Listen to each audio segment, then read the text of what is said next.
Bueno.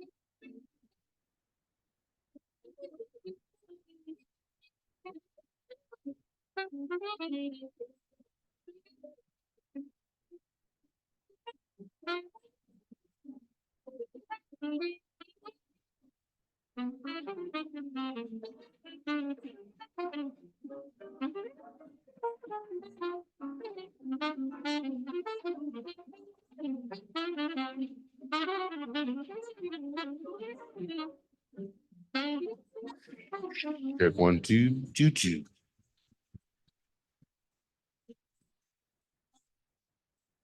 Two.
Check.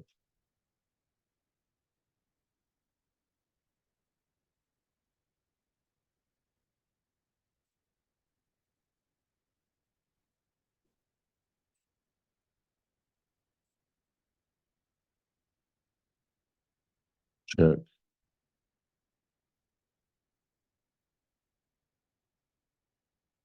Check. 1, 2. 1, 2.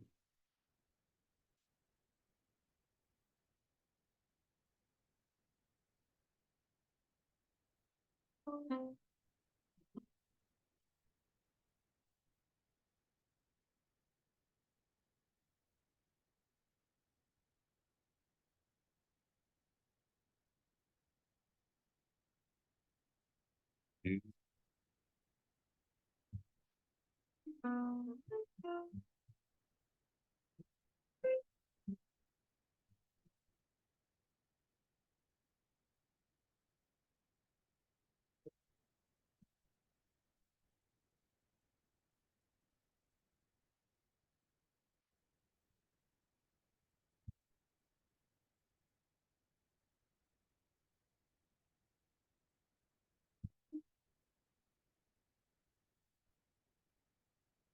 1, 2, 2, 2. 2, 1, 2.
Two, two, 1, 2.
Time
we would like to play a tune that was composed by my worthy constituent, Mr. Dizzy Gillespie, in the year of 1942. We sincerely hope you do enjoy Salt Peanuts.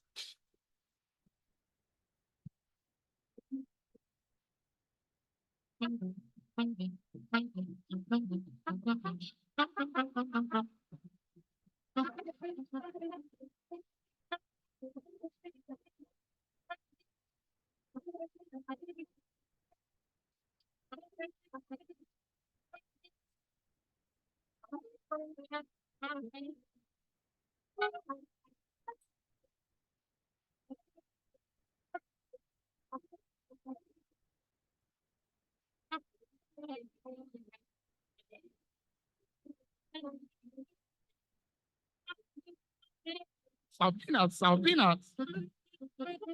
Salt peanuts, salt peanuts. Salt peanuts, salt peanuts. Salt peanuts.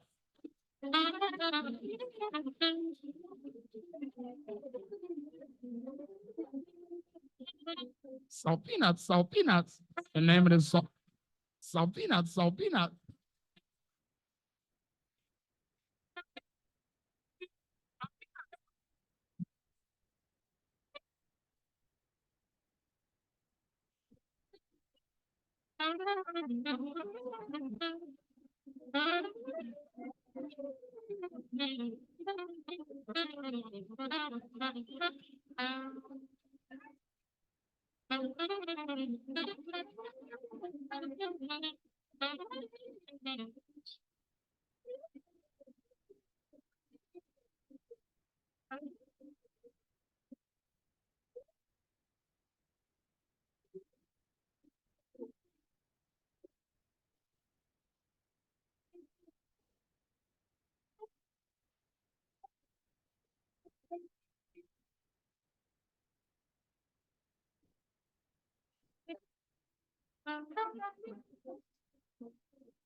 Test 1, 2.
Check 1, 2.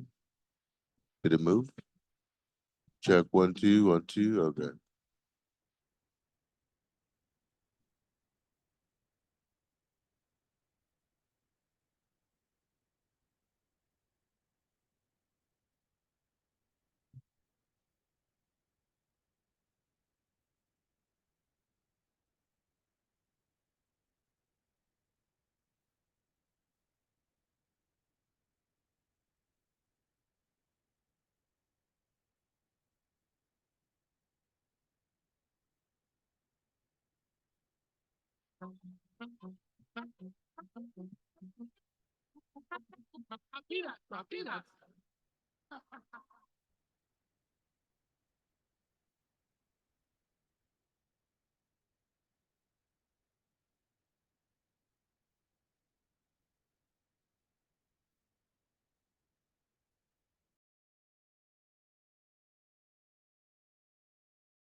Trying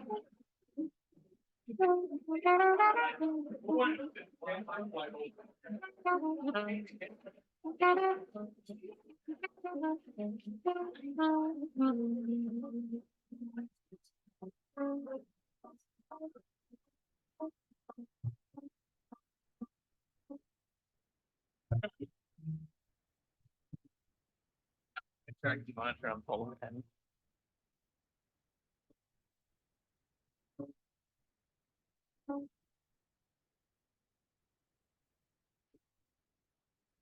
I just want to make sure if someone comes in. I mean, well, I'm co-host, so I have. Anyway, it's totally fine. I'm just trying to.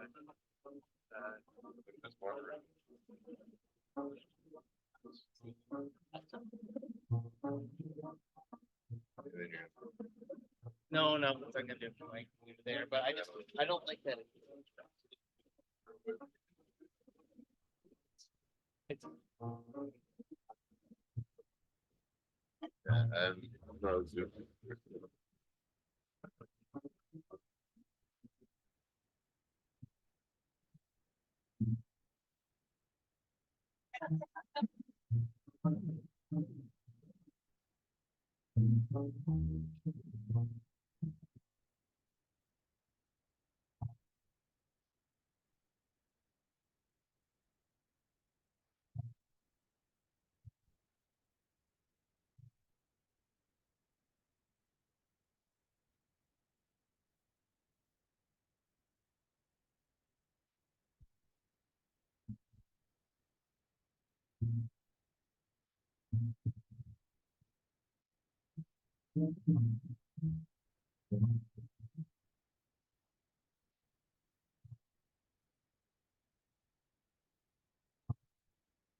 Hello, everyone. So I would like to start this event with Elder Blue presenting the land acknowledgement. Thank you for coming up, Blue.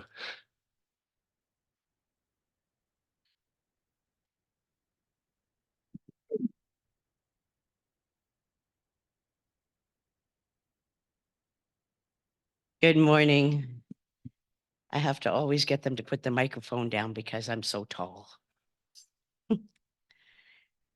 Tansei, Tansei. Hello, everyone. Good morning, and it's a beautiful day for us to be in here. My name is Blue Waters. I am the Indigenous Engagement Community Coordinator and the elder on campus, and I work with First Peoples at Seneca in the Odato First Peoples office. And it was a beautiful morning driving in here as we look at the environment around us. We've been kind of in the cloudiness for a while, in the dull grayness, but we're coming into that March now, that time of spring to arrive. And what better way than to bring new ideas, new ways of looking at how are we going to exist in these spaces, these beautiful territories of the Mississaugas of the Credit First Nation, who took care of this land since the beginning of time, who have welcomed many, many nations of other Indigenous people, such as the Haudenosaunee, the Huron-Wendat, and all of us who are here. My family is from Saskatchewan originally. So I'm technically a guest here, even though I'm an Indigenous person. And so I always have to be grateful that I'm living in somebody else's homeland that they took care of since the beginning of time. And as we populate these areas, to be mindful of just that, to take care of the land, to take care of the water, to take care of each other. Because that was what was provided to all of us and our families from the time we arrived here. Yes, we have to work hard.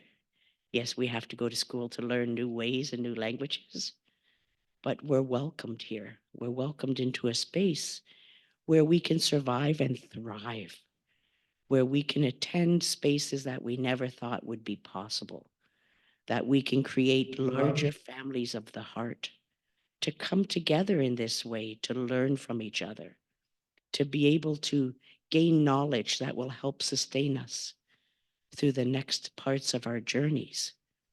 And so as you go out today, I think probably by 10:30 would be best, because the weatherman says we may get some storms rolling in.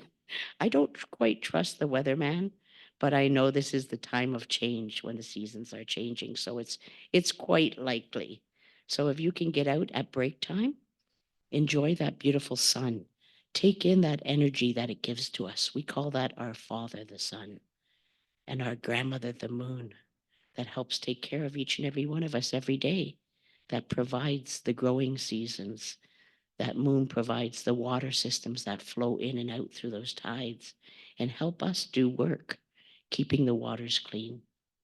And so as you enjoy that beautiful sunshine outside today, bad news, there's colder weather coming back. But today will be about 10 degrees, which is a nice time to go out and greet the day and say thank you to all those that have made this space available to you. They may not be in front of you, but they can hear you. The plants, the trees, everything that surrounds us, the birds which are back singing. Be grateful for these spaces that we're in. And that's what a land acknowledgement is. Acknowledging the spaces we're in, the people that made these spaces available, and our commitment to keeping these spaces available, clean, well-sustained for the next generations. A lot of young people in this room, and some of you possibly may have children, which will make your parents grandparents, and one day great-grandparents as you move through those stages. So let's keep the world a beautiful space. Learn about what's needed, work collaboratively, and always be willing to open your minds to new ideas, because that's how we will sustain ourselves, by applying what has worked in the past and what do we have now. So continue learning. We love to see you here. We love to hear your brilliant ideas, to see your commitments, and to watch you succeed and move on to the next part of your journey. We love to have you here, but the purpose you came here for was to learn and to focus and to come out of a post-secondary institution with all the tools you need to succeed for that next part of your journey. So I'm sure all of us that are helpers here, professors, teachers, deans, chairs, president, myself, we welcome you and we say thank you for being here. Thank you for choosing Seneca Polytechnic to be this part of your journey. So have a beautiful day.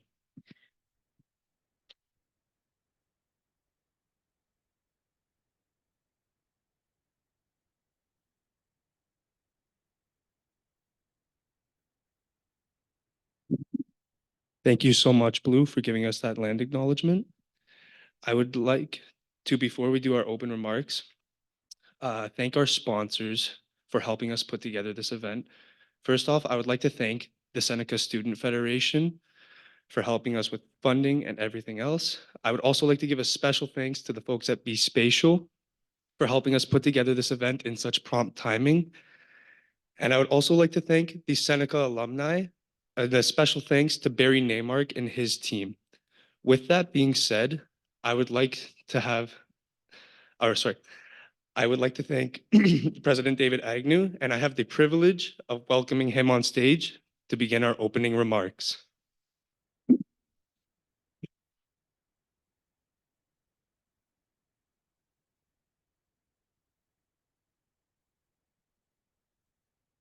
Well, good morning, everybody, and great to see you here and those folks online as well.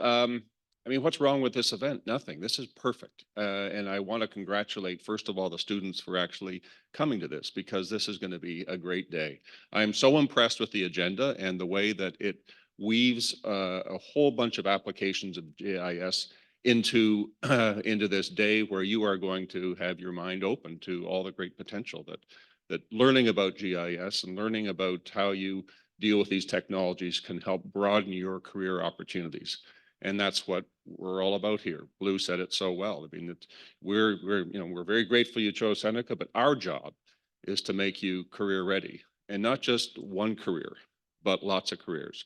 And this is the kind of multidisciplinary skill set that you can put in your toolkit, and it's going to be very attractive to employers. So I really say to you, well done for taking a day of your study week when you could be lying in bed, you could be watching Netflix, you could be doing 1,000 other things, but instead you're here in this room or you're online watching. So thank you. A big shout out to Bespatial for our collaboration. I was just learning some things this morning about how we work together on a micro credential, which is a hugely successful offering through a consortium of institutions that we're part of across the country. It's you've got free membership as students in Bespatial. You've got the opportunity to get mentors. This is the kind of thing that, please don't pass up this opportunity to add this to your resume as something that's going to make you much more attractive on the job market and in an increasing number of fields as well, not just civil, but aviation, but fire protection, engineering, project management. There's I mean, you keep going. I mean, municipal governments are employing GIS specialists, engineering firms. So, just really, this is an opportunity for you. You came here for one thing, you're going to leave with lots of other things. And that's really what education's all about. So again, congratulations. Have a great conference. I know this is going to be a terrific day for you. And again, well done on showing up. Thanks. Bye-bye.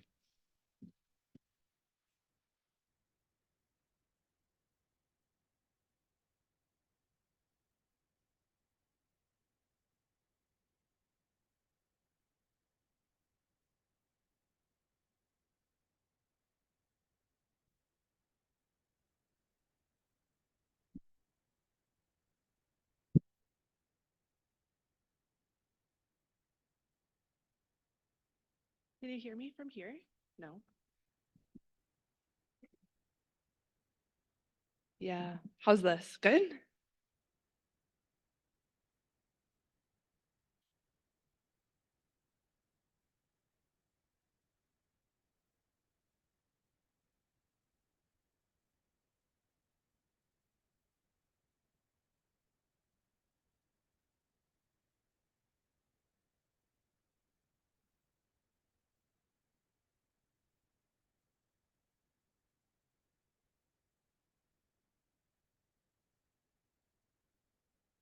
All right. Hello, everyone. Thank you for joining us.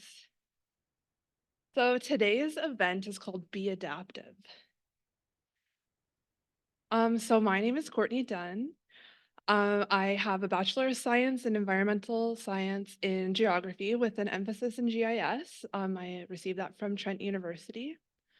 I also have a GIS Application Specialist certificate from Fleming College. And I am the Manager of Education for Bespatial Ontario. I just recently received my GIS Professional Certificate in December as well. And I have about 8 years of experience in different municipal and provincial government settings. Oh. Bear with me. So let's start this off with a poll. So, sorry, this is supposed to be embedded, but we're having some technical difficulties, but we're rolling. So you can just scan the QR code up here and then enter the poll. Oh, sorry, this is actually not even. It's actually this one, so sorry. So we're just wondering, have you heard of GIS before this event?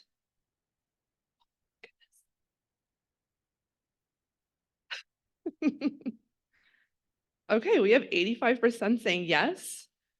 14% saying no. Hopefully those online are able to join the poll as well. Okay, that's really great. That's like a pretty high number. 77%, so still majority is really good. So for those of you saying no,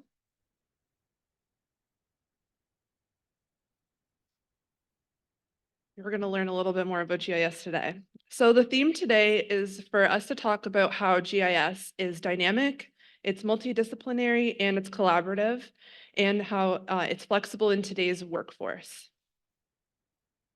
So here's our agenda today. We'll put this up in between sessions so that you guys have an idea of what's going on, what to expect.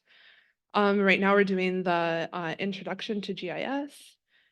Later, we're going to have an engineering session for how GM Blue Plan supports engineering services. We'll have a break and mentoring session, or sorry, break and networking session. Then we'll have a fire session about how the township of Georgina is utilizing GIS to model fire efforts. Then we'll have our lunch break and a networking session, our panel discussion, and then an environmental session about how GIS is used in conservation management. And then we'll have another break, and then we'll have our closing remarks and our prizes. So you have to be here to receive a prize. Just by attending, you are entered into winning prizes, and we're going to have some other opportunities I'll mention later. So what is a GIS, or a geographic information system? So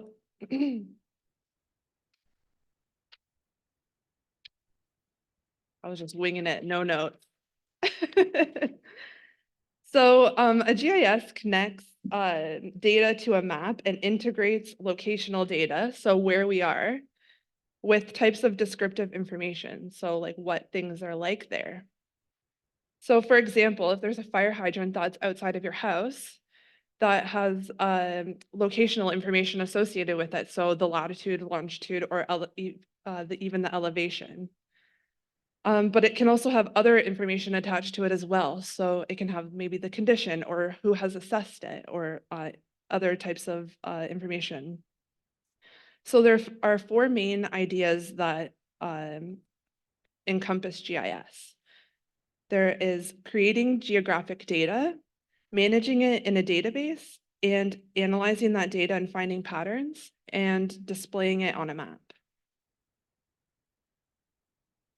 So today you might hear GIS and geospatial, the two terms used interchangeably. So I just wanted to quickly touch upon these two. GIS is the geospatial technology that stores the spatial and non-spatial data so that it can be used to visualize and analyze that data. And then geospatial refers to how data has a geographic or locational component. So it's the broader term that encompasses different types of geographic data and technologies such as GIS. But it always includes a location-based component. So you can see in the graph here, GIS falls within that geospatial technology, and then there's other things like GPS, Earth observation from satellites, and then there's also scanning technologies that such as LiDAR or radar. So how is GIS used? It can be used for many different purposes across many different topics and subjects. So it can be used to identify a problem, such as how to get to the grocery store from your current location. Managing and responding to events, such as routing an emergency vehicle to a hospital while taking into consideration the distance, construction, traffic, time of day, and the level of emergency. It can be used to set priorities, like analyzing soil health. A farmer can decide where to plant their crops and maximize their yields while also minimizing their environmental impact. It can be used to monitor change, review changes over time for land use to reduce urban sprawl and reduce those impacts on the environment.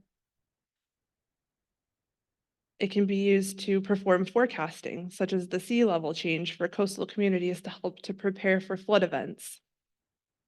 And it can be used to understand trends, So you can visualize the data and review trends that may be missed in a spreadsheet, such as the migration patterns of a specific species of bird.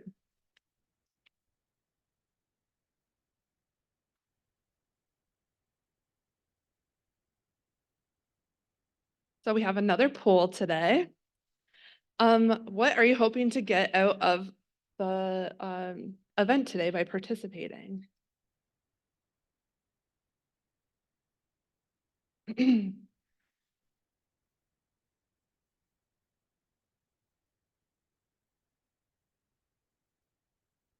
0% free lunch is a lie.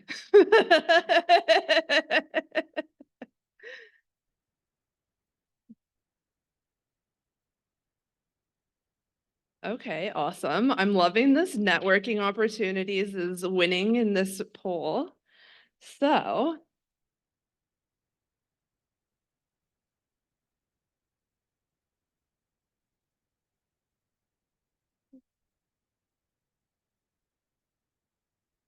for those of you who said networking opportunities, there are lots today. So like I mentioned before, we have 3 different sessions for networking. So the first is a photo contest. We are encouraging you to take a photo of yourself here, or maybe some of our posters or the screens or whatever. Maybe us with you, and post it on Instagram if you use the hashtag BeAdaptive. And also please use the hashtag Seneca and Bespatial. And you can tag the SEA Seneca account, and you'll be entered into a prize for the end of the day. There is a networking competition. So visit the table over here. There is a stack of networking sheets. You can talk to anyone in the room, anyone with these tags. We are available to talk to you. Also encourage you to talk to your peers as well, and fill out their information on that sheet, and you can submit it to a survey. The QR code's on that sheet, and whoever gets the most networking, the highest networking list, then they will also win a prize. There are some QR codes around the room that are on these different posters. You can scan those to learn more about BeSpatial Ontario's offerings and also about the Young Professional Network. There's also going to be some booths set up over here, so you can talk to those people, and there's going to be our coordinators, us, and the speakers will be here as well, that will be available for talking to you and that sort of thing during the breaks. Back here on the wall is this GIS takeaways poster. So you can visit our volunteer who will be set up in that chair, and you can get a sticky note to add to the wall. You can tell us something that you learned or something that you found interesting today. And we're going to put them up on the wall, and then we're going to do a draw of everyone who puts a sticky note up on the wall for a prize at the end of the day. So don't forget to put your name on those sticky notes. You can put it on the back.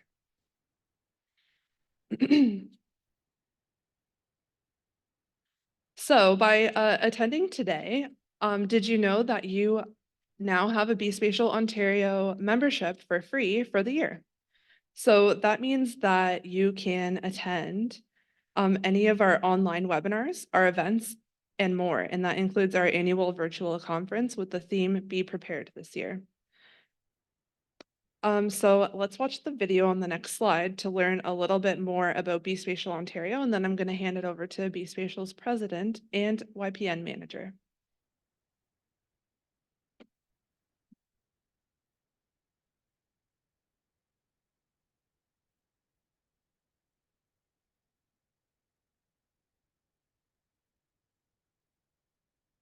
Andrew, there's no sound.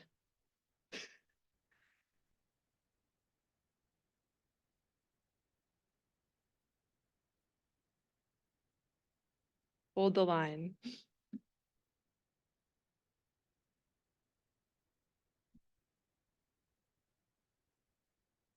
This is good. Oh, Is it on now? no.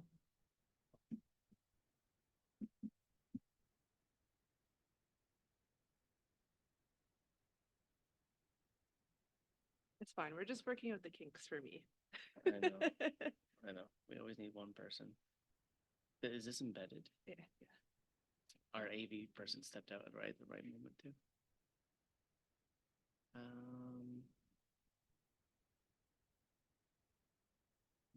Yeah, it's okay. We'll skip it. When he comes back, we'll figure it Yeah. out.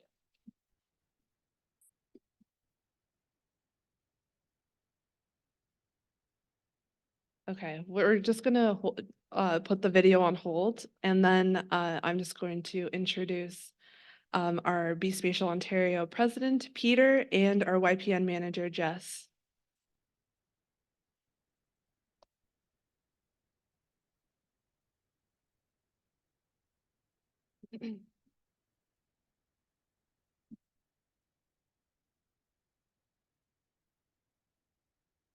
Thank you, Courtney. Excuse me while I put on my spectacles here. Can't see much without them these days.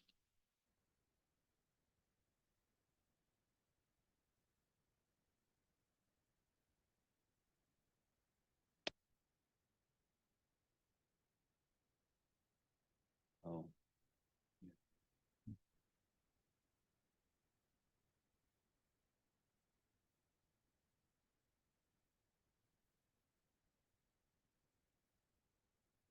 Okay, good morning, everyone. Thank you all for coming out. My name is Peter Hedstedt. I'm president of Bespatial Ontario, at least for about another 14 months. That's the end of my term, but I'm ecstatic to be here. Thank you all for coming out.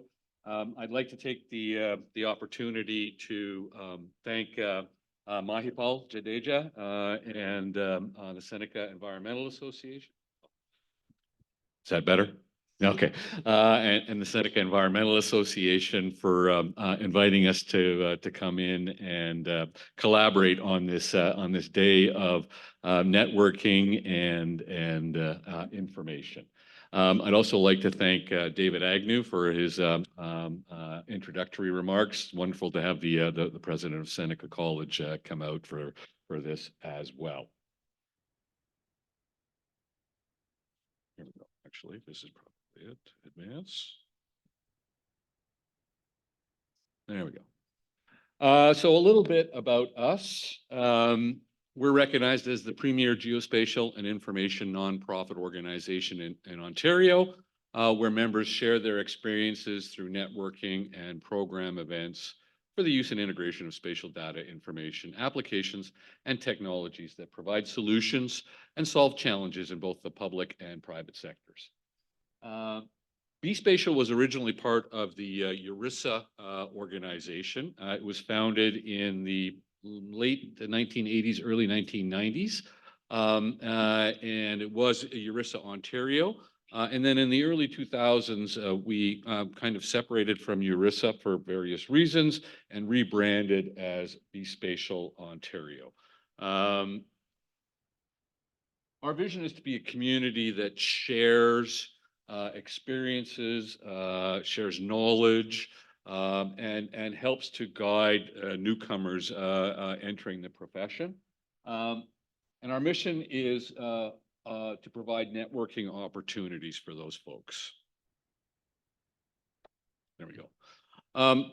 Some of our strategic objectives include encouraging individuals and organizations to participate and volunteer in the geospatial information community, deliver networking opportunities, providing mentorship opportunities for recent grads and students, combining them with more seasoned members.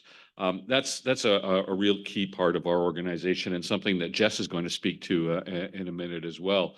We like to engage community participation so that they can share best practices, their knowledge with other organizations, so that folks don't necessarily have to reinvent the wheel all the time, right? We promote standards that will influence the geospatial and information community, and we tend to recognize and reward excellence and innovation within that community as well, as part of our annual event. In terms of guiding principles, we certainly advocate with all relevant organizations on behalf of our members. We encourage member participation, both in terms of our annual event, but also to share their experiences. Well, we want to be effective. What does that mean? We want to make sure that we are providing relevant information to our members in terms of new trends, new technologies that can help them do their work better.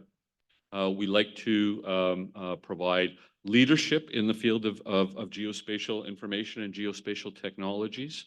And we value the partnerships that we have, including with Seneca College. I think it was alluded to earlier that we worked closely with Seneca to help develop their GIS micro-credentials course.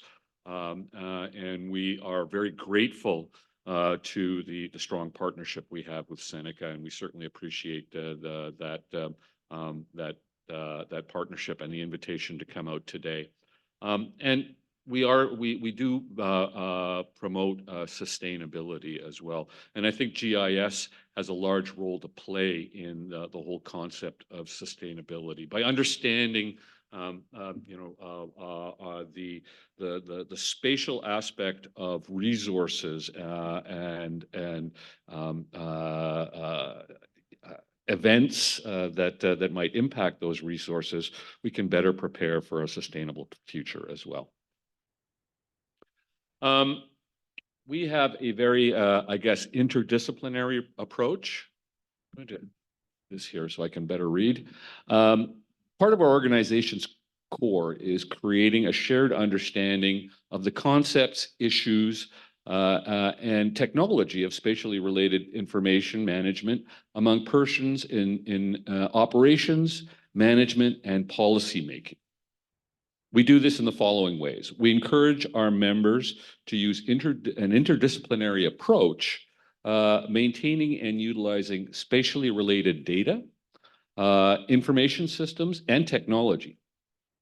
BeSpatial is a knowledge exchange, which helps to establish and promote the vehicles for informing members of industry developments and for the exchange of members' opportunities and viewpoints.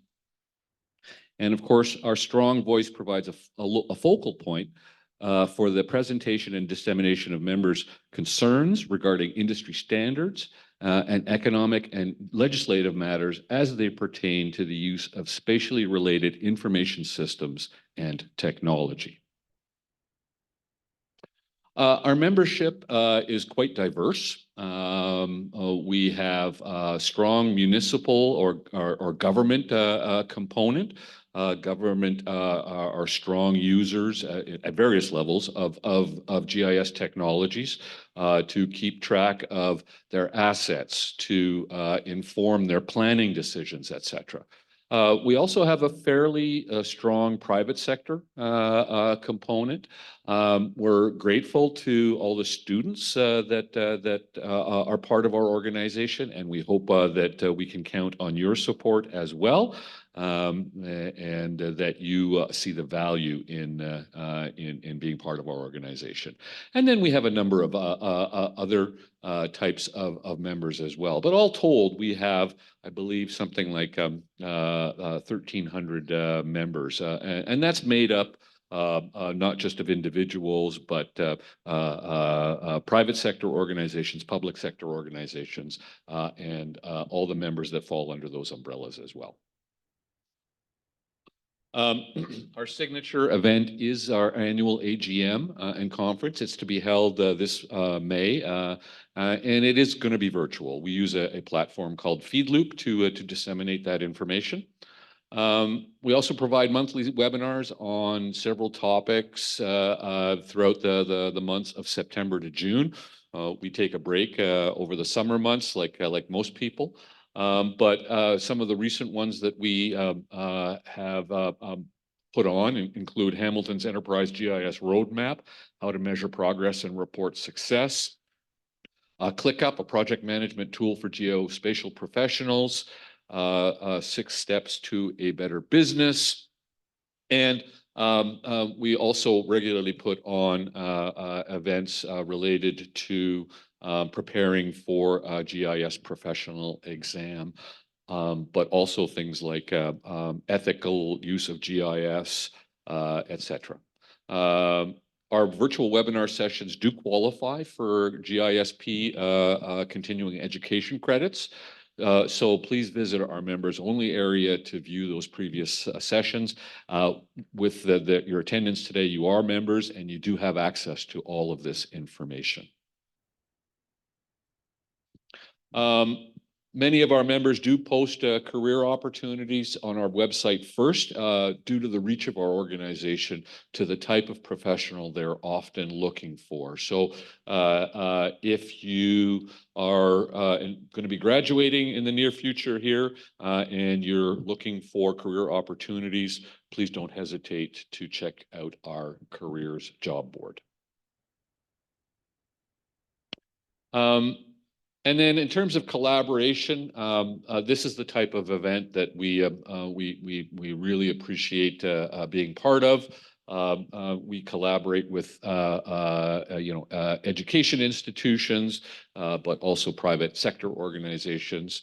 We offer networking opportunities, mentorship opportunities, as Jess is going to explain in a minute, and of course, sharing best practices. Are there any questions for me at this point? No. In that case, I'm going to turn it over to Jess Hobbins, who is our YPN manager, Young Professionals Network manager, and she's going to speak to you a little about that as well. Hi, Barry. Thank you, Peter. All right. Hello, everyone. My name is Jess. I am the YPN manager for Bespatial. I'm also a GIS analyst at Peterborough County. So as students and new Bespatial members, you guys are all part of the Young Professional Network. So as such, you will be privy to special events aimed towards career and skill development.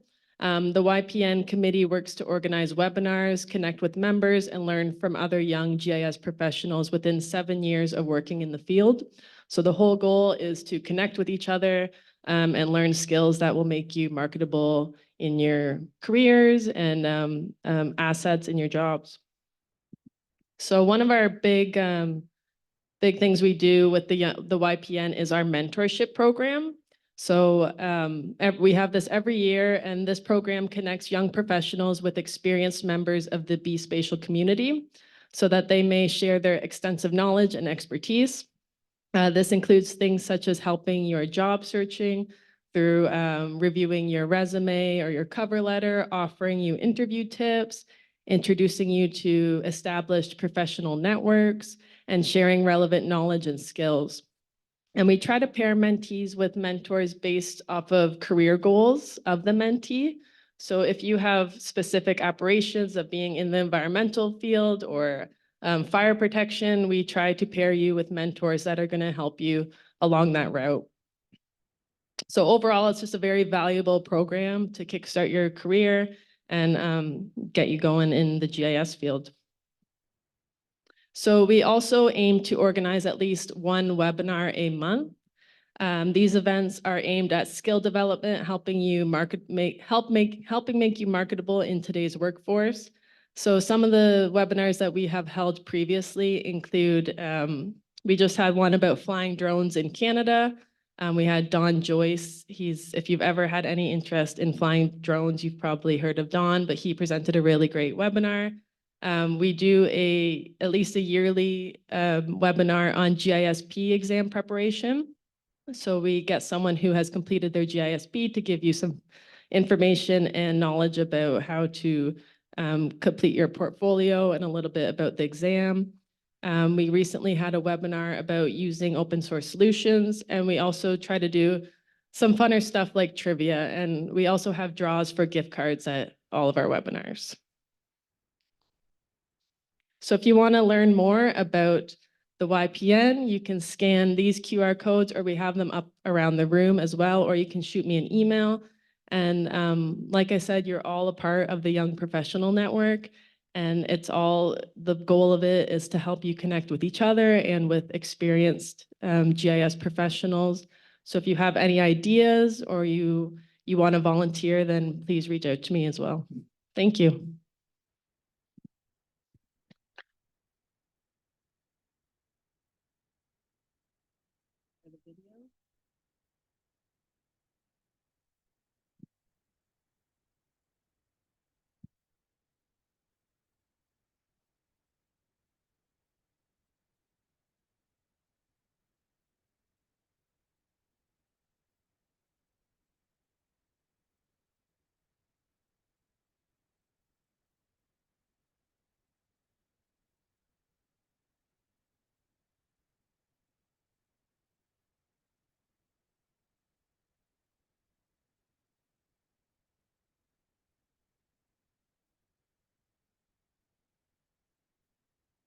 We were going to see if we could run the video, but I think we're just going to move to our first presentation.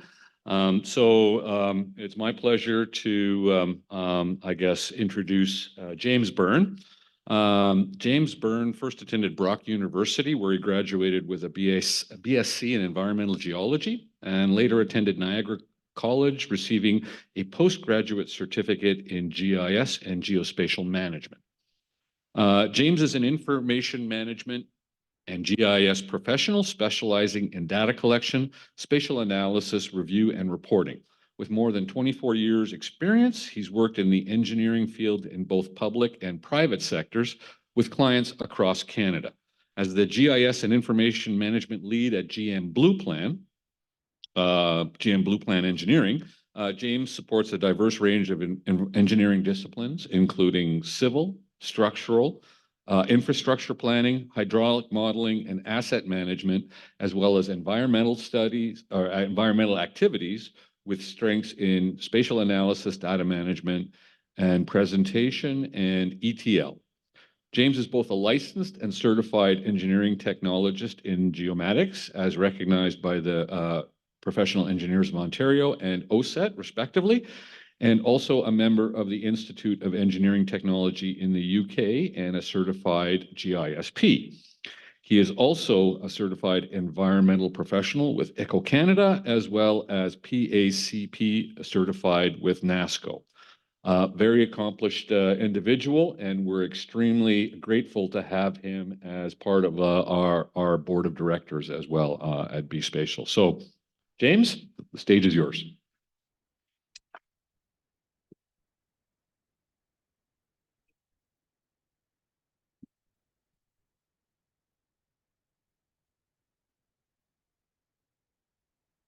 Okay. I like to move around. This is actually a great room because A, I can actually see what I'm supposed to be talking about without turning behind me. But good morning, Seneca. How's everyone doing? How you guys doing? Doing good? You're awake? Cool. You guys doing good? Everyone's doing good? Okay, great. Because it is like before 09:30. What does the O stand for? Oh my God, it's early. Yes, I'm using jokes from old movies. What does that mean for me? It means that I was told I might be doing some educating, so I've been caffeinating since Hamilton. What does that mean for you? If you have questions, ask them early, ask them fast during the presentation, because after my caffeine high wears off, I'm probably gonna be crumpled up in a corner somewhere sleeping, okay? So, oh crap, I just remembered. Do I have to do my own slides, or is it? Okay, cool, just make, crap, I don't have enough hands. Clicker, clicker, yes. Yes, cool. Nope. Yep. Okay, there we go. Crap, now I have to put my coffee down. But yeah, so I do understand that we've got some special interest groups, more or less, kind of, sort of. So do we got any of the fire people here? Yeah? No? None of the fire people? Cool, one of the fire people. All right, okay, my last name is Byrne. That is actually Gaelic. It means river or stream. It's not a nickname. Don't extinguish me. So bugs and bunny people, sorry, environmental people. One, couple more. Okay, I can call you bugs and bunny people because of the fact that I did actually come from that as well. Environmental geology was actually what I started in. Civil people, sorry, civil technology, technologists. But what's the actual course called? What's the course called? Civil technology? Oh, cool. Awesome. Civil engineering. Okay, cool. We got lots of stuff for you. But yeah, so okay, so we're gonna get going here a little bit. As I say, if you do have any questions, do just put your hand up, ask them during the presentation, not a problem at all. As mentioned, I have been doing this for 25 years. I'm extremely grateful for being asked to come here and speak. However, I'm also very humbled because of the fact that all of you, including the guys online and everything, you guys are the future leaders. So I actually came through GIS in a very organic way. I started doing field work. I was using clipboards. You know, I had my pens. I had some really crappy drawings where I had to basically mark. Yeah, I think I'm about here. One of the things I always thought was funny was that when I was in university and stuff, you know, who deals with significant figures? Civil guys probably do. Significant figures and stuff like that. Yeah, had to learn all of that. Then I'm out in the field. They put a stake in the ground. Where am I doing my test? 1, 2, 3, 5 meters west of the stake. Okay. Yeah, so significant figures, just so you know, do it for school. Not that important later on, just saying. Any teachers in here? Awesome. Oh, crap. You don't pay attention to me. You can go to sleep. I figured out how to move the slide forward. Yay. But yeah, so I started doing that. One thing I found though was that I was always dealing with data and information, two different things. We'll get into that. But I was always dealing with data. I'm getting information, pulling stuff up, making things out of it. Vast majority of it did have some kind of location information, geographic. Like I say, I was doing boreholes. It's centered off a stake somewhere. Someone's done some surveying. I do surveying. You know, I'm getting more geographic information set up. I'm doing environmental assessments. Where did I do my test pits? Where did I get my samples from? Again, environmental stuff's coming out of there. And environmental site assessments. Okay, so where is the site located? How close is it to a landfill? All that geographic stuff all over the place. So what I found was, it was like, you know what, I'm really enjoying this, but there's got to be a better way. Doing it with clipboards and stuff was not great. Having to run like half an hour to make a phone call with the pay phone, because yes, I'm that old. But no. So what I found was, I started looking into things. I've always been interested in computers. My first database was with my comic book collection with like Microsoft Access 2. But so I always thought, there's got to be a better way to do this. So I started looking around after doing a couple of years doing field work, environmental geology and stuff.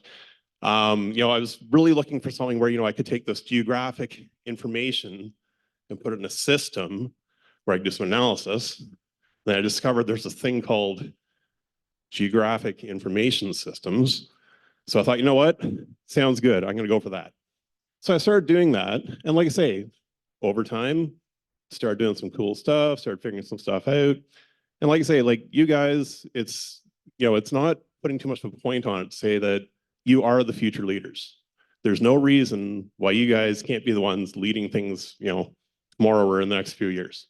No reason why you guys can't be up here at 9:30 in the morning on a stage talking to people. Just saying. But yeah, so I've been doing this a long time.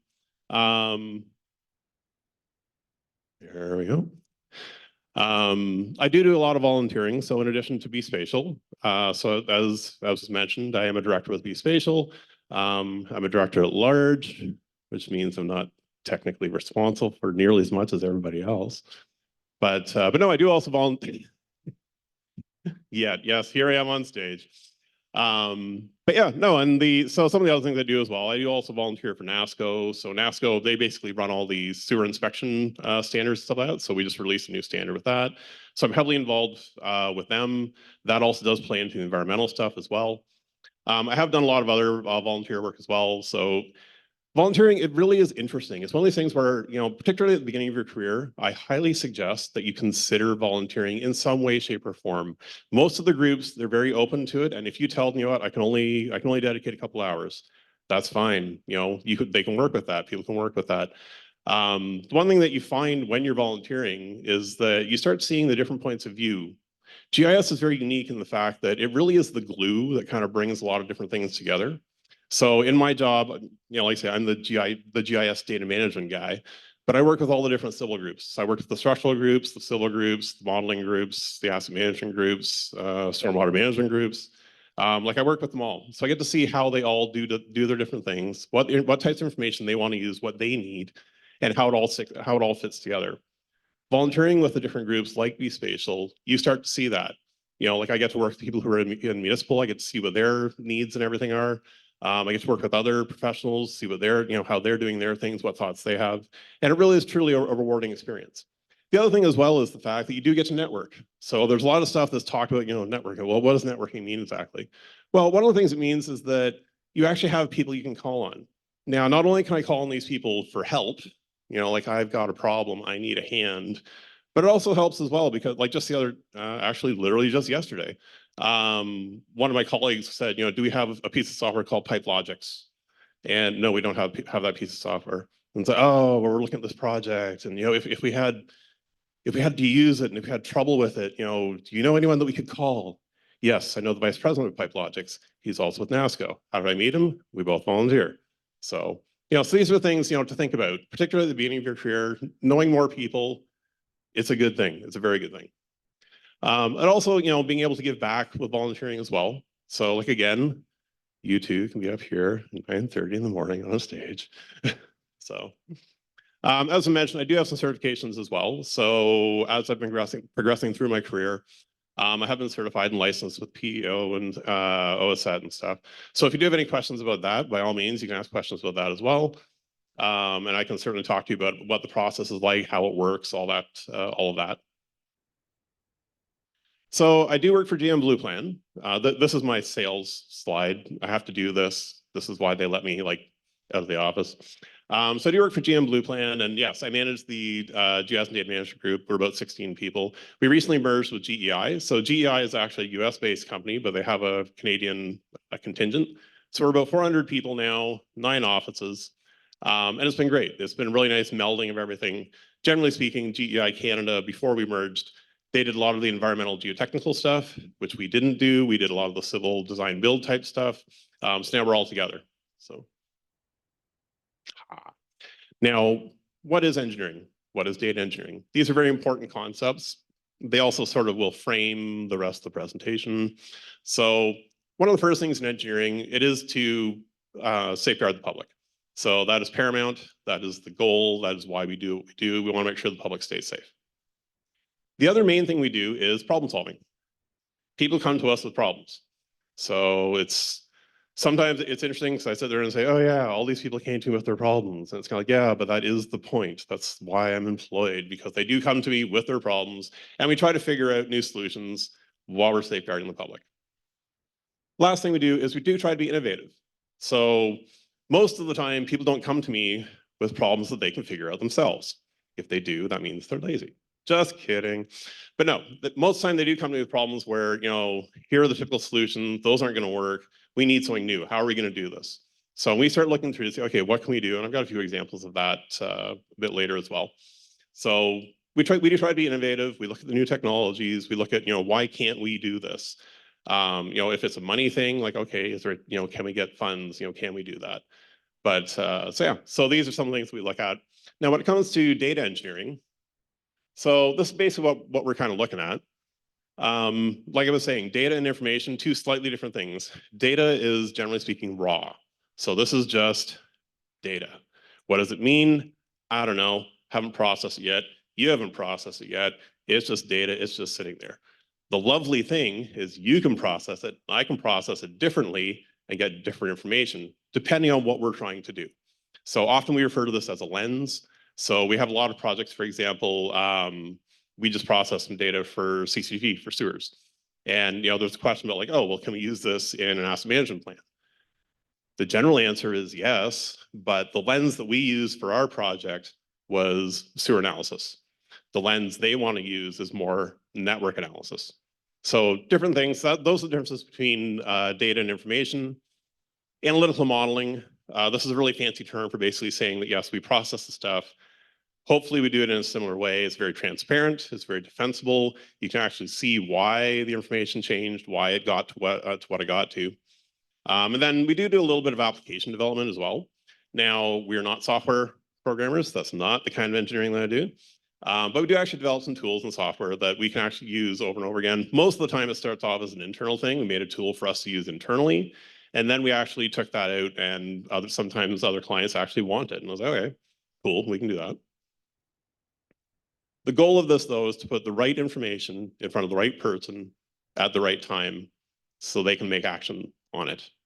Okay, so that's the main goal of everything. We want to make sure that public safety is paramount, guarded. We want to make sure that we're solving a problem by putting the right information in front of the right person. They can act on it and decide what they want to do with it. So I did not come up with this. I basically just put two things together. So knowledge is power. I'm sure we've all heard that before. And the appropriate management of data leads to information, which when given to the right person at the right time leads to knowledge. This in turn leads to decisive and defensible action. The last part I did tack on there, everything has to be somewhere. So a lot of the information, I have people like, oh, well, people, we don't have to be somewhere. Well, I don't know, we can probably track you through your cell phone. How many people here don't have a smartphone? Exactly. But yeah, so no, like everything is tracked. Everyone, can find where different things are, and all that information comes together. You can actually do actions on it, and this does lead to power. So some of the considerations, though, how's the data and information being organized? These are things to think about. A lot of times, it's just, hey, I've got one layer, I've got one table of data. Is that the best way to organize it? Maybe, maybe not. Sewer inspections, for example, if I have 20 different inspections on one sewer line, having one table is probably not going to do it. I probably want to have a relational database, bring that into the mix. How are the results going to be used? That goes back to that lensing that I was talking about. So how are we going to use this information? That can determine how you set it up and how you put it together, okay? How's the data sourced and documented? Now, this is one that I'm going to admit I am just as bad as everyone else. Who here has done any kind of programming? Like, few, no one else? Really? None of your courses needed, oh, got one over there. This group in the middle, none of you guys had any programs that needed programming? Okay, I'll pick on you because you're over there and you're all by yourself and you're alone, so I can pick on you. You didn't know I was going to do that. See, this is what happens when you have a mobile microphone. But how's your documentation? Exactly. How's your documentation? Before you guys laugh too much. Yeah, no, this is a big thing. Everyone loves making the program. Everyone loves from that solving the problem, getting the calculations in. Everybody hates doing the documentation. So it is something that is very important. At the very least, document your assumptions, document your variables, document all that stuff so that, and this is my 5-year rule, so then 5 years, when someone who's not you and not me and not someone you're working with goes and looks at your program, they can actually figure out what's going on. So these are things that are important. I do try to teach my staff this. If they're documenting things properly, and we actually did have this happen recently last year, someone new came into the company. They were looking for some information. It took them a lot longer than it should have for them to actually find the information they were trying to get. And it was basically down to the fact that it's not the information wasn't there, it was there, but it wasn't particularly well documented. Didn't really have the right, so we did have a chat about that to make sure that, we get better moving forward. So we talked about data versus information. And like I say, one of the things that we look at in terms of location is where is information occurring? So where is something happening? How does that information move from A to B? And what happens when it gets there? Okay. Got to hit it twice. So planning for, working with, and dealing with data. So one of the big things we do is master planning. So I'm not going to read through the slide. Master planning is essentially the idea of you have a municipality who they've decided that they would like to grow a certain way. Now they can grow either by saying, you know what, we think we want to grow in this manner, in this direction. Can we do it? Or they can grow by saying, okay, I want to drop some stuff here. Will it support it? So looking at this, so this is the kind of the what if. So this is looking at, I believe it's a piece of peel recent appeal, over time. So looking at it over time, it's like, okay, well, if we do start growing out there, what's going to happen? So looking at it over time, I'm not expecting you guys to read this, but there are different scenarios that are being run, different pipes that are being pulled in, and then we're actually getting different plans. So it's like, well, if you do want to grow like that, and that if that is going to happen, you're going to need to upsize some pipes, put in some new pipes. So and then you can end up with your actual master plan map, which is like, okay, we think that 100 people are going to move here, therefore we're going to have these projects which are going to need to be put in place. If those projects are going to need to be put in place, that triggers everything else. So just because I want to put a pipe in the ground means that I need to contact the environmental people, make sure that they're all cool with it, it's not going to wreck anything. Probably need to contact the fire people to make sure they can actually get to the thing. That's always fun. I've seen more than a few things where it's like, yeah, there is one road. And if that one road goes out, it's like, I don't know. Fire trucks, they don't really look like they're off-roading vehicles, just saying. But the other version of this is need. So, okay, so this is actually a piece of Grimsby. So basically, like, if they do expand like this, so it's a slightly different lens. If they do expand like this, can they do it? And you can see here that it's like, well, this needs to be upsized. We need new pipe here. You know, and that type of thing needs to be put in place. Not too surprisingly, one of the other things we do as GIS people in the engineering world, we make maps. So this is actually an interesting project in the fact that it was the city of Ottawa, as you can probably guess. In addition to doing a bunch of building conditions assessments, so we actually went through all the little dots for different buildings and facilities that the city owns. We actually ran through them all. We did an assessment to see what kind of condition they're in. But one of the key things we look at as well was, what are these facilities offering? What are they doing? Is it a community center? Is it a library? What's it doing? And then the theme that we're using here, and actually it works out pretty well. Cool. The theme we're using here is actually looking at the redundancy of facilities. So if I had my laser pointer, I used to live in that little area where there's like 6 dots with one yellow one down near the bottom there. So that's Munster Hamlet. But yeah, so we looked at the redundancy of facilities. So the little yellow one there, that actually represents a community center. If the community center in Munster Hamlet is taken out of service for some reason, they have to drive all the way into Ottawa proper before they can get another one. Obviously, if a community center in, let's say, downtown Ottawa is taken out of service, might be inconvenient, but you go 10 minutes down the road, you're fine. So we actually looked at all that, basically to try and emphasize not importance, but in terms of priority and making sure that different facilities are actually kept up to par and working properly. We actually put that forward, and they're using that to make sure, okay, yes, these are the ones that need to be need more money a bit more quickly, that type of thing. So we also do asset management. So this is a bit of a buzzword, but it is an important thing. Basically, municipalities, they don't have enough money to deal with all the infrastructure. So some of you, if you've been listening to the news, you might have heard about the infrastructure gap. So it is in the billions of dollars. Basically, what happens in general is, I give you, sir, I'm going to give you a Lamborghini. Happy about that, eh? Question for you, as soon as it breaks down, can you afford to fix it? Probably not. But no, and this is what happens very often. It's just sort of the way things were.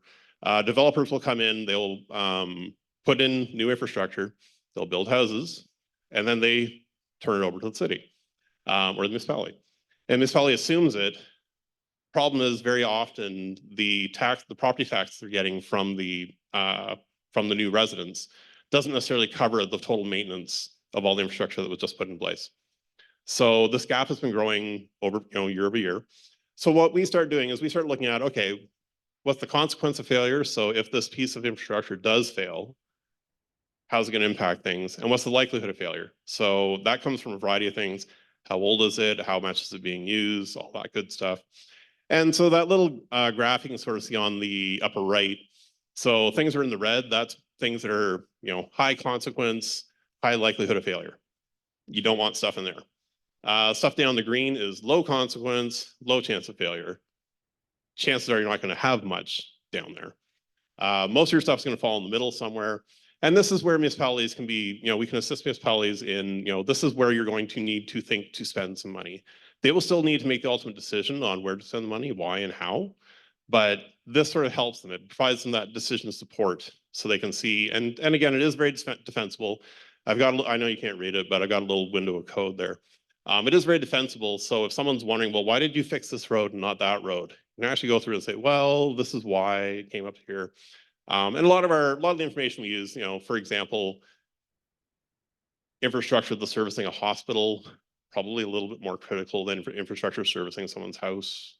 Not to say the person isn't important, but so. Where are my environmental people again? 1, 2, 3, 4. Cool. Okay, so this is something that we're doing with flooding. And basically, we're actually looking at municipal drains. So a lot of municipal drains, I was actually very impressed.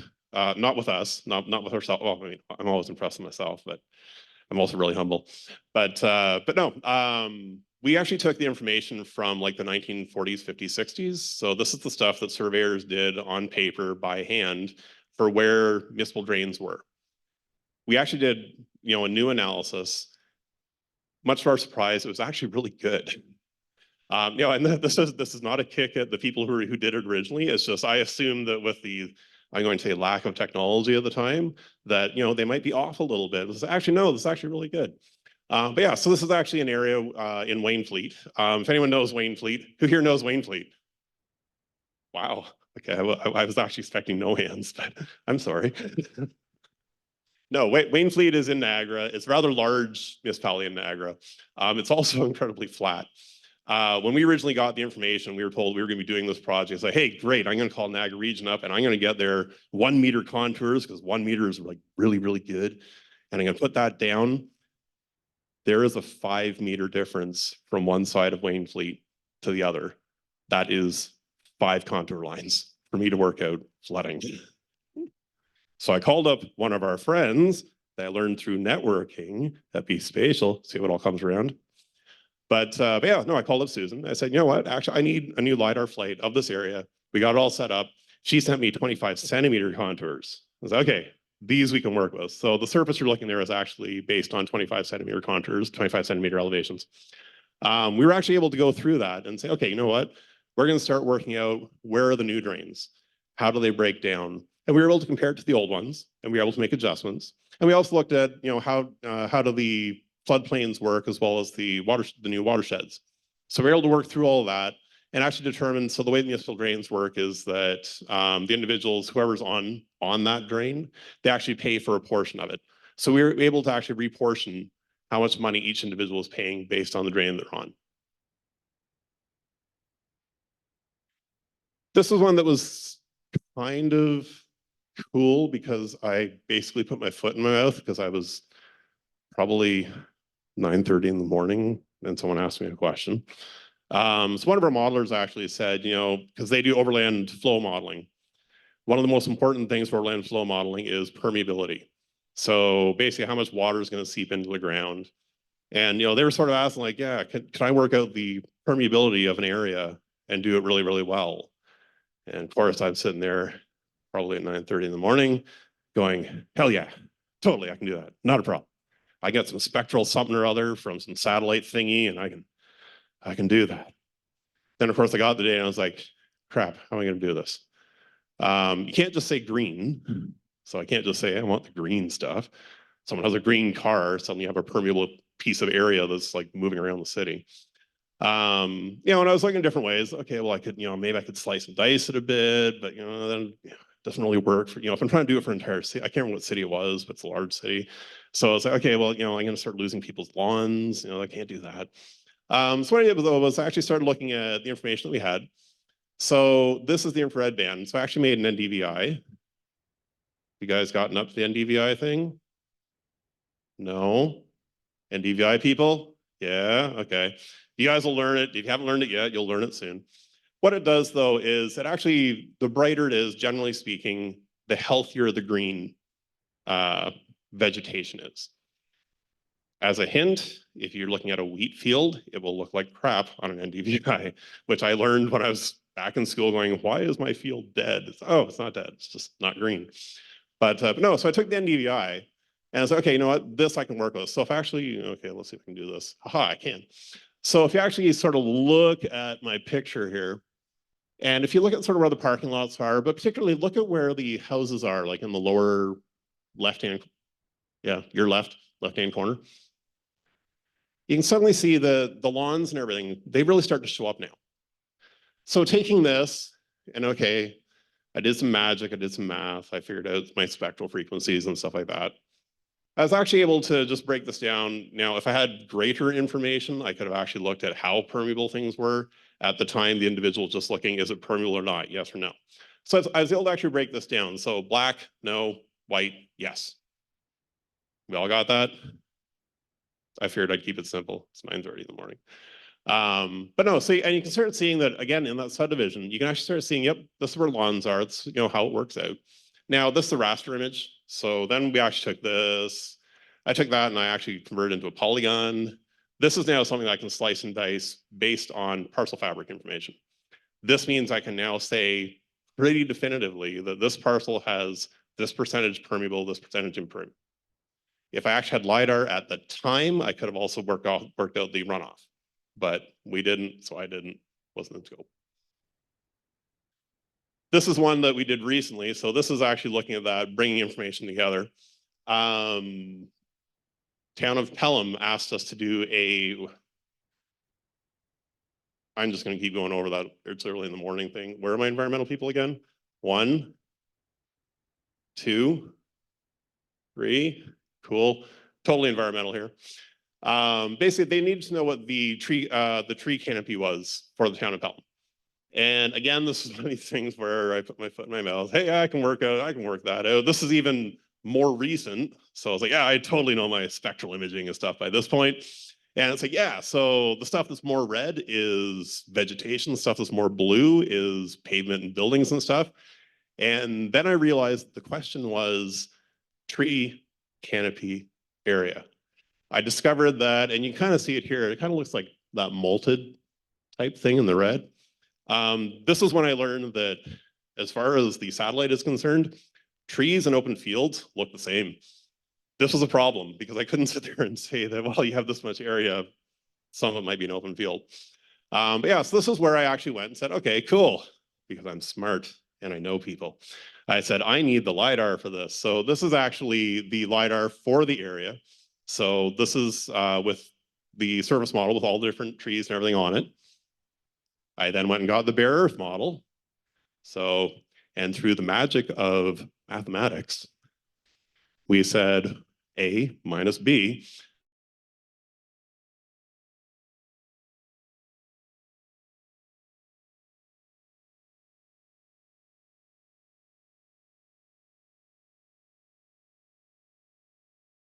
Makes, you know, a tree that's worthwhile. So this keeps out my little twigs, keeps out my bushes. I need stuff that's higher.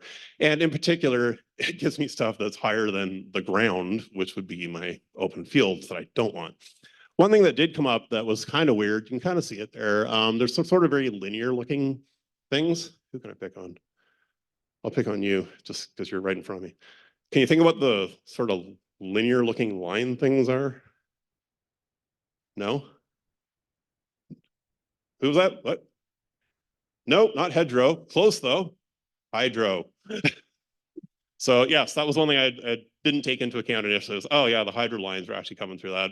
So I started realizing it's like on every road. You know, hey, there's like a line or two going along every road. But no, those were easily removed. So then I was actually able to go back to my original satellite imagery. And I was actually able to basically say, you know, so go back one. So I was able to basically start looking at that and saying, okay, well, if all the blue stuff and, you know, if that's all supposed to be houses and everything, let's overlay things. And so now I actually have my trees. So these are areas where, yes, we actually have a tree canopy. And then I was actually able, yes, oh man, I love the screen.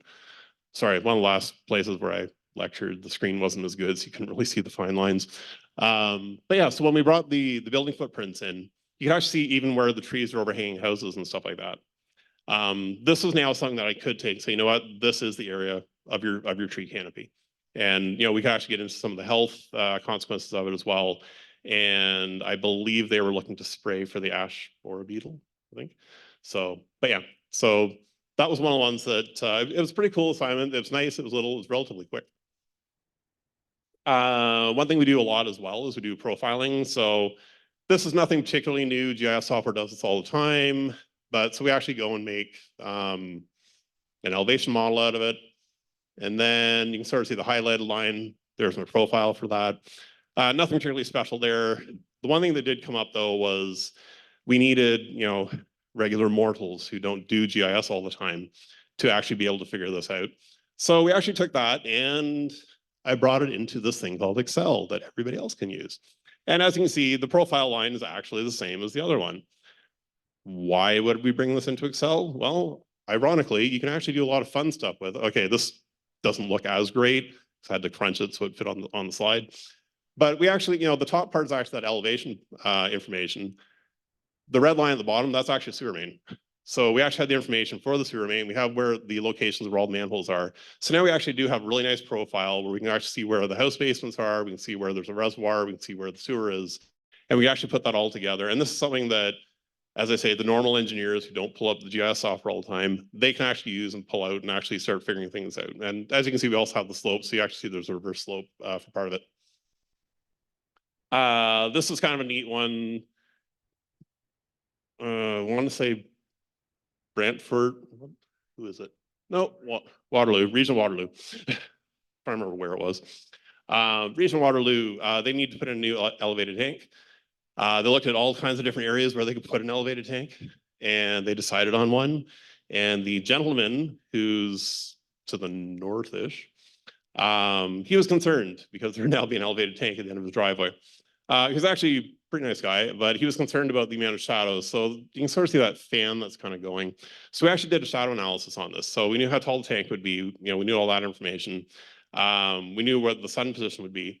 So we actually worked it out, and taking the first of the month for the entire year, we actually looked at, what's the addition, and to be very clear, this is the additional shadow that would be cast. So you can sort of see that generally speaking, I think it wasn't more than 30 minutes additional shadow that would actually hit his house. So his gardens and stuff would be fine. But in doing that, we were able to show how, this is how powerful GIS can be. This is not something that we normally do. This is something that was like, oh, yeah, no, we have the information. We can actually work this out. And this is something that actually worked out very well because we were actually able to use it for a few different other things as well. 3D stuff, we do a lot of 3D stuff. On the left is, I can't remember the name of it. Humberstone landfill site. So we're actually working out the volumetric analysis. So this is basically working out how much room is left in the landfill site. As they move stuff around, there's what's called a cap. So they will go over their cap, but that's okay because the plan is they will move that dirt elsewhere.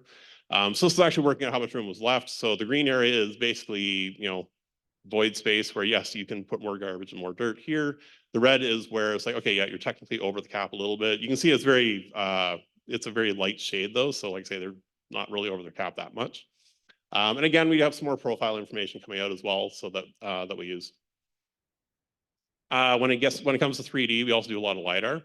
So the power building that is in Niagara Falls, which is now an attraction, we were actually commissioned to LiDAR the entire facility. So we actually have a virtual walkthrough of the entire facility. This is like how it was before they actually turned it into an attraction. But we actually modeled, so you can sort of see that on the left.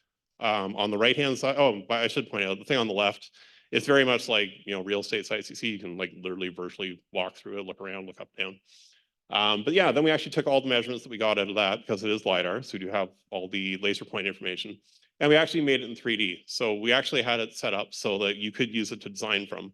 And we have the entire power building, the shaft, which I think is 160 feet. There's a tunnel. And the forebay. Forebay is the other one. They actually closed off part of the forebay and they drained it. So we actually get in front of it and do that as well.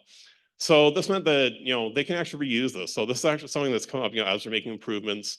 Can this fit in through the door? Will this fit in this place? What will it look like? And so they've used it multiple times, so which has been great.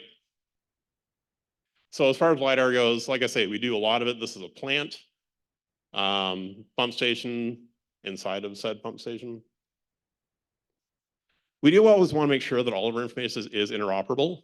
So having information that you've done in your one proprietary piece of software might sound great until someone else doesn't have that software and you need to talk to them. So we always want to make sure that anything we do can be transferred to pretty much any other piece of software relatively quickly, relatively easily. So we are always looking at open file formats, sources, things like that. So basically, you know, whenever we have, you know, stuff like this, we can turn into stuff like that. So that actually went into CAD. But then we actually had, so this is an open database. So that actually went into SQL Server.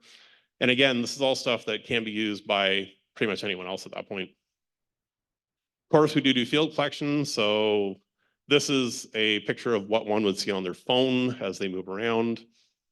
This is when they actually say they want to add something, they get a nice little form. So we actually put calculations in that as well. The neat thing is that this all ties right back into the desktop GIS. So whenever they do their stuff, I can go on the desktop, I can hit refresh, and basically I get all their new information. One of the neat things about this is this allows for bidirectional communication, because if I go and add something to this and I basically push it back up, for example, please don't bug this person at this house because they've asked not to be bothered and they've already spoken to us, it shows up immediately. So we actually have people who can like, oh yeah, no, they know to skip that house. So bunch of the other things that we do. Got to look at it now. I do a lot of bridge inspection stuff, so that's something that comes up a lot. I do a lot of manholes, streetlight assessments, back traces, so a lot of the modeling that we do as well, downspout inspections. So these are just a lot of the other things that we do in engineering with GIS data management. So if I can leave you with something for today, there are no problems. And I keep telling my staff this because they're like, oh, I got this problem. It's not a problem. It's an opportunity for an amazing solution. You know, like any of the problems that come, that's why they came to us. They didn't come to us because they were trying to pawn it off. They came to us because they really need a solution. This is an opportunity for an amazing solution. And with that, there's no reason why these solutions can't be your solutions. These are things for you to think about. You're learning all the new technology, all the new stuff, how new things go together. You know, AI, that wasn't around. Like, I mean, human intelligence wasn't around when I was younger, but hey, we'll leave that alone. But no, but like AI, that was totally a movie thing when I was younger. You know, now it's being integrated. We use QGIS a lot. We also use Raspberry a lot. ChatGPT is being incorporated into both of them. We're starting to play with it. Hey, you know, what if we did this? A lot of the new technologies, the new information that's available. Before, information was very hard to come by. It was very proprietary. Trying to get someone to actually give you the information was very difficult. Now there's open portals all over the place. Someone says, hey, do we have information here? First thing I do, what's the municipality name, open data, there's a website. Yes, we have information there. So there's no reason why you guys can't be the leaders of tomorrow with all this stuff. This is where you want to do it. Data is the thing these days. Data is now the commodity that everyone wants. Do we have any questions? Question down in the front.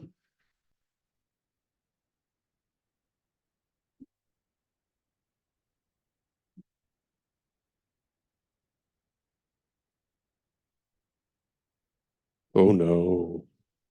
No, we're using it so that I can take a vacation, and it's the virtual James that just sits there. No, we're actually looking at pulling together 4 bits and pieces of our analyses. So if you think about it, like pretty much like any coding, I'm sure everyone's kind of heard the coding examples where, hey, I'm not sure about this. Let me ask ChatGPT how to write this Python code, and it'll go and spit out some code. We've actually found that it doesn't always get it right, but it does sometimes give us different ideas. Where it's like, you know what? I need to do this analysis. Go. And it'll actually start putting stuff together, and it's like, okay, you know what? That's kind of right. I can tweak that, or you know what? That's actually not a bad idea. You didn't do it right, but no, I can work with this.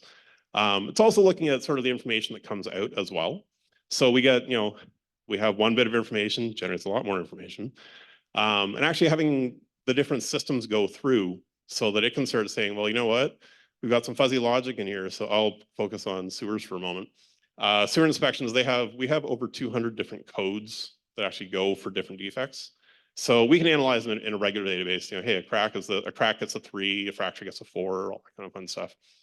But and we do have some relatively rigid logic that, well, if I have a pipe that has 3 cracks, 1 fracture, and a hole, but the AI can actually start looking like, okay, where do we kind of have that? What's the spatial distribution of that? If it's all over the place in a pipe, we might need to replace that pipe. If it's all in one spot on a pipe, maybe a spot repair is good enough for that, which is far cheaper than replacing the pipe. So yeah, so lots of different things. Like I say, we're exploring different ways to use it. But yeah, those are some of the things that we're looking at. So, any other questions? No other questions? Question? Thank you.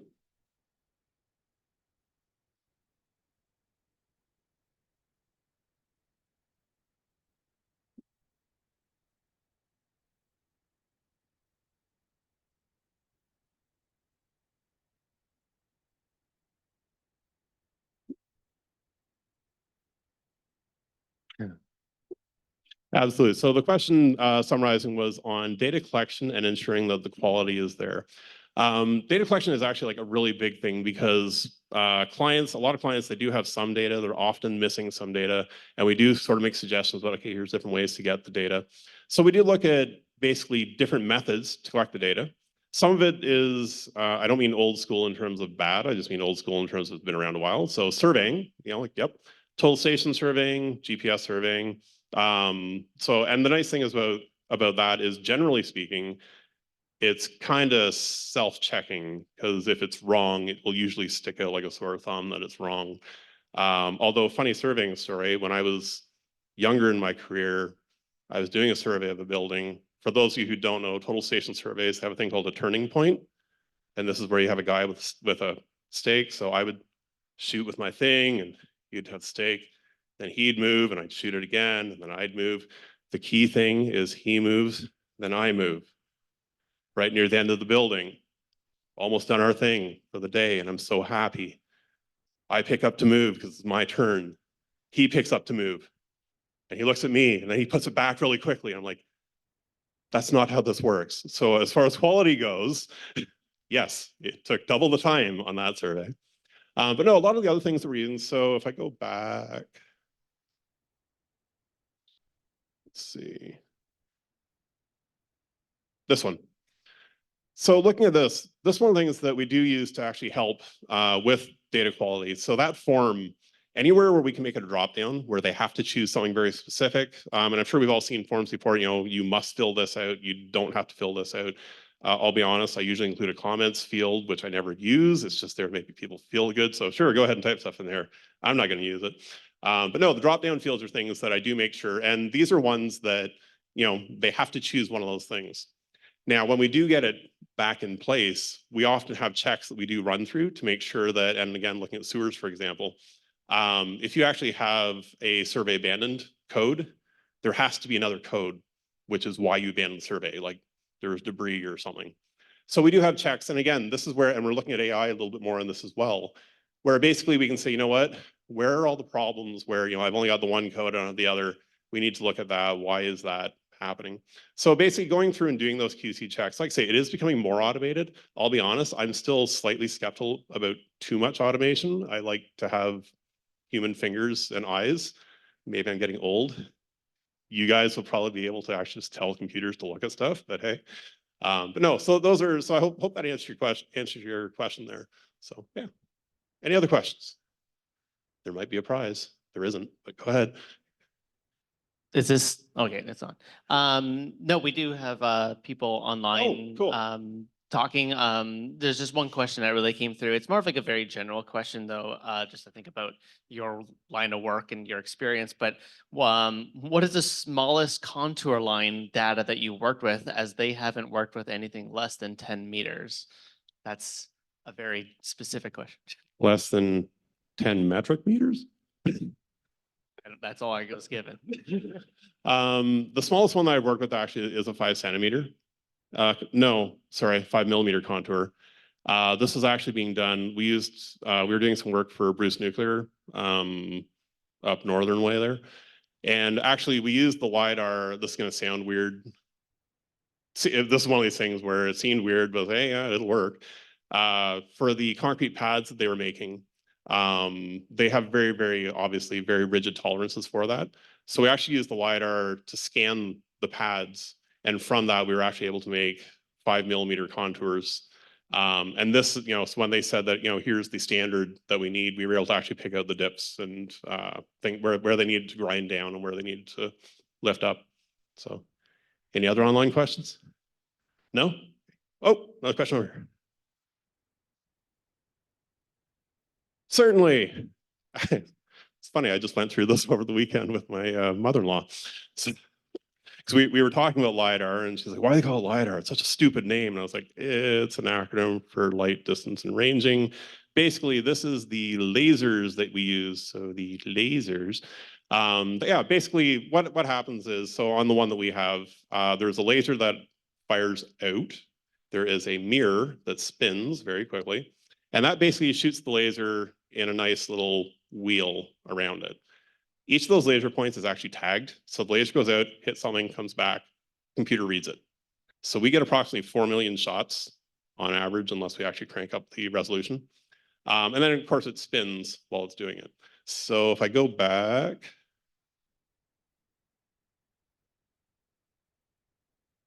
hey, you might be able to tell this picture here, it looks a little bit grainy. So that is not because it's a grainy picture. That is because every little thing that you see there is actually a colored dot. If I were to zoom in on that, you'd actually zoom into, I want to say it's 5 centimeters, between dots. So each of those is colored, and it actually comes out like that. So you can actually have that nice little laser profiling. Sorry? Absolutely like ultrasound. Yep. And actually we use sounding when we're doing bathymetry to get actually very similar results. So, and the funny thing with my mother-in-law was she was asking, oh, well, if you're, using radio frequencies, what would that be, radar? And I kind of looked at her. She's a former police officer. I said, no, that'd be radar. But anyway, any other questions? Cool. Yes. Yes. It really depends on the type of project and the type of data we can get. So a little bit of a plug for Skywatch. We use Skywatch as one of our vendors for remotely sensed data. Basically because they actually have access to several different constellations of satellites. So depending on what we need, and it's kind of cool, I get to feel super powerful because I can actually task a sat. So the one example I was showing you is like, yes, that was actually because I tasked the satellite and said, I need that. And in my mind, it was like, oh, the satellite's moving over here just for me. But the one thing we do though is we do always make sure that the limitations of the information are known. So for that particular thing, it's like, okay, yes, we were able to, I can't remember what it was. I want to say 25 centimeter resolution, I think, which was sufficient for what we were trying to do. Now, if let's say I was only able to get 1 meter resolution, we would basically work with it, obviously at a higher level, and we'd make sure it's known that, yes, this is why we're working with this. There are some ways that you can pare it down. We do that occasionally, but again, we do make sure it's well known. Okay, yes, we're basically making some assumptions here where, we have a pixel that's this big. I'm sort of guessing a little bit on these interior pixels, that type of thing. So, bam. Other questions? Peanut gallery? No. Yes? No? Yes? Oh, you want it? Go ahead. Go do it.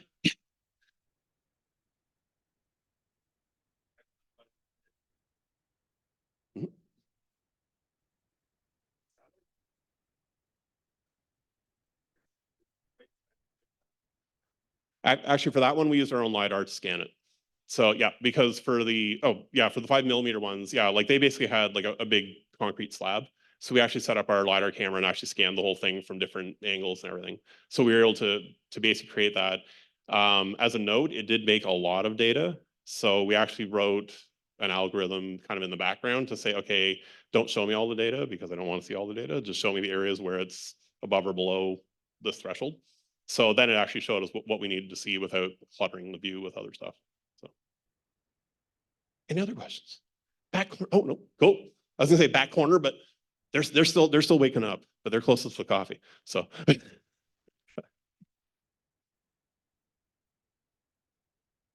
Oh yes, we do. I'm trying to think. Crap, I took the slide. I did have a slide. I took that one out. No, we actually do. So most of what we use it for is more just imagery.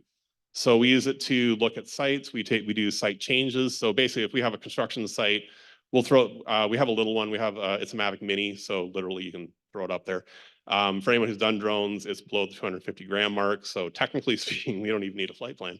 But yeah, no, we put it up there, we take pictures, and then 2 days later we throw it up again and say, okay, here's all the change. And we actually use GIS to do the change management. So hey, this pile moved or got smaller, that type of thing.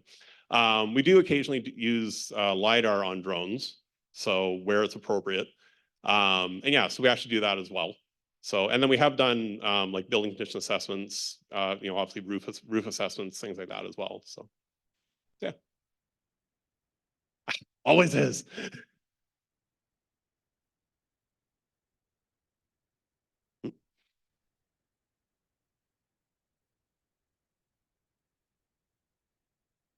We really do. We actually, it was a little bit embarrassing in a good way.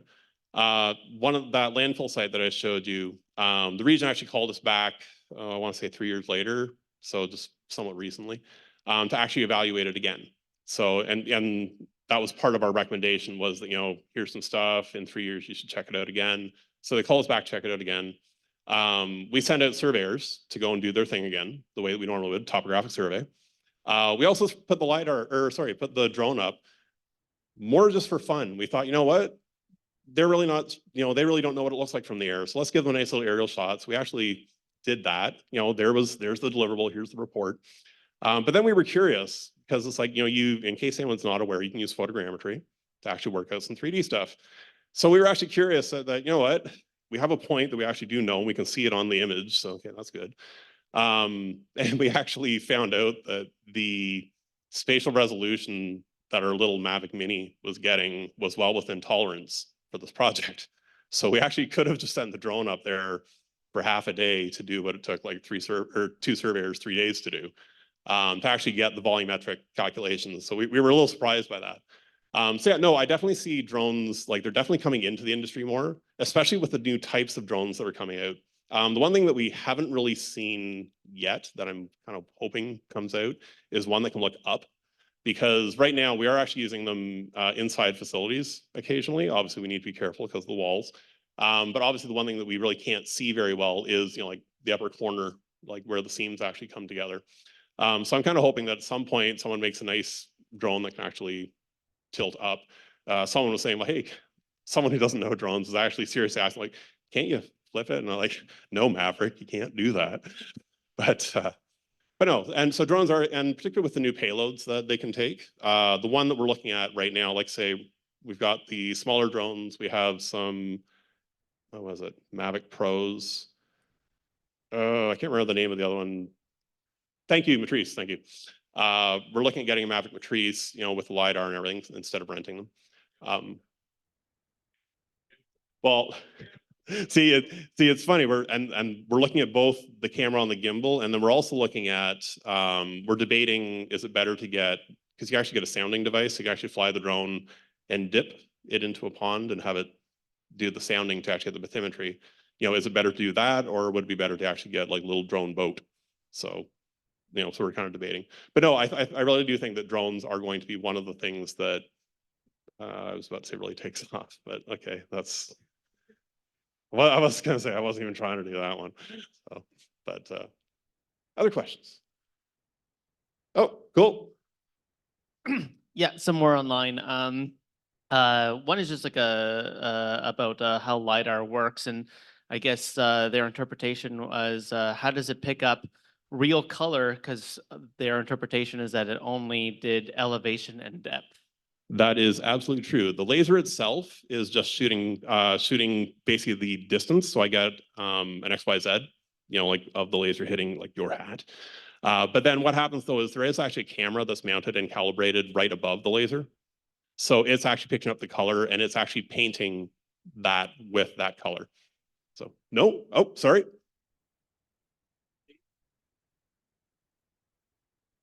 Oh.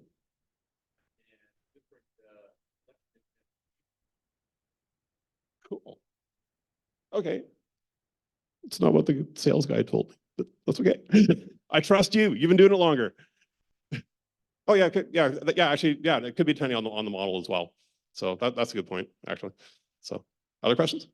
Yeah, and this one's more just like from your personal experience. What's the most interesting application of GIS that you've completed? I thought that the figuring of the shadows of the tower was very cool and unique. So yeah. The most interesting one that I've completed, actually, to be honest, the most interesting one that I've completed was actually the very first one that I completed. Back before I knew what GIS was, I had no idea what GIS was, and didn't know it was a thing.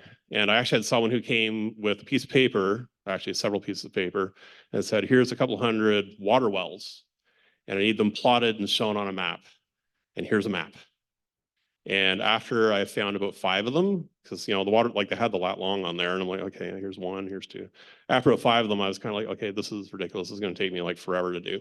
So I actually took all that information, I scanned it into a computer. This is back in 97, I think, ish.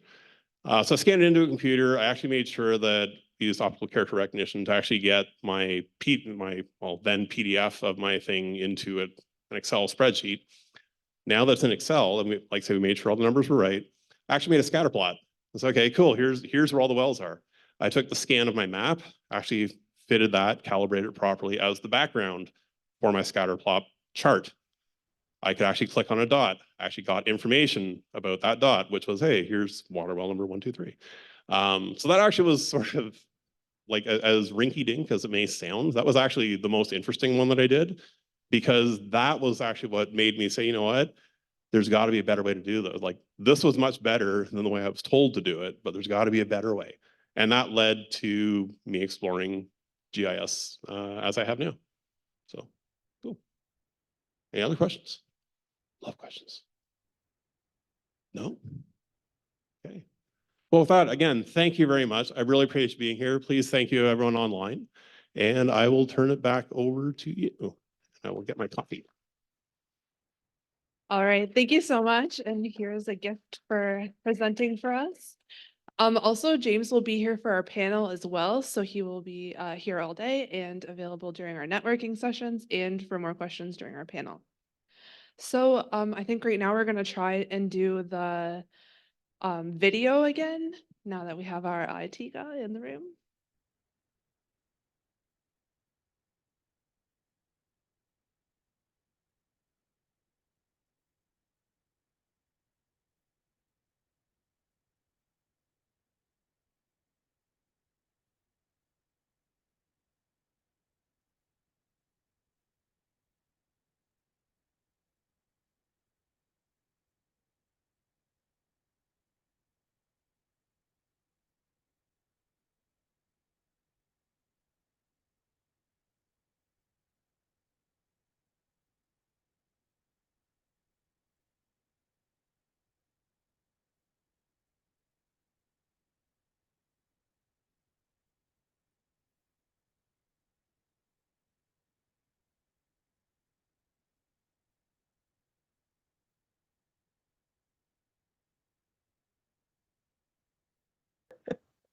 Well, hello, I'm Jeff Lamb, a member of BeSpatial.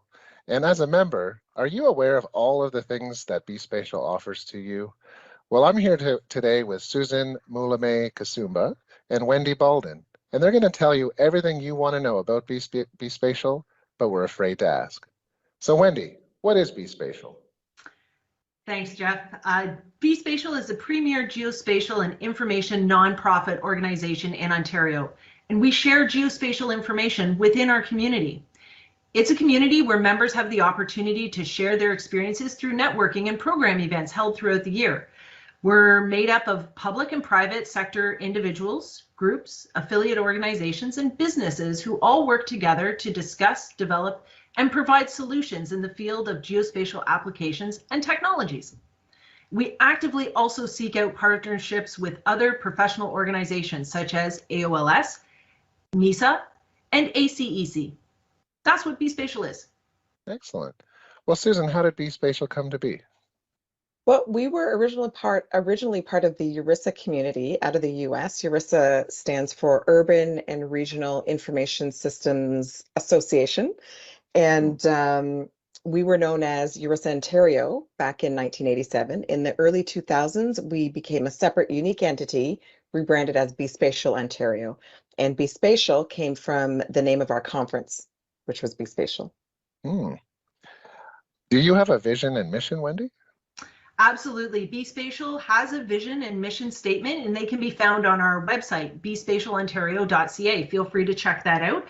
And we also have strategic goals and objectives that we set on an annual basis. Every August, we get together as a board and we meet for 1 to 2 days to review all of these items to make sure that we're staying relevant to our membership. Excellent. Well, Susan, how does BeSpatial operate? Well, we have a board of directors, and we're all volunteers. Our executive director is Sandra Crutcher. She's actually a founding member of the organization. So she's been with us for over 35 years. She's the backbone of our organization. We have a president, a vice president, a secretary, and a treasurer. We also have 8 voting board members and a board management team of 18 members and 9 standing committees.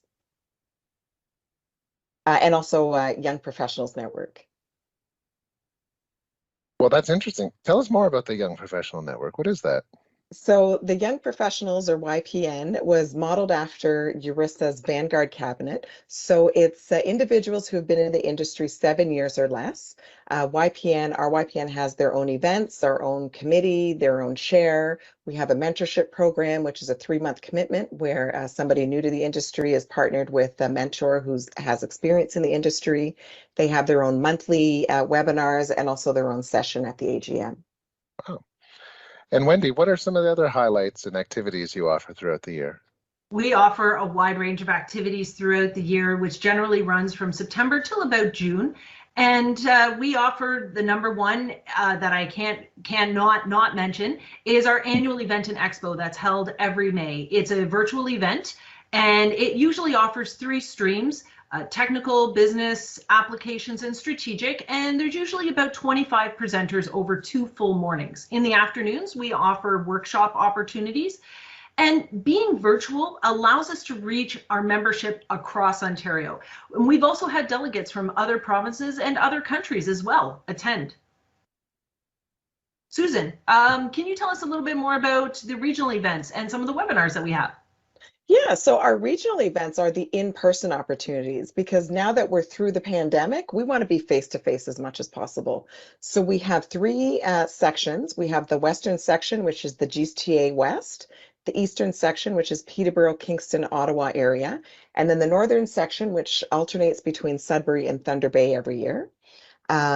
Each section has an in-person event a year.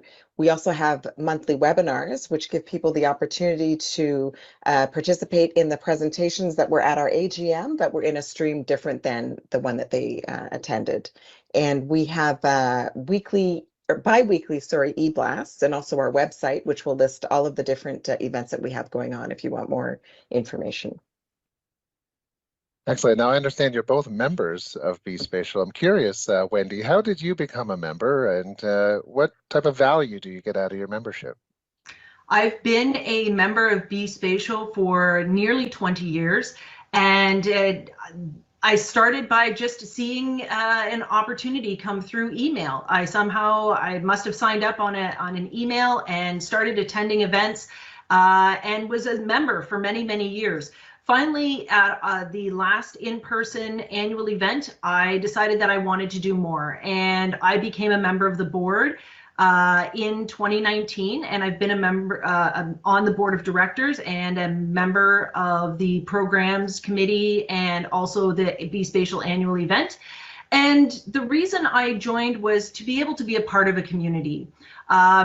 Also, once I obtained my GISP designation, BeSpatial Ontario is a fantastic way to be able to earn those educational credits that you need to keep up with in order to be able to maintain your GISP designation, and also gives me a really easy way to be able to contribute and give back to my community, which is another one of the requirements of a GISP designation. So The value that I get from my membership is trifold. I'm a part of a community. I get to maintain my GISP designation, and I get to participate and give back. Excellent. And how about you, Susan? Well, I started attending ERISA events probably also about 20 years ago, but I joined the board about 7 years ago. And I love the association, especially for the networking events. It's great to be able to be face-to-face with folks and compare stories and information. The way that I get the best value for my membership is to participate, both virtually and in person. I also make sure that I read the e-newsletters when they arrive, because sometimes there's stuff going on that maybe I didn't pick up in one of the board meetings. But for me, the best value is networking with our fellow members. And my time on the board and attending BeSpatial events has been very valuable. Excellent. Now, what would either of you say to a member or someone who's listening to this and wants to become a member? What's the #1 reason why they should join? Wendy. For me, #1 reason to join is to be a part of the community. Again, we're stronger if we work together than if we try to go it alone. So there is probably somebody who's having a similar issue to what you may be experiencing in your work environment, or there's a solution that you may not have thought of, or you just want to be able to collaborate. Being a part of a community like BeSpatial Ontario gives you that opportunity right from day one, automatically provides value. Absolutely. Susan, how about you? Yeah, I mean, further to what Wendy said, we have these Learn What I Learn events, which are fantastic. Yeah. And our technology changes on a dime, especially now with the advent of faster and faster computers and computing power. Being able to learn things in the community, your membership with BeSpatial, this is the best way to do this, because people are presenting new things every year, if not month to month, that they're doing. And we can always learn from what others are doing. Excellent. Well, as one member to 2 other members who have contributed your time to this community, I want to say thank you for your time. Thank you for your contribution to the community. And we look forward to another amazing year next year. Thank you, Jeff. Thank you, Thanks Jeff. for your time. Appreciate your time. Thank you.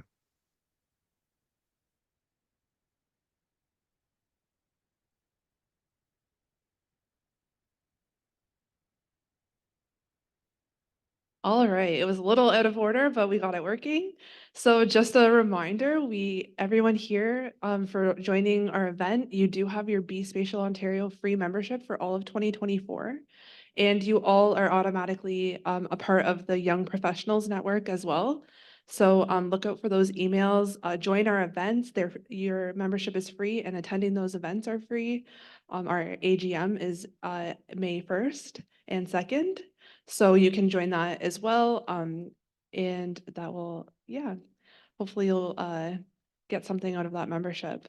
So now we're going to have a 30-minute break. I'll just put our agenda back up for everyone's reminder.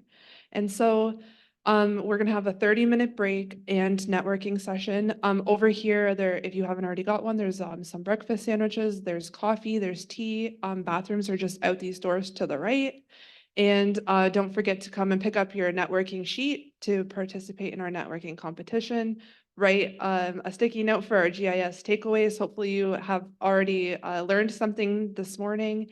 And then we'll return and we'll get to hear from Lori-Ann Zwicker. I saw that she entered the room, so maybe she'll be available to talk to you during this break as well.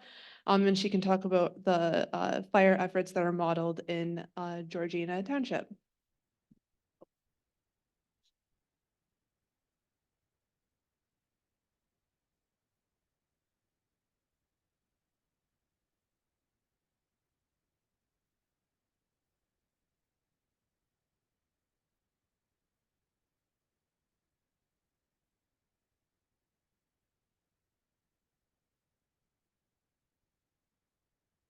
So for those online, there is a GISP micro-credentials program at Seneca. And so you can maybe check that out online. We have a representative in the room. So the people that are in the room, you can go in and meet with them and talk about that program.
Test. Hi, everyone. Can everyone just maybe return to your seats and we're going to continue on?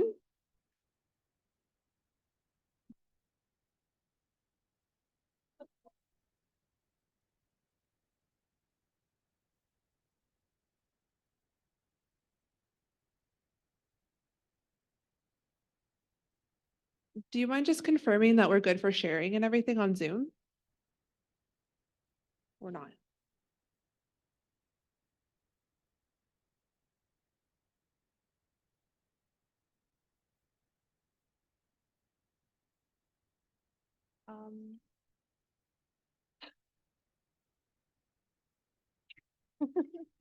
He's coming. Are you looking for her presentation? No, it's up. We're just not sharing on Zoom, so he's gonna close it. Okay. We had to close. We had to close it. We had to. Well, it's still in, I think. I'm just not sure. Sorry.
Okay, I hope everybody had a nice break and you had a chance to do some networking and chatting with some of our experts. Our next presenter is Lorianne Zwicker. She's a deputy fire chief with Georgina Fire and Rescue Services. She developed the first live data community risk assessment and community risk reduction plan in Ontario. She was previously with Barrie Fire and Emergency Service as Chief Fire Prevention Officer and lead on the crew assessments for risk reduction, and with Toronto Fire Services as captain in training with the creation of the operations-based reinspection program. Lorianne is a professor at Seneca College and an OFC adjunct instructor holding CMMII designation with enhancements in fire prevention professional and fire services professional. And I believe she also mentioned to me that she's also an instructor or professor at the University of Toronto. A very accomplished speaker we have today, and please give a warm round of applause for Lori-Ann Zwicker. Thank you.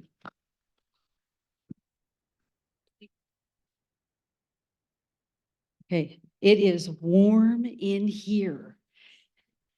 The hat is coming off. Thank you so much for having me. With this mic, I honestly feel like I'm getting ready for my karaoke debut. You don't want to hear it. However, it does happen a few times on the weekend where I might get a little into the music. But thank you so much for having me here with you today. I hope that today will inspire your mind to create something. And I see that you have these QR codes. I love QR codes. You'll see that. And you know, if you take one thing away from you today and you build on it and you enhance it and then share it with your team, it will multiply again and again and again until we're able to build something that speaks to community risk all over the province, not just in Georgina. So this should work. There we go. Why did I go through this whole process of building a community risk assessment? Well, we're mandated actually by the Ontario Fire Marshal to create a community risk assessment. And it's had to be done by this July of 2024. And they had specific provisions that we had to build. There are 444 municipalities in Ontario, all of which have to have a community risk assessment completed. Of those, Georgina is the only in Ontario that is all live base and is all built on a live portal. Everyone else has it built on paper. And the day they printed it is the day their data died. Because data changes, as I heard earlier this morning, data changes every single minute. And in Georgina, it's the same. My data refreshes every 5 minutes, and we may even see some changes as we look through the program today. So Georgina, we're little, we're tiny. It's 49,000 here, but we actually in December, we hit 50,000. And they are now at 18,465 households, but we really do have a large geographic area. And we have a wonderful, wonderful water. So we have 52 kilometers of waterfront, which adds to our risk when we're looking at water rescue. We built the community risk assessment on and over the 287 square kilometers. But it was very difficult to just make it a big blanket. So I looked at what I had in staff. I have 8 full-time captains. And I built 8 communities. Each one of those communities is assigned a full-time captain, and they are called the community captain. They are responsible for their captain for a full year, and all of the data that comes from that captain is reflected in the live data portal. I'm going to give you a better demonstration. This is just a really quick snapshot. This is the 8 communities that you see that are built here on the mapping. Every map that I show you today, everything is all interactive, so we can look at different data and what we want to see reflected in our risks. What did I need? Well, first of all, I needed the rights to be able to use ArcGIS. Where did this idea come from? In April of 2022, I moved back to Georgina as the deputy fire chief. And the portfolio that was provided to me and said, you must take care of the community risk. And I started the paper journey. And I started building page by page by page of this community risk assessment. And when I pulled my data out on Monday, and then I started to build something the following Monday, my data changed. And I was starting to feel like, okay, what am I doing? And then I did some research. And I thought, okay, this looks interesting. I saw a few things being done over in British Columbia with fires in relation to socioeconomic.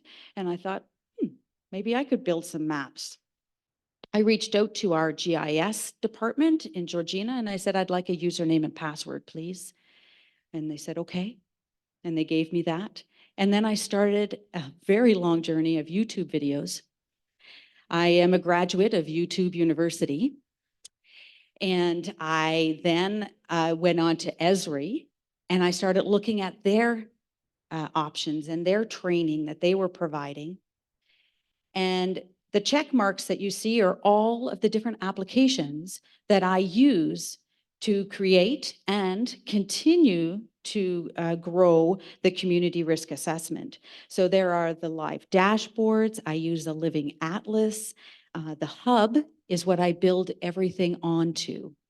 And then I put stories in there, my storyboards, and community analyst was an item, and I'll show you what I did with that. But these are all the items that I needed. And then wrapped around that is Power Automate. So everything is automated. When the crews are out, when fire prevention is out, public education is out, everything is automated. Whatever they submit into the portal will push out. If there are deficiencies, it will push out to fire prevention. If there's a concern for public education, it goes directly to PubEd. If there is a concern related to if the owner of the home needs to be aware that they've lowered the level of their protection, they get an email. Everybody is notified. So this whole program, as it's feeding live data, it is wrapped by Power Automate. So I got my username and password. And then I did that research and started to build it. The average cost of a community risk assessment, and this should entice you if nothing else does. They pay for paper copies in Georgina for a community risk assessment would be $60,000 to have a consultant do it. I did it in the first year for $58.41. It was because I needed half a year, roughly, of the community analyst application. This year, it's $190. Yes, it's going to take my time, but that is the bottom line cost. We are a smaller municipality. Other municipalities who are larger in York Region, there's one municipality, they pay $150,000 for theirs, and they have to pay it every 5 years. So some of the things that our crews do and our fire prevention staff is Home Safe Home. So they will go throughout the community. They have assigned locations that they go to, and they conduct home safe home inspections, making sure that homes have and are protected with working smoke alarms as per the law and working CO alarms. All of the staff and all on our front run trucks have this QR code. Everything runs through this one QR code. Everything we do. They also conduct short-term rental, which is like an Airbnb. They do community captain. So a community captain, again, is specific to their community. And last year, they had their assigned community. And this year, what I did was I rotated them.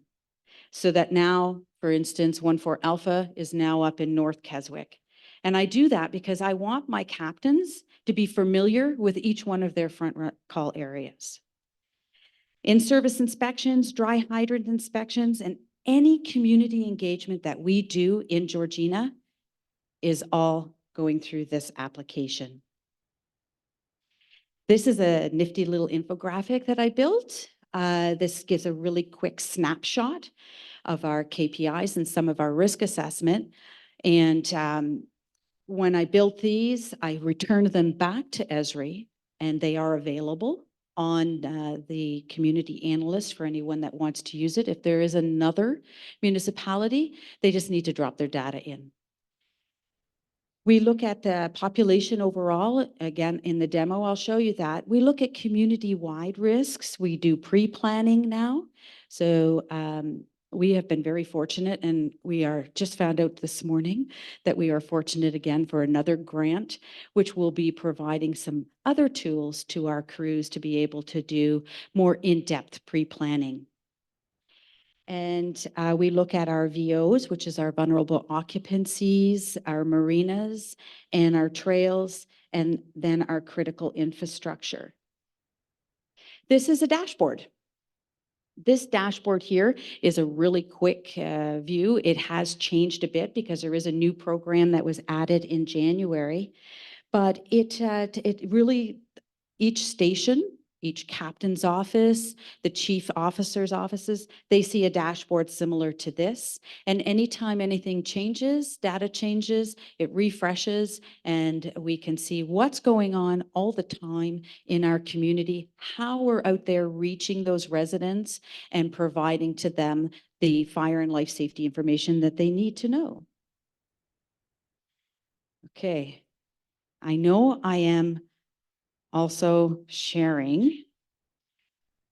Do I need to stop my share to go to my community risk?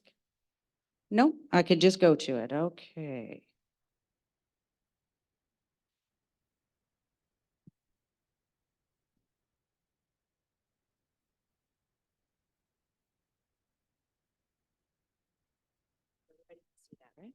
Everybody can see it. Okay, now you can't see me because I'm behind the screen and I'm vertically challenged. So you can see the top of my head, Bob. But the community risk assessment, this is exactly what I work in and what I deal with all day long as data's coming in. When I built this, it started in July of 2022. And in December of 2022, I had the first 3 tabs built. Those first 3 tabs meet what is required by the mandate from the Ontario Fire Marshal. When I did the presentation on January 4th of 2023 to the Fire Marshal, I was then endorsed for this and that it exceeded what was required for the community risk assessment. So we build again on the 8 communities of Georgina. If I was to click on one of these, it's going to tell me who the captain is. So this is 16 Charlie. Some people ask me why I built them this size, and I didn't do it by population, because if I did, it would be a little dot here and a little dot here because the population is so large in Keswick North and Keswick South.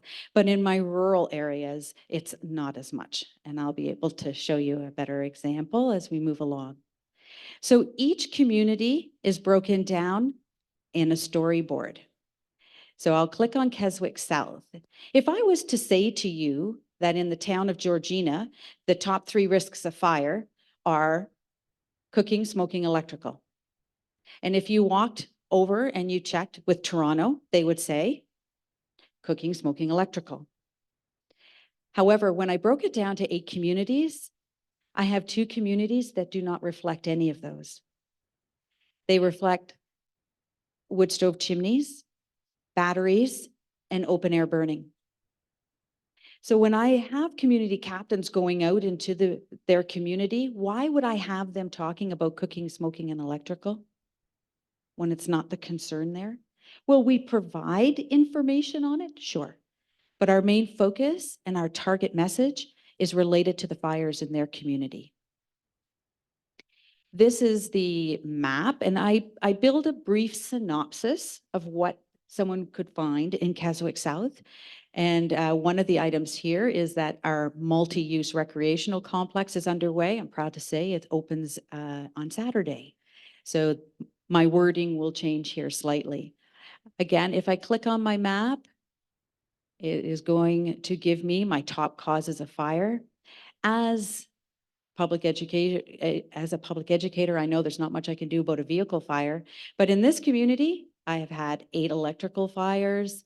I've had 4 cooking and 4 smoking. So it does represent what that blanket is in this community. Then I built the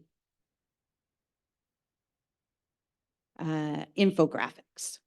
So these infographics, how did I do it? After I built my polygons and my 8 communities, I went online to Census data and Census Canada, and I took all of their data that they had on Georgina, I put it into an Excel file, and I dropped it into my polygons.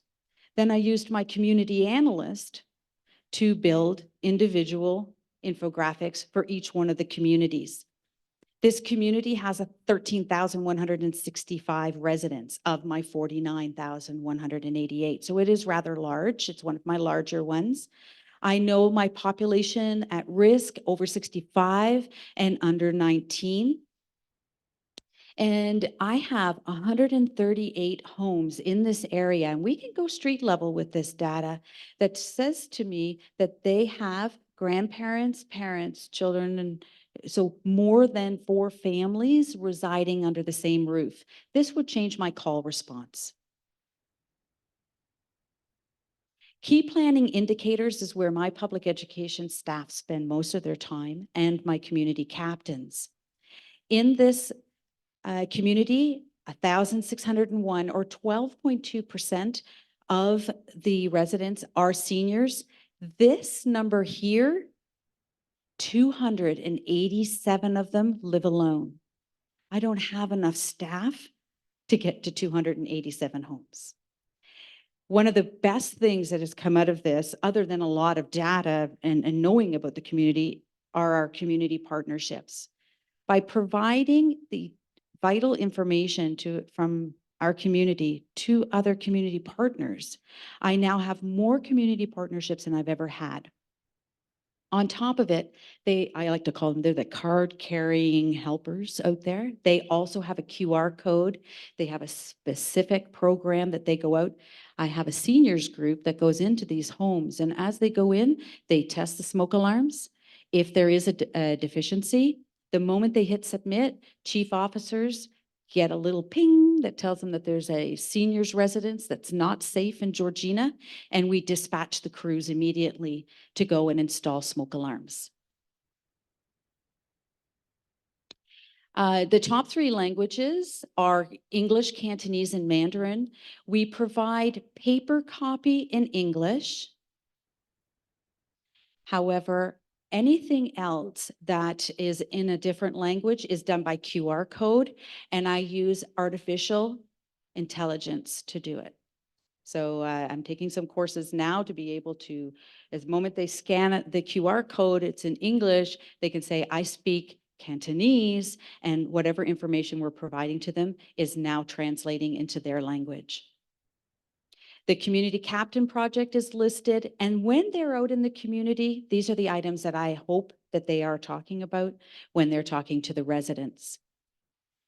One of the items I'm here is our PRISM segments. PRISM segments is also part of the ArcGIS online program. This one here, it says that 17% of my residents in this area are suburban sport people. So what does this mean?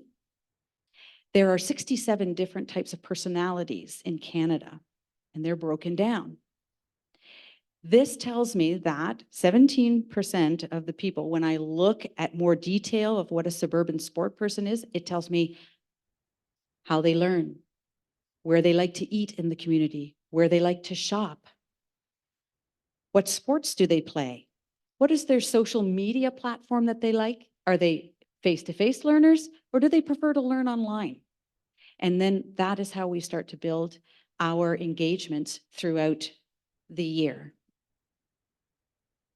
So each one of our communities is broken down by a story. The next is overall. I know, for instance, and you saw there in one of those infographics, that in community Keswick South, I have 146 families that are under $20,000 a year income. I know from my data that the individual family in Georgina spends $12,265 a year on groceries. It leaves very little at the end of the year. And the last thing they're thinking about is replacing a $60 smoke alarm. So we reach out to those areas to make sure that they have a working smoke alarm. This is that infographic that I showed you on one of the key slides. So as I break down each community, I also look at Georgina in its entirety. This is the building stock for Georgina. This takes a bit of work and patience with the building department and your MPAC, but you can get it. It is doable. And once you do a nice cleanup, you can see what your building stock is in your municipality. And then we also have our stats. We must provide stats that say what our how many fires and what that dollar loss was in Georgina in comparison to Ontario. Our community-wide response. So this is our fun heat mapping. And I'll go to open air burn.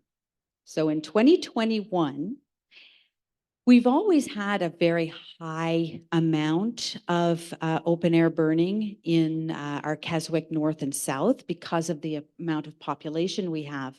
But this one up here concerned me. And this is over a small geographic area. And I looked at the data and I had 28 unauthorized open air burns. And I'm thinking, why? Why do I have so many? It was just new. The program was so new, it wasn't even live yet. And I sent out the community captain. I said, I want you to go to these 6 streets. I want you to educate each of these households on our open air burn policy, our bylaw, and on safe burning practices. Watch this when I click on 2022. We went from 28 fires to 4 after education. And I'm very happy to say we are at 1 in 2023. It proves that by taking data, target messaging, and educating, it can make a difference. Our inspections are also all listed here, all of our different inspection types. And again, all done on heat mapping. These are all live little buttons that we can look at and see what types of inspections. Our pre-plan focuses on the higher risk areas. And this mapping, I built this with the 8 polygons. I put the floodplain over the top of it because all of these items in our high risk, one of our high risks is flooding. So when I click on my senior living and my group homes, I see where they're all located, and I can see where they're located in relation to any of our floodplain. I can click on any of these. They can tell me who's the assigned captain and also what's the name of the place and how many beds they have. This information is all provided and is live data on the front run trucks.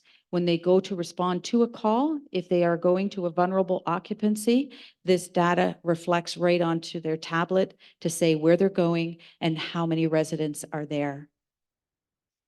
Our marinas, this was one of the items that we did a blitz on last year. We have 1,441 slips in Georgina. And in March of 2020, we had a large fire. 14 boats were lost before they were even put in the water. They were at dry dock. And so the crews went out as community captains and they did a blitz of these and educated on 2 things. Number 1, safe boating practices. And number 2, what 3 words? Some of you know what 3 words, right? Yes, hi. That cause of the fire was electrical. Yes. You're welcome. So how many of you know what 3 words? Okay. All right. You need my link. So what 3 words is an app. You can all download it. But what we did is we reached directly to the maker of what 3 words in England. And we asked them to create for Georgina our very own QR code. So if anybody scans our QR code in Georgina, we then see, did they put the app on their phone or their tablet? And B, did they use it? So it could either be for an emergency, or you can use what 3 words to say, hi, I'm here at this park and I'm going to send to you my 3 words, and it goes over to you. We did this blitz, and last year we had 709 boaters download this app, and of those, 50 of them used it, either in an emergency or sharing their location. It's broken down into 3-meter squares all over the world, and you do not need internet for it. You don't need data. Works off of a satellite, and if you have no bars on your phone, it doesn't matter. It works. The next is our railway. We do have railways in Georgina, one that goes right through, as you'll see here. And I know at the beginning of every year and every quarter, I get an update of what are the top items that travel through Georgina, the top dangerous goods. And I ensure that our crews, our full-time crews and volunteers are trained on the top 10 in the event that we did have a dangerous goods spill. This is a fun little app that was built. So we have what's called our trail map system. It's interactive, and anybody can download it and say where they are, and they're taking a walk along a trail in Georgina. But let's say they get lost or somebody gets hurt. They can use what 3 words? They ping the 3 words, they send it to Richmond Hill Dispatch that then sends it to our truck. And I created a map specifically for my crews that when they get the ping, it will tell them where to park their apparatus to best attend that patient. It will give them details on their map of what to expect, where they're parking the vehicle, if it's going to be on gravel or paved road, and what is the distance between where they park and that patient that requires assistance. And then we have our critical infrastructure. So all of our infrastructure is listed here. It's interactive, so I can turn them on or turn them off. And this is also provided to our emergency operations center in the event that we have a flood or if we have a tornado, which we don't want, but if we did, the application opens on a tablet where they can actually draw a line of demarcation of where the tornado hit. And on the right-hand side of it, it will give every address that has been affected or possibly affected by that tornado. And the last piece is our dry hydrants. These are all the locations. Again, it's interactive. It would tell the firefighters how to connect, what is the connection, how much is their flow that they can get, and the last time that they were tested. All right. That is what you need to exceed what is required by the fire marshal. Everything else that I built is because I just kept going and learning and doing more. I watch wind patterns because we have on average about 128 power outages every year in Georgina. So I watch the winds to see how they are, and we have a weather widget. And we also have, and some other municipalities may already have this is our snowplow app. Our snowplow app came into great use for me in December when I had a fire out on Old Shiloh, and it was a terrible winter storm. And I started to see my crews starting to slip on the ice. I went onto my app and I went to see which was the closest snowplow to me at that time. And we named them. So it was Plowy McPlowface was the closest. I got on the roads radio. I radioed directly to that truck. And in 5 minutes, I had salt and sand.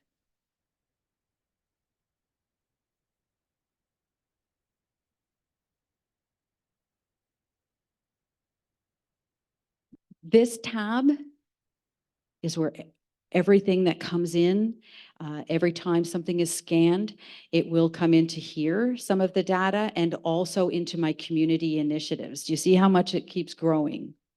So this is the new dashboard. This dashboard, it has a new program. You'll see it there. It looks different. It's called the compliance check. So from 2018 to 2023, we've had 500 homes that were inspected. Of the thousands that we did, there were 500 that were non-compliant. We're going back this year. Each community captain has been assigned a certain amount, and we're going back to see if there's a compliance. There is a small little piece that could change the data, and that is it the same person in the house that was there the first time it was inspected? If it's not, then I can't really say there was a change in behavior. But for any that do have the same resident, we'll be able to see if what we're doing is making a difference, and if it's not, we need to change it. The next is our engagements so far this year. So we've had 1 community captain, 20 after the fire blitzes. This number, it just keeps growing as they scan. 23 unscheduled interactions. We didn't know what we had in unscheduled interactions before, but now if anybody comes to the station, they want to see the truck, they're asking information on fire extinguishers, it can all be tracked, and we have a dashboard for that too. So of those 23, these are the things that we would have never been able to collect data for before. Each one of the captain, this is our entry stats. So we're sitting at around 71% for Home Safe Home, 100% for our community captain. These actually don't officially start till May 1st, but we had a overzealous captain that wanted to do a community captain early. So I do not discourage that if they want to. And then this is the information for each one of the platoons and everything that they're assigned. And every time they hit submit, it updates to say that they are completed their work. And then I would never give them this because then 14C is going to know that 14D had this. So I made individual dashboards for everyone. Home Safe Home, that is our smoke alarm program.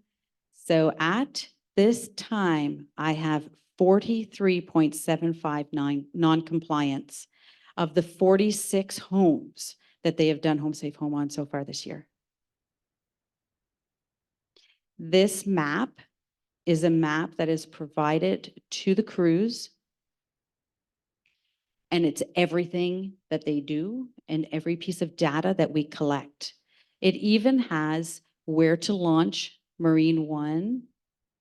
And when they click on it, they see what the what 3 words are, so they can go directly to that location.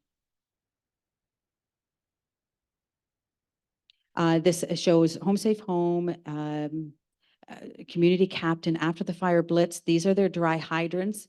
And what's really awesome with this is that they can look and see when was the last, and if the captain took a picture of it, it's also there. So they can see the dry hydrant, its location, and how they were drafting. All available 24/7. They're in-service inspections. So they go in and they do inspections on light industrial and plazas. They've done 81 of, they've been assigned 81. They've done 70 so far. Of those, 51% have violations. These are the top 10 violations. So PubEd now built a program for business owners on what are the top causes of fire or fire concerns, and we're able to educate them on that. Our community initiatives page, so our compliance project is up. It doesn't start until May 1st, but it's ready to go. Everybody, all of their assignments are there. And again, as soon as they hit submit, It just updates this for me. And there's our map showing all of our non-compliance. If they do become compliant, they will turn green. We have a tool. It is an app for the residents. It's called HIT. It's a home inspection tool, all built on a QR code, and they can then answer the questions. If they do answer all the questions, it shows up on our main map. And when the crews are out in that area, they actually will go to that resident and say, you know what, thanks for having a safe home. And we have a little prize pack that we give to them.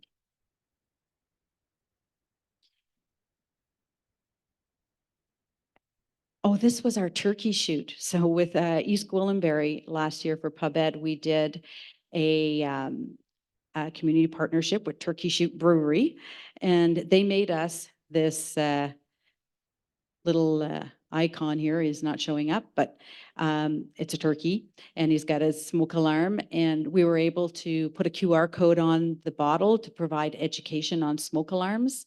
It didn't get scanned very much, but of those, 7 people did say that they tested their smoke alarms, so that's 7 more than what we had. And then our PubEd, we follow it. We look at comparators to last year.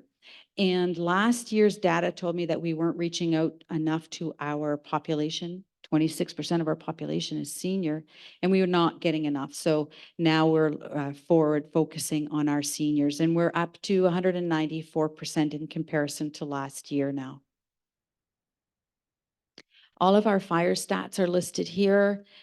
So we can show you how our top causes of fire, most of them have gone down. And that is done by community. And then structure fires, vehicle fires. We had a pretty big fire in 2022. You see here, this structure fire went from around 3 million up to 16.8 million. We lost a rather large home, so that did change our numbers a bit. And then from there, it's all the top causes by community, by year, and number of fires in each community, causes, all interactive. So if I wanted to, for instance, I can't do anything about arson. I can't do anything about a dumpster fire. Can't do anything about grass. The individual that decided to burn their chicken coop, I can't do anything about that. And so I'll remove that. I'll remove my undetermined, and I'll remove my vehicles. Now I can look. And in community 5, it's smoking, electrical, and cooking. And then time of day. Most people would think that most fires occur at nighttime when you're asleep. In Georgina, it's not the case. In Georgina, most fires occur between 4 p.m. and 11:59 p.m.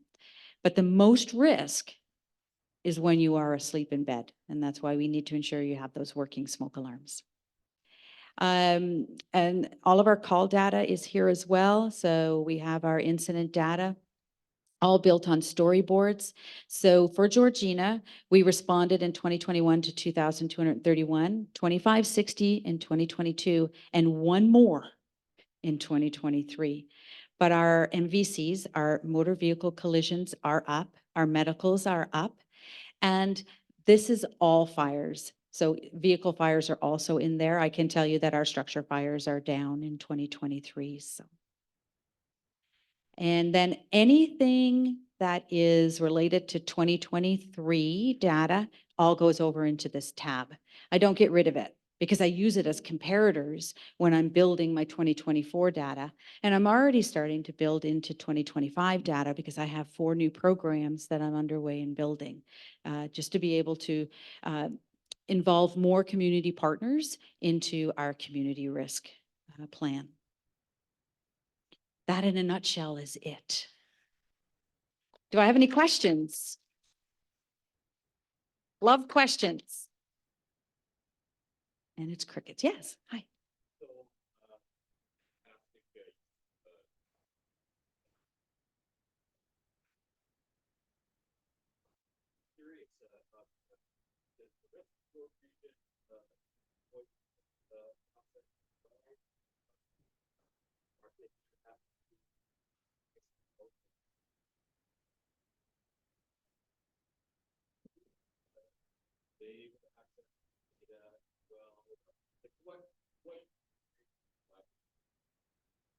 Yeah, excellent question. So, and I was just on the phone actually speaking with the Central York chief. And so right now I have East Gwillimbury is starting to build theirs. And Central York started last week. They're in the process I was in, get a username and password. The hope is that when more York regions in our York region embrace this, we would then be able to look at community risk region-wide, because we can all share inside of this, our portal, and be able to overlap them, right? And create different layers. We may see that there's a high influx in one area and it's lower in another, but how did they get it low? We can then start to share that information amongst ourselves. So at this point, there's not many that have embraced it. However, the time is coming when they're going to have to start doing that 5-year review, and they're going to start looking at all that paper, and they're going to say, maybe it's time to look, right? And start to build this. So right now, no, but I'm hoping that we can build it to be York-wide. And I forgot to mention this. I have like no GIS background, like zero. Like I'm actually lower than zero. On one of my other presentations, I have this funny little picture of this little kid that's on the phone, or they're yelling at it and saying, "No, grandma, click select," right? Because that's what it was like for me. My grandchildren actually know more about my cell phone than I do. So it was a journey to get to this point, but you all have the bases, right? You're here. That's why you're here, right? And you can start to build these and create and go far more than what I can do. You know, like I just don't have those abilities. It's an old brain, I like to say. You all have the new brains, and you can build things and bring community risk and community safety to a place where it's never been before. And you can sell those ideas and bring them forward to those individuals who can speak for those municipalities and be able to make a difference. And all of you can make a difference. It's what path you choose to make in that difference, but you can all do it. Any questions? Yes, hi.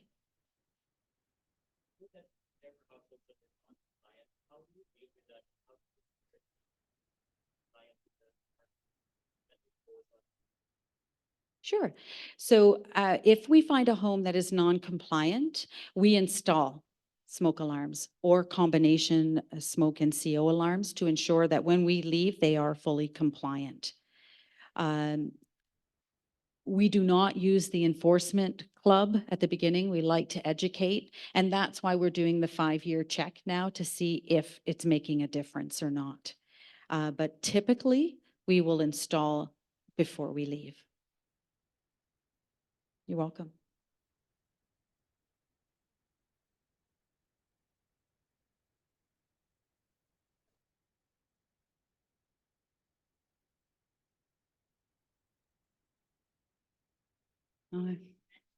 Yeah, so I actually removed a video from my presentation, and it is one of my community captains actually talking about the program.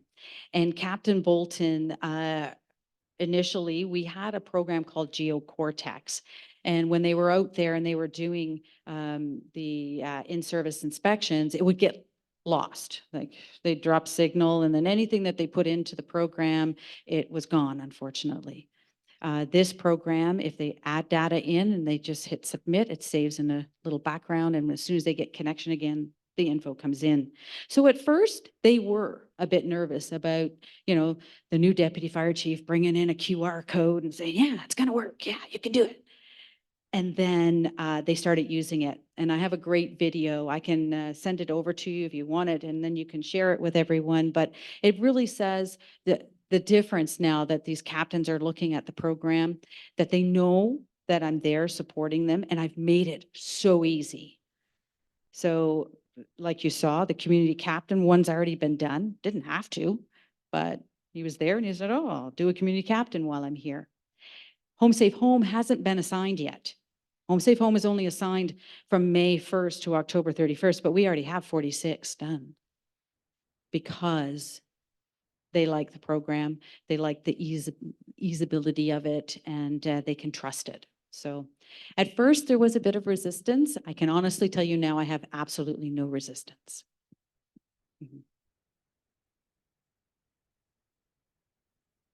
Okay, well, no other questions. Thank you for having me here.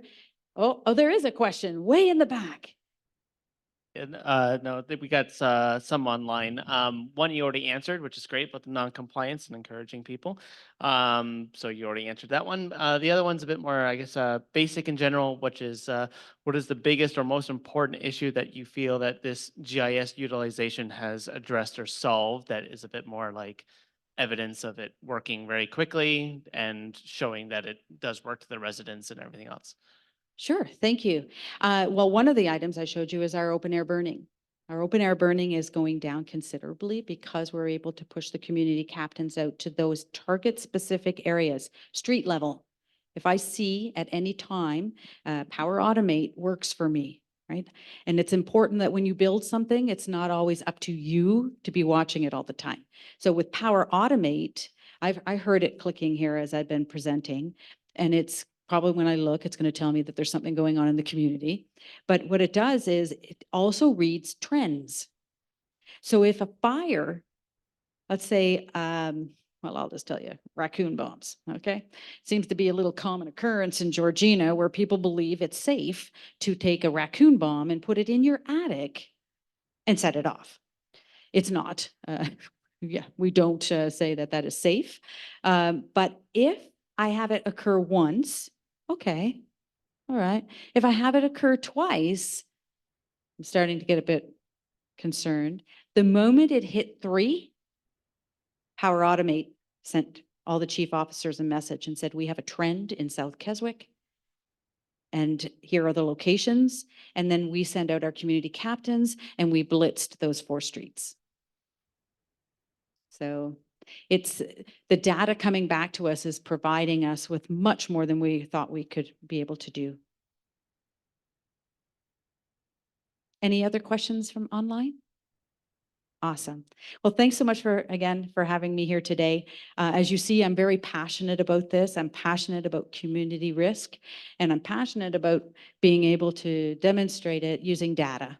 And if you guys have any questions or anything, you can always reach out to me. I'm going to go right here.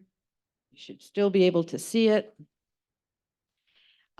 We build our program and our calendar on the data that we receive every year.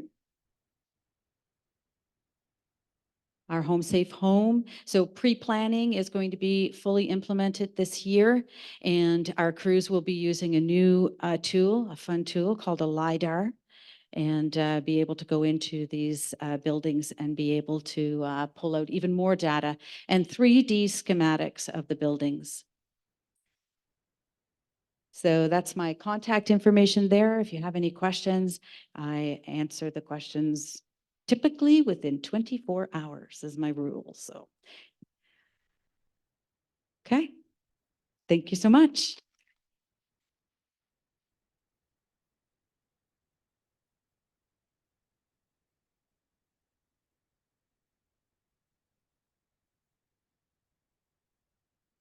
That's okay. Jeez. So thank you so much again, Lorianne, for joining us. It was very interesting, and I hope that everyone got something out of this. We do have some people from the fire program here as well. So thank you so much for joining us. A little gift for your presentation. So I just wanted to also make a little side note about Lorianne's all of her dashboards and everything are created in ArcGIS Online.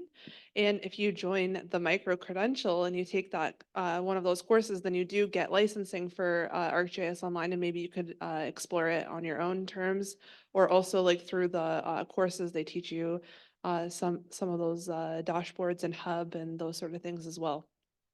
So now we're gonna go into our lunch hour. It's going to be 1 hour break and networking session again. Lunch is just over here on the side. Again, the bathrooms are just out here to the right, and we'll resume again at 1.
Hi, everyone.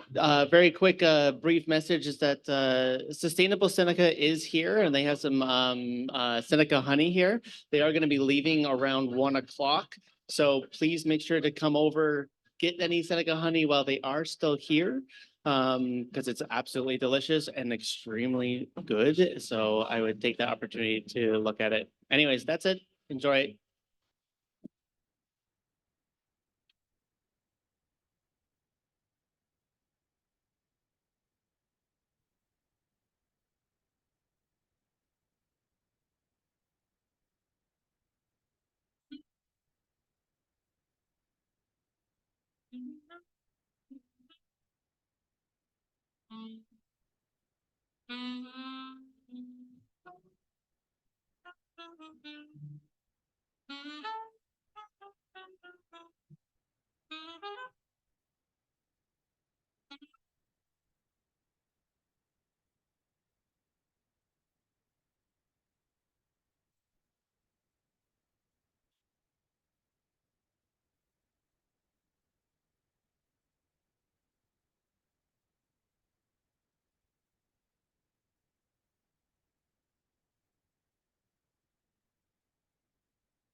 All right, good afternoon, everyone.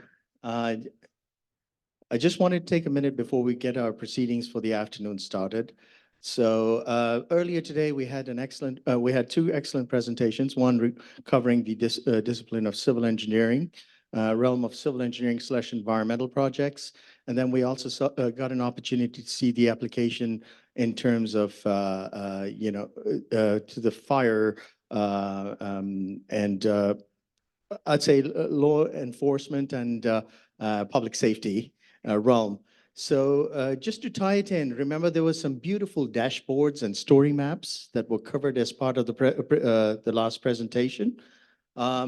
We don't cover that in our programs in the civil GIS courses that are offered at the civil engineering technician technology, as well as the environmental technician and technology programs, because our focus is more on introducing you to the data analytical tools and data visualization tools, data interpretation, interpretation of your results and going forward with that.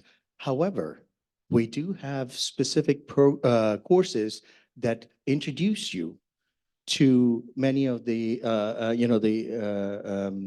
dashboards and story maps. That is done through our GIS micro-credentials. Earlier today, we talked, you heard about the GIS micro-credentials that are offered at Seneca. So what you see me showing on the screen right now is the web page that takes you to this micro-credentials. These are offered through the School of Continuing Education at Seneca Polytechnic, but they were developed in consultation with Bespatial Ontario, as well as Eco Canada and Esri Canada. We have our sponsors, and if you go to the overview page, you'll see that they've all been recognized. And they've been highly successful. So there's a suite of 5 micro-credentials. So for those of you that are looking for a second career, or friends and family that may be thinking of looking at a second career and retooling themselves, maybe this is something to consider. It starts, one doesn't need to have a GIS background, because the first micro-credential covers an introduction to GIS and geospatial data. As you may have seen, data is what makes GIS. If there is no quality data, the old adage, garbage in, garbage out, makes sense here. So there is significant emphasis on geospatial data. And, these micro-credentials, unlike the traditional courses that you see at Seneca or any other community college or university, is there's no testing. It's project-based learning. Okay, so essentially you would work on a project, you would essentially complete that project. And so it's more focused on developing competencies. And you can see what the skills and competencies that each of these, by successfully completing each of these micro-credentials, will do to you. In addition to that, you will earn a digital badge for every successfully completed micro-credential that you can add to your LinkedIn site, or you can also share with people that you interview for, and they can also get a sense of what is the skills and competencies that you've developed by successfully completing each of these 5 micro-credentials. So there is one focused on introduction to GIS, so it doesn't necessarily require a GIS background for somebody to take this. And then there is one that introduces them to the different types of geospatial analysis tools. And there is one that focuses on advanced topics in geospatial analysis. And there is one that exclusively focuses on data collection technologies. So those of you that are looking at, working as technicians or technologists out there, this is something that might really benefit you, because you would be introduced to a variety of different applications that are part of this suite of ArcGIS Pro. ArcGIS Online. And so you might see something like Survey 1, 2, 3, field maps, et cetera, and so forth. Last but not least, the role of GIS in workflow and asset management as well. And again, this is just a start. And I think the goal is eventually to add more GIS-based micro-credentials over time. So stay tuned. You might see some more being added to this current suite. So I just wanted to make that plug-in, because there were some students that were asking me, hey, we don't cover that in our courses. And I teach GIS and remote sensing courses. But as I said, our emphasis is more on introducing you to the different types of analytical tools and data visualization tools that come under the umbrella of ArcGIS. And go from there. So again, if you have any specific questions, Lindsay Carriere is here sitting on the Seneca alumni table. Lindsay, if you could just raise your hand, please. Feel free to ask her any questions. And later today, we also have Kamal Podell joining us as part of the panel discussion, as well as oh no, he's not, sorry. Okay, he has his own presentation on I think on environmental management. Conservation and environmental management, if I got that correct. You'll get an opportunity to talk to him, who was instrumental in developing many of these micro-credentials as well. Okay, so I just want to give that plug in, since there was a lot of buzzwords being thrown around about GIS micro-credentials. Well, there they are. And obviously, feel free to connect with Lindsay if you have any questions. Okay, thanks.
Okay.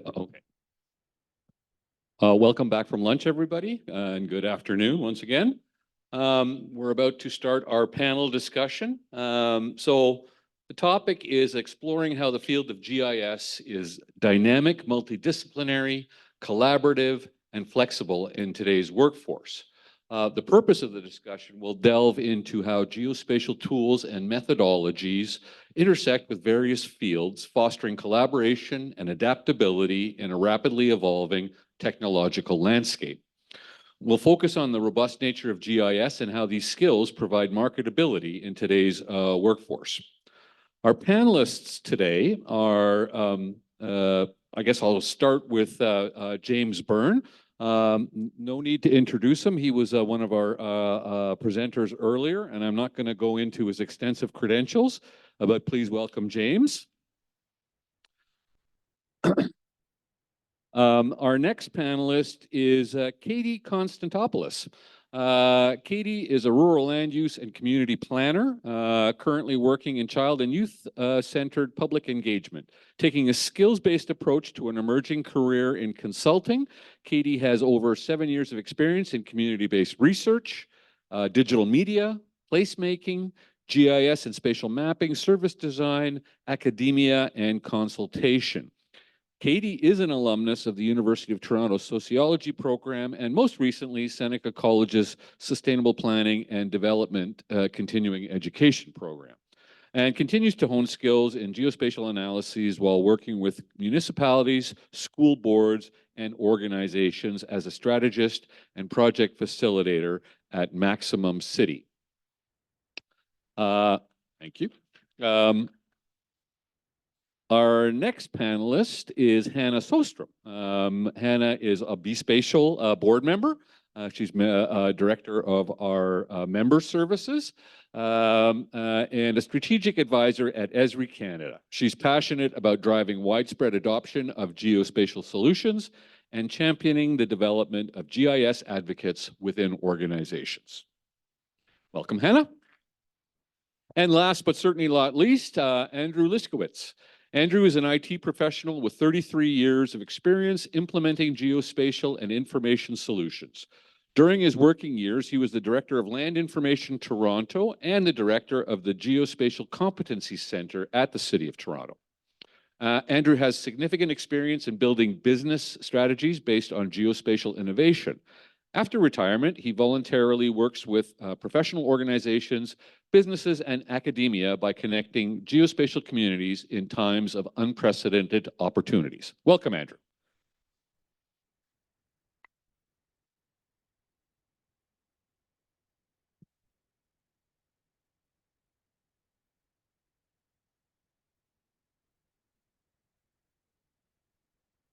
The audience poll first, or did we already? We got a poll up, so if you can scan that and please respond to the poll, that'd be great. While we're waiting, I did mention that for those of you that are in environmental management and technology or in any kind of environmental course, I know several of the conservation authorities are looking for summer students to hire. Could be the TRCA, could be the Lake Simcoe Region Conservation Authority. Please visit their websites. I know they're always in need of qualified summer staff as part of their programs.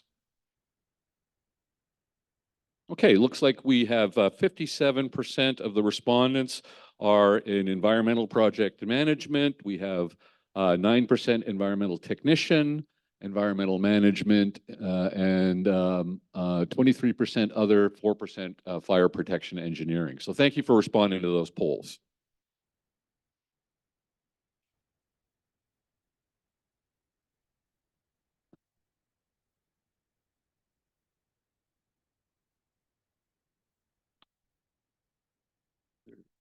About understanding of GIS.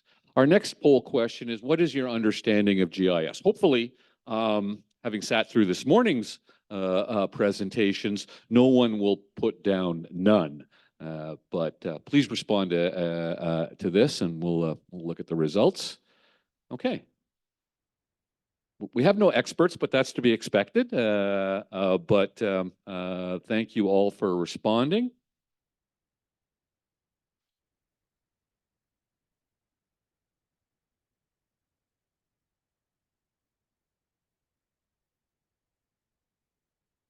Okay, so we're going to start with our panel questions here.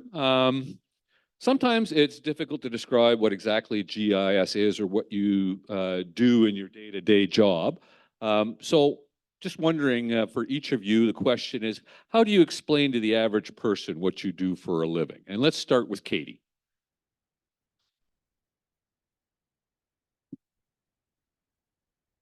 Hello? Yep. Everyone can hear me? Okay. Thank you very much for the introduction and for just curating this wonderful panel. What I do for a living is kind of hard to explain, not just because I am a GIS tangential, not just because I'm in a tangential role to GIS, but also because I'm a consultant. So unlike many of these wonderful people on the panel, I work on the consulting side and also very specifically in public engagement.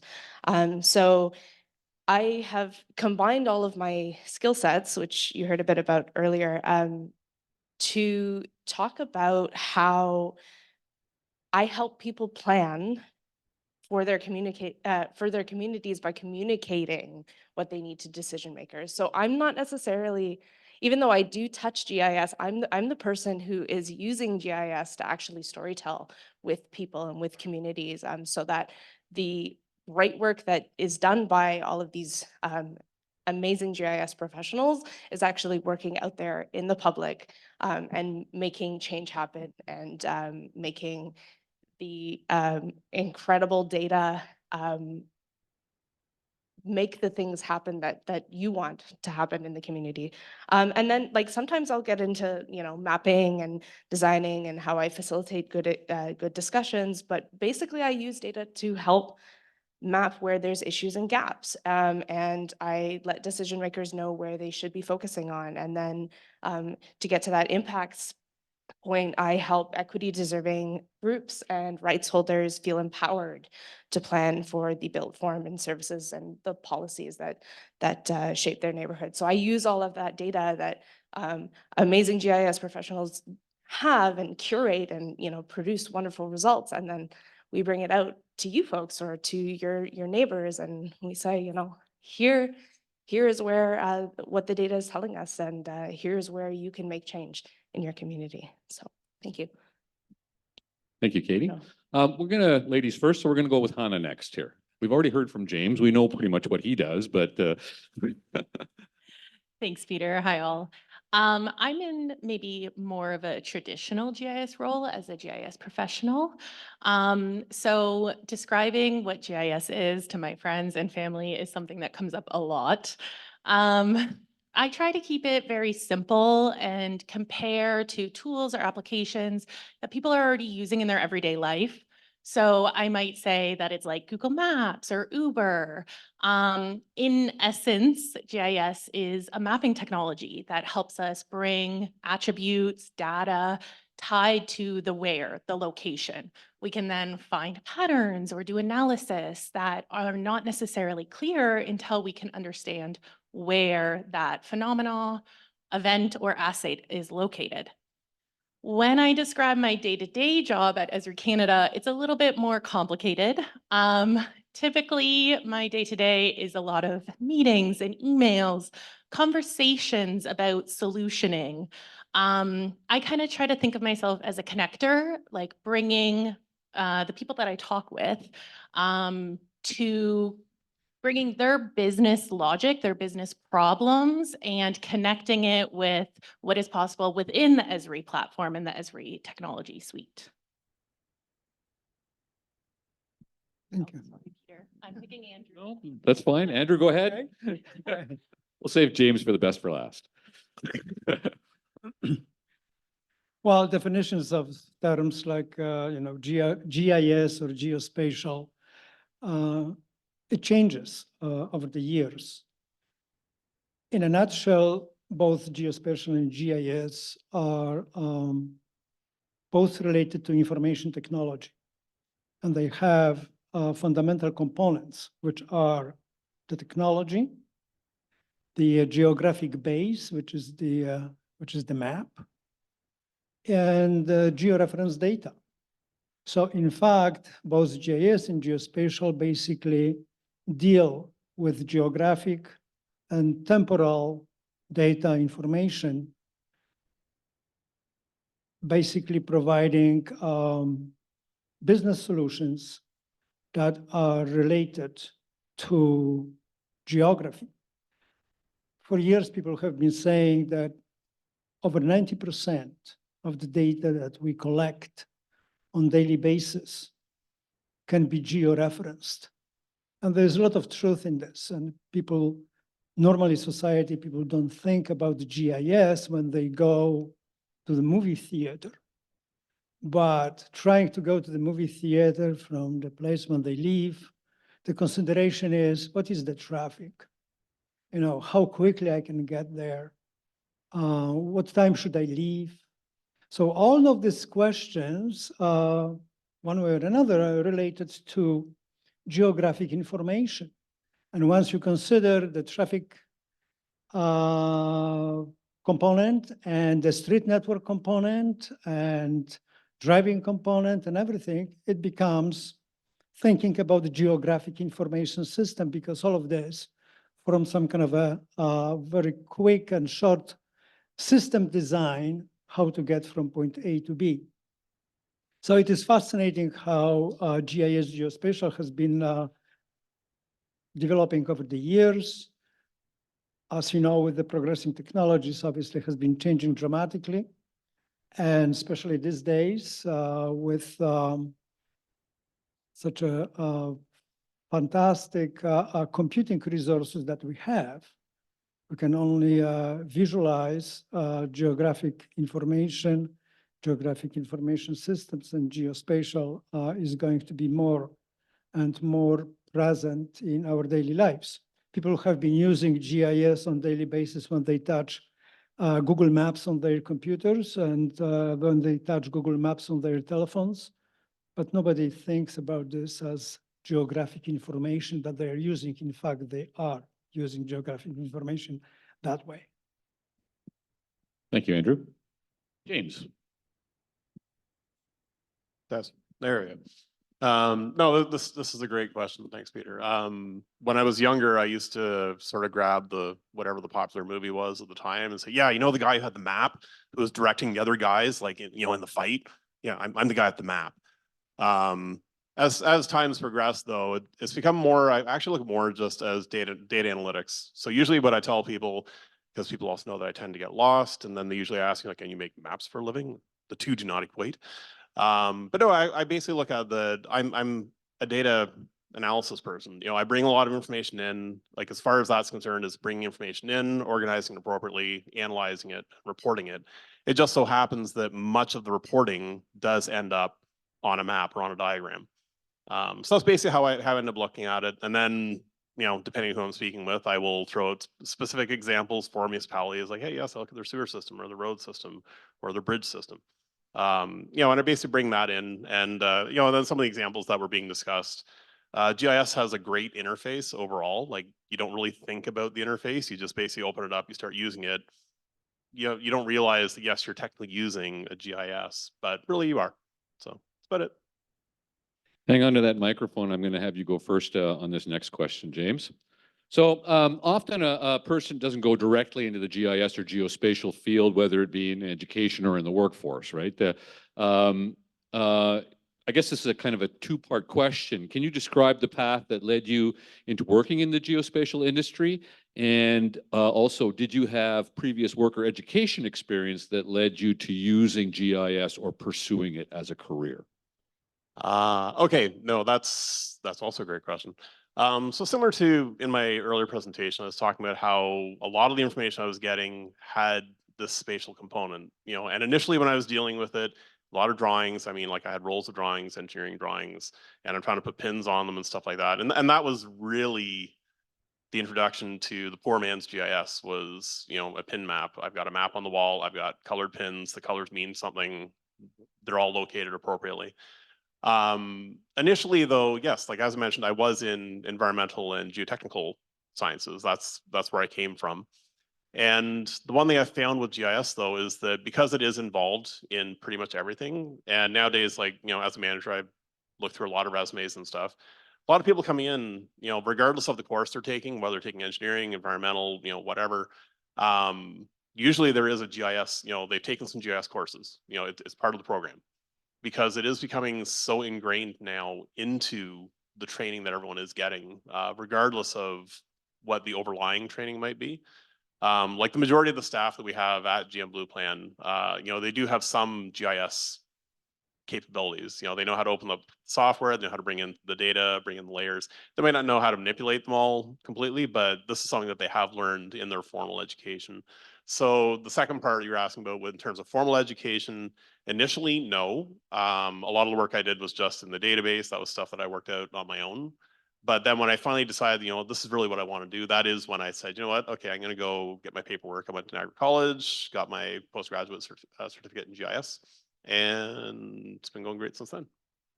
Thank you, James. Katie, do you want to tackle this question next? Wait, yes, I would love to. So like I said earlier, my background is very different, non-traditional. I didn't intend to be working with GIS at all or in a geospatial field, even though data and mapping has always been interesting to me. I started with a sociology background, made my way into food studies, made my way into heritage planning, and then realized that as I was exploring the field, mapping and GIS still keeps coming up, spatial analysis still keeps coming up, and really unique and meaningful projects also were requiring the need for GIS and spatial analysis in ways that maybe aren't traditionally explored. So for example, heritage mapping, or for example, other like mapping a food system. And so as I was dabbling with all of that, I went back to school. I did a Con Ed program from Seneca, the Sustainable Planning and Development program, and that allowed me to kind of experiment a bit more with GIS. And then I took some Esri MOOCs and some Esri certificates and kind of furthered my experience and my skill set there. And now that I'm working in the field, first as a land use planner, but now as a public engagement professional, I get to upskill constantly. I use Survey 123 in my everyday experience of work on some of my projects, and through that continue to upskill. And I think that one of the things that, if I can give you a takeaway, at least from this question, is that really don't let your education stop at Seneca or at whatever spot that you are taking in education formally. Continue to pursue it even in your working careers, and do professional development and whatever you can, because while I'll never be a traditional GIS professional, I can't imagine not having GIS in my toolkit. So that's where I'll leave that. I think that's valuable advice for everybody in the room, that never stop learning, even after you leave Seneca. So, Hannah. Thanks, Peter. Yeah, like most, when I started my education journey, I didn't know what GIS was. It wasn't on my radar. My education background started at McMaster University. I have a Bachelor of Science in Earth and Environmental Studies. Through that course, there was a number of electives, many of which being GIS. So when I started taking those electives, that's when I kind of tied a previous love of maps and realized it could be a career. From there, I did take the Fleming College GIS certificate, GIS applications, right after I graduated. And from graduating, I then worked 8 years in municipalities in the GTA, Milton, Mississauga, Kitchener. In those roles, I worked as a core GIS professional, working with engineers, people in planning, fire services, the environmental side. And that's kind of where I found the love of yes, there's GIS and there's the data, but when we ask more about why someone wants to see that map or why someone wants to collect that data, we can, as GIS professionals or people that understand GIS, can better put together a system, because oftentimes our multidisciplinary friends or professionals in the field don't know what's possible with GIS. And so that's kind of where my favorite saying comes in, which is, you don't know what you don't know. And I say that all the time, and it hits true so much because, like many of us saying, like, the technology changes, what you can do with the technology changes, not just in functionality, but in the connections. And so diving more into that business logic, like why planners want to see every layer on the map, when, you know, we know maybe 100 layers on a map is not visually pleasing. Diving into the why and why it's important allows us to better provide those platforms or help solve that problem. Thank you, Hannah. Andrew. Well, I have to repeat what Peter just said, never stop learning, especially applies in my case. When I was at the university, I studied geodetic astronomy. And I specialized later on in numerical methods for astronomical design and elaboration of astronomical observations. When I was hired by the city of Toronto a long time ago, I was hired to help to convert paper maps to computer maps, because progressing technology, what people discovered in early 80s was basically graphic terminal. And on a computer screen and graphic terminal, we could see actually pictures, not only text. So the city of Toronto in that time decided to convert their mapping program to from manual paper maps to digital, which was relatively easy to do using even, you know, the technology we had in those days. But it was like 1985, maybe my manager called me and said, asked me, would you like to be involved in GIS? And I said, GIS, like, what is it? That's Geographic Information Systems. And from that point, we started discussing something more than just digital mapping, something more than just showing a map, flat map, instead of showing on paper, showing on a computer screen. Because geography, as we know, produces spatial relationships. We have houses and streets and addresses and all kinds of attributes attached to City of Toronto Street Network. Spatial relations, we can attach all kinds of information to these geographic features, and then we can actually analyze this information in geographic context. And because spatial relationships in geography, which is natural in geography, produces actually spatial relationships between data, and the data normally wouldn't be even associated, wouldn't be even a relationship between discrete data elements without the geography. So mapping was very important and has been important for humanity for so long. There's somebody said, what is a map? Well, the phrase map stands for mankind ability to perceive, because people have been drawing maps for hundreds of thousands of years, even primitive way. And now attaching data to maps, attaching data to geographic features produces quite a different view of the geography and helps us managing our daily lives and all the things we would like to do. So the journey continues, certainly with technology and human involvement. Human intelligence, natural, artificial, plays a huge role in this. And this is never going to stop. We may not call geographic information systems per se today as being systems because everything has changed. we talk about geospatial, we use exchangeably all kinds of terms. But it is the most important thing which I learned from my professional journey was the fact that geography can be used to link data to geographic features and then leverage these relationships for all kinds of business purposes. Thank you, Andrew. So hopefully all of you had one major takeaway from these 4 different answers is that everybody has a bit of a different path on how they came into GIS. And your paths might be different than all of the ones up here as well.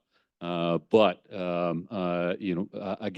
emphasizing the multidisciplinary nature of GIS, there are multiple paths that can lead you to the promised land. Okay, we're going to move on to our next question. So thank you, everybody, for those answers. GIS provides tools to analyze, visualize, and solve problems, as we've heard already. Given the increasing relevance of GIS, it is important to understand and appreciate the wide range of applications. Can you provide an example of how you have used GIS to solve a problem or question? It could involve, environmental issues.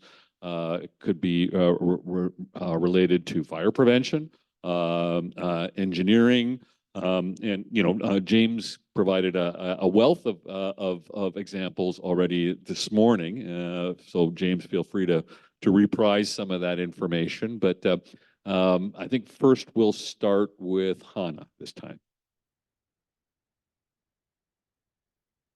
Can you hear me? Okay. Yes, of course. I can think of quite a few examples. In my humble opinion, I think GIS can solve most problems. The example that I want to use is maybe a little bit simple, but it draws upon a lot of fundamental pieces of GIS that then grows the relationship with the people that use GIS. So without further ado, my example is from when I worked at the town of Milton and worked with the fire department team. They had something called the Home Awareness Program. We heard about something similar with Georgina earlier this morning. Essentially, it's a door-to-door program that goes to people's homes and aims to educate them on fire safety, make sure that the smoke detectors are active, carbon monoxide detectors also are working. And so the problem that I worked to solve was really a problem that was mine. And it was that I was receiving spreadsheets of information and asked to map it. So most GIS problems are maybe solved selfishly by helping enable those creating the spreadsheets. And so that's kind of how this one started. So the door-to-door program typically was done on a piece of paper. The fire prevention crew would go out, knock on the doors, record. Then they would either days or weeks later input those records into a spreadsheet. And as you can imagine, that's not the most fun task. So data was not getting combined on any type of frequency, which didn't help to display how the door-to-door surveys were going or what some of the results were. So what I worked to do was create a very simple mobile-enabled survey using Survey 123 that allowed the fire prevention crew to go out and complete these door-to-door surveys on their phones. And then the data was in real time available in a dashboard that then allowed the fire prevention manager to use that information and determine the effectiveness of the program.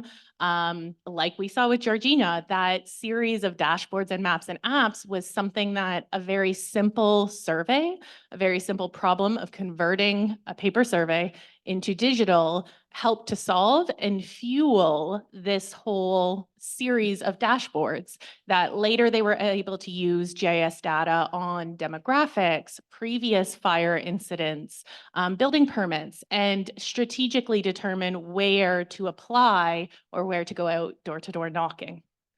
So that was kind of an example that was very simple and was easy to implement, but grew a relationship with the fire team where they were able to come to myself and the team about solutions or problems that they were having to then grow a whole ecosystem that allowed them to make strategic and geographic enabled decisions.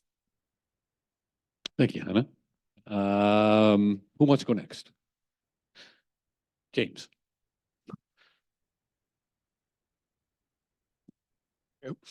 Yeah, one of the ones I didn't talk about earlier, it comes from asset management and everything. So a lot of times they'll evaluate a road network, they'll evaluate their water network, evaluate their sewer network, sidewalks and all of that. And a lot of times it was being done very manually to actually start combining things. So it was one of these things where it worked out really well for one group because, hey, they've got their water network evaluated. They know where they want to spend money that year for their water network. But then it was up to them to walk across the hall and talk to the road guy. Hey, what are you doing for your roads? Can we borrow some money? You know, where are you fixing your roads? That kind of thing. So GIS came in to actually make that relationship a spatial relationship so that it wasn't hard coded in, but you can actually start seeing, okay, here's all the information on a map. Here's where all the bad roads are, the bad water mains, the bad sewer mains. Ideally, you want all three of those, you know, together because that'll just like, hey, here's where we can just rip everything apart. But the one thing that GIS added though was the ability to actually do like a virtual cut. So very often street segments were used, so intersection to intersection, and you know, obviously water mains don't necessarily stop at an intersection. But we were able to actually virtually cut the water mains. So we didn't actually have to break the water mains up, but the system knew how to actually pull it apart and put it together appropriately so that you could basically say, you know what, here's an area where lots of things are bad. So this is probably a capital project. You can also see other things where, you know what, the sewer main is really bad, but the road's really good. So therefore, this is probably a trenchless project, not a, we don't want to rip the road up again. So things like that. And then sort of GIS adjacent is the fact that all of this information was centrally stored. So it was all the same information that everyone was looking at all at the same time. So that meant that everyone was actually looking at the exact same information at the same time, making the same decisions. And yeah, so it was great. Worked out really, really well. Thanks, James. Andrew, do you want to go next? Heard the word environmental a couple of times. Let me give you a couple of environmental examples. Many years ago, over the media, everybody heard about distribution of West Nile virus across the city by mosquitoes. The city of Toronto had a question, how are we going to address these issues? Toronto Public Health determined that the vulnerable segments of population are kids, especially small kids in kindergarten, and elderly people, mostly living, those who are living in small communities like nursing homes for seniors and all that. So the question was, okay, how we can prevent distribution of this West Nile virus by mosquitoes? And the obvious answer was, let's spray areas with some repellent for mosquitoes, so they won't, fly around and distribute this virus. And this is where GIS came to play as well. What we were able to do using City of Toronto digital mapping, we had all the kindergartens and seniors' homes mapped on the city map. We identify clusters of those homes. We also had locations of the catch basins, and catch basins being wet spots were perfect breeding ground for mosquitoes.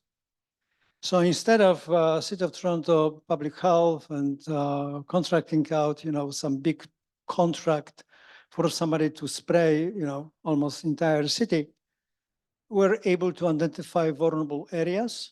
And basically the contractor with proper chemicals went around and sprayed catch basins, breathing ground for mosquitoes, and prevent as many infections as possible. So that's one example. Another example is, as you know, every business in Ontario, in Toronto, is registered. City of Toronto maintains a registry of all the businesses. They obviously have to operate within the legal and regulatory framework. Toronto Public Health one day came to my division and asked if we can help them using GIS to analyze output of chemicals into the air from dry cleaners. It has been very well known, but that dry cleaning operations use chemicals. A lot of those fumes go through chimneys with vapors, and then, like a plume distribute around the neighborhoods. So they had a lot of data associated with this, not only location of those dry cleaners, but also all the licenses information they have for the chemicals they use. The question was about the output, not to prevent them to do the dry cleaning or stop their businesses, but rather make sure they properly guard the output of these fumes from their operations. We built a pretty simple application, which my colleagues telling me is still running, which basically had on the screen, you can imagine top of the screen, 3/4 of the screen being a map with the City of Toronto street network and location of businesses. At the bottom was like a table, similar to a spreadsheet. So if somebody wanted to, public health wanted to analyze this, would actually query dry cleaning operation by name, or fence, do a geographic fence of an area where it was actually maybe 2 or 3 even dry cleaning operations, and then go to the table and find what kind of a chemical they have been using, and then use other data from environmental control associated with air quality, mixed all these things together, would give them a picture about air quality in various areas in the city where the dry cleaners operate. It was very useful application, relatively easy to do using geographic information systems, maps, and associated data, and provides some tools for public health to control the air quality in those areas, as well as provide some help to dry cleaning operations in terms of, in a way, forcing them, to maybe change some of the chemicals, find something new, be more innovative in their business environment. It was a probably, win-win situation, both for the city and for the operating businesses. Thank you, Andrew.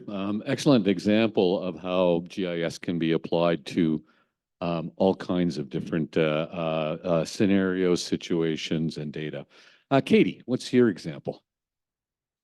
All right. I would love to share an example of how to use GIS and in tandem collaborative mapping with community members. And so what I want to talk about is actually one of the projects that I worked freelance on in a rural community that has been trying to understand the impacts of Bill 23 and the impacts to the Heritage Act. So for those of you who do not know, the Ontario government has made changes to the Planning Act, the provincial planning, the provincial policy statement and the Heritage Act that essentially has given all municipalities a deadline to either designate properties by next January, or they completely fall off of the heritage register. So a lot of municipalities are struggling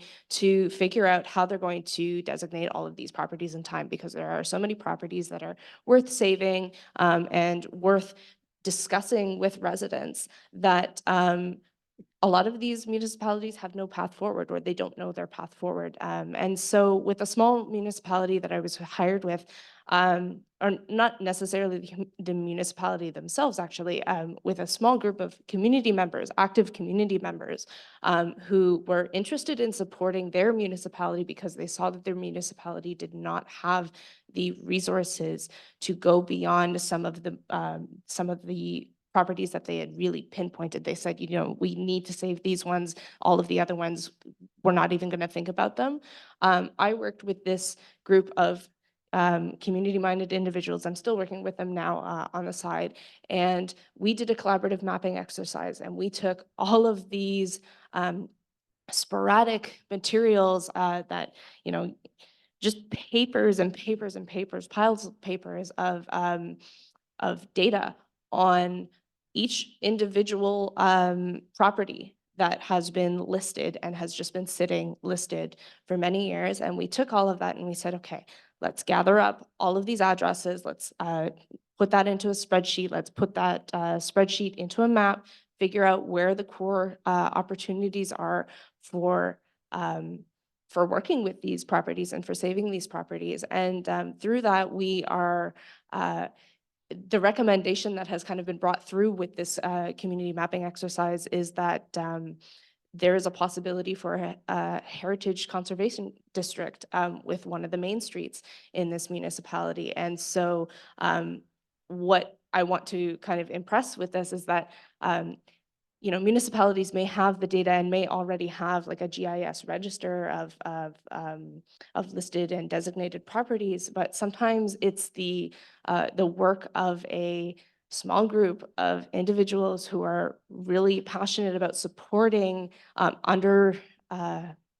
under-resourced municipalities that can actually bring some of the possibilities and the change that you're looking for in a community, and save some of those critical pieces that are, you know, important for a community's idea of place and a community's idea of home and all of that as well. And then in doing that, also, you open up avenues for other conversations. So like, why have these properties been designated, or why are these properties important to save? And then you start having conversations about, you know, like, what does place mean? Why are we mapping data? What is the importance of that? And what does that mean for our relationships with other communities, like Indigenous communities, and with equity deserving communities, so folks who have been displaced, and even with looking at the housing crisis, which homes and which properties are meant for saving, and where are there opportunities for actually reducing the impacts of this kind of work, and making sure that heritage actually works for all of us.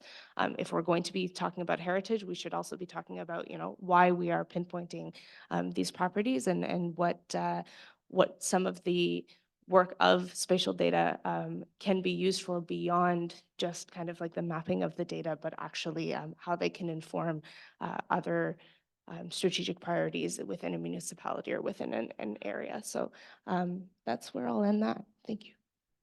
Thank you. Excuse me. Thank you, Katie. We're going to have a poll question next. So if you could all respond to this next poll question. What do you think are the potential benefits of using mapping technology in everyday life? Everybody, a couple minutes here.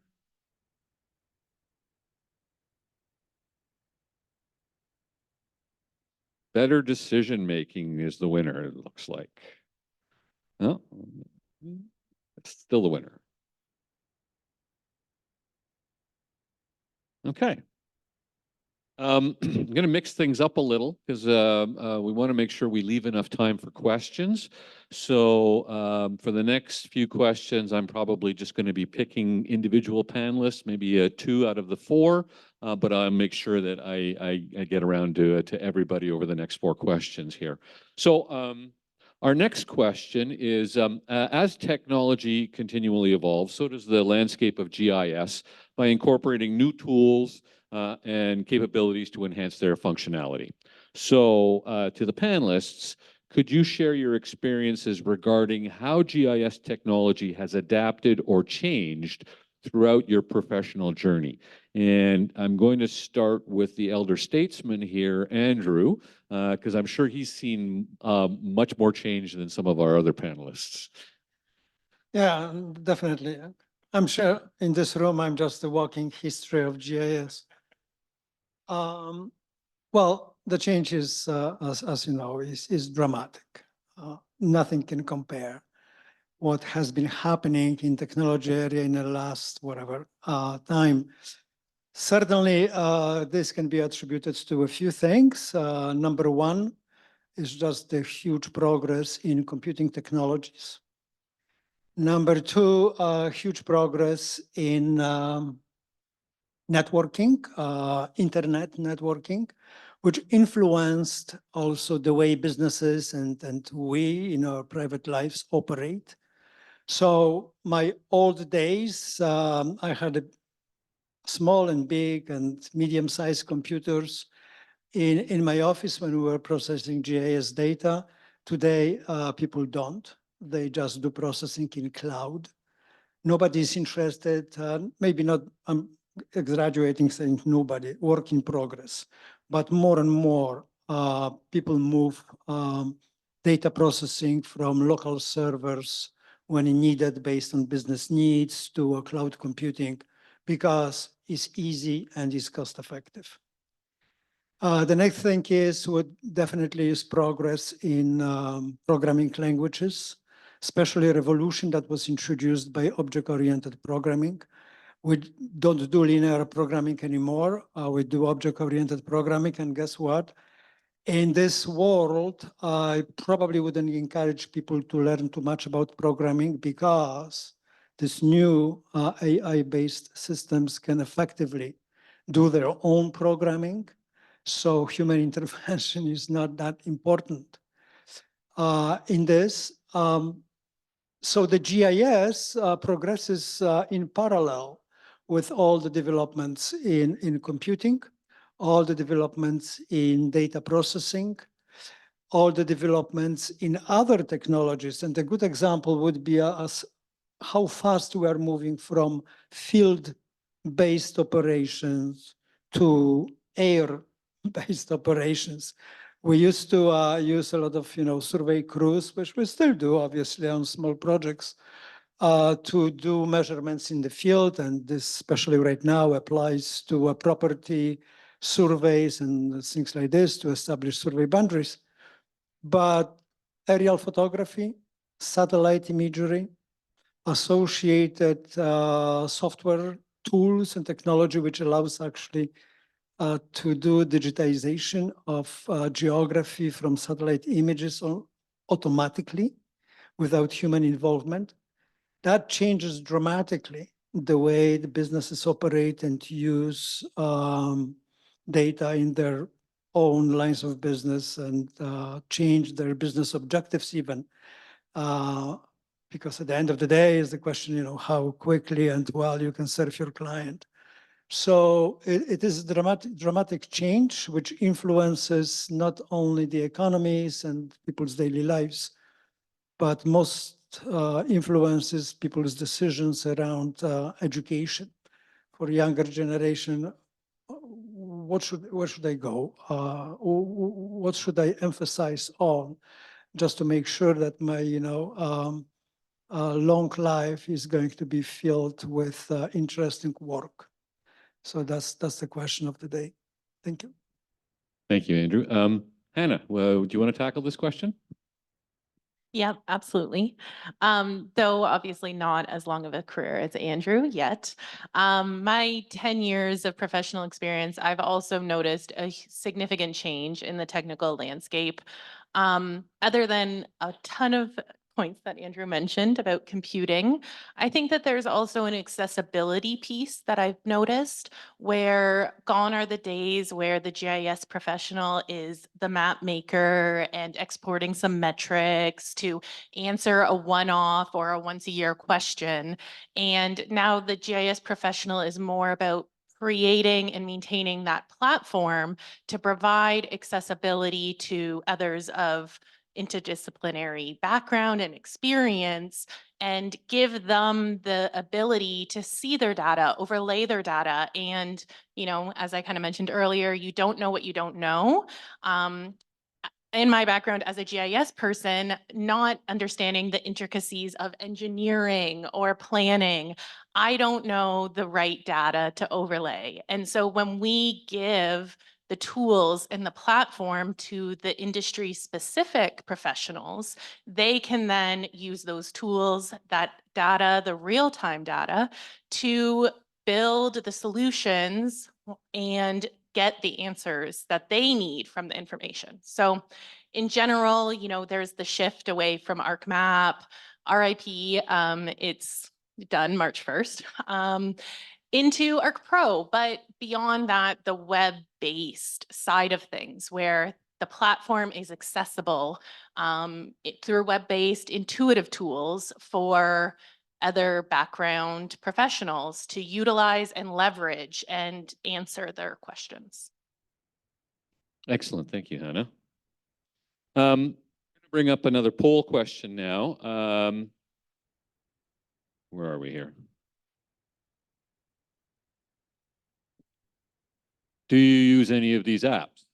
Google Maps, oh, there we go. Snapchat, Uber, Pokemon Go, Google Maps, and Uber seem to be the dominant selections here. I'm not surprised.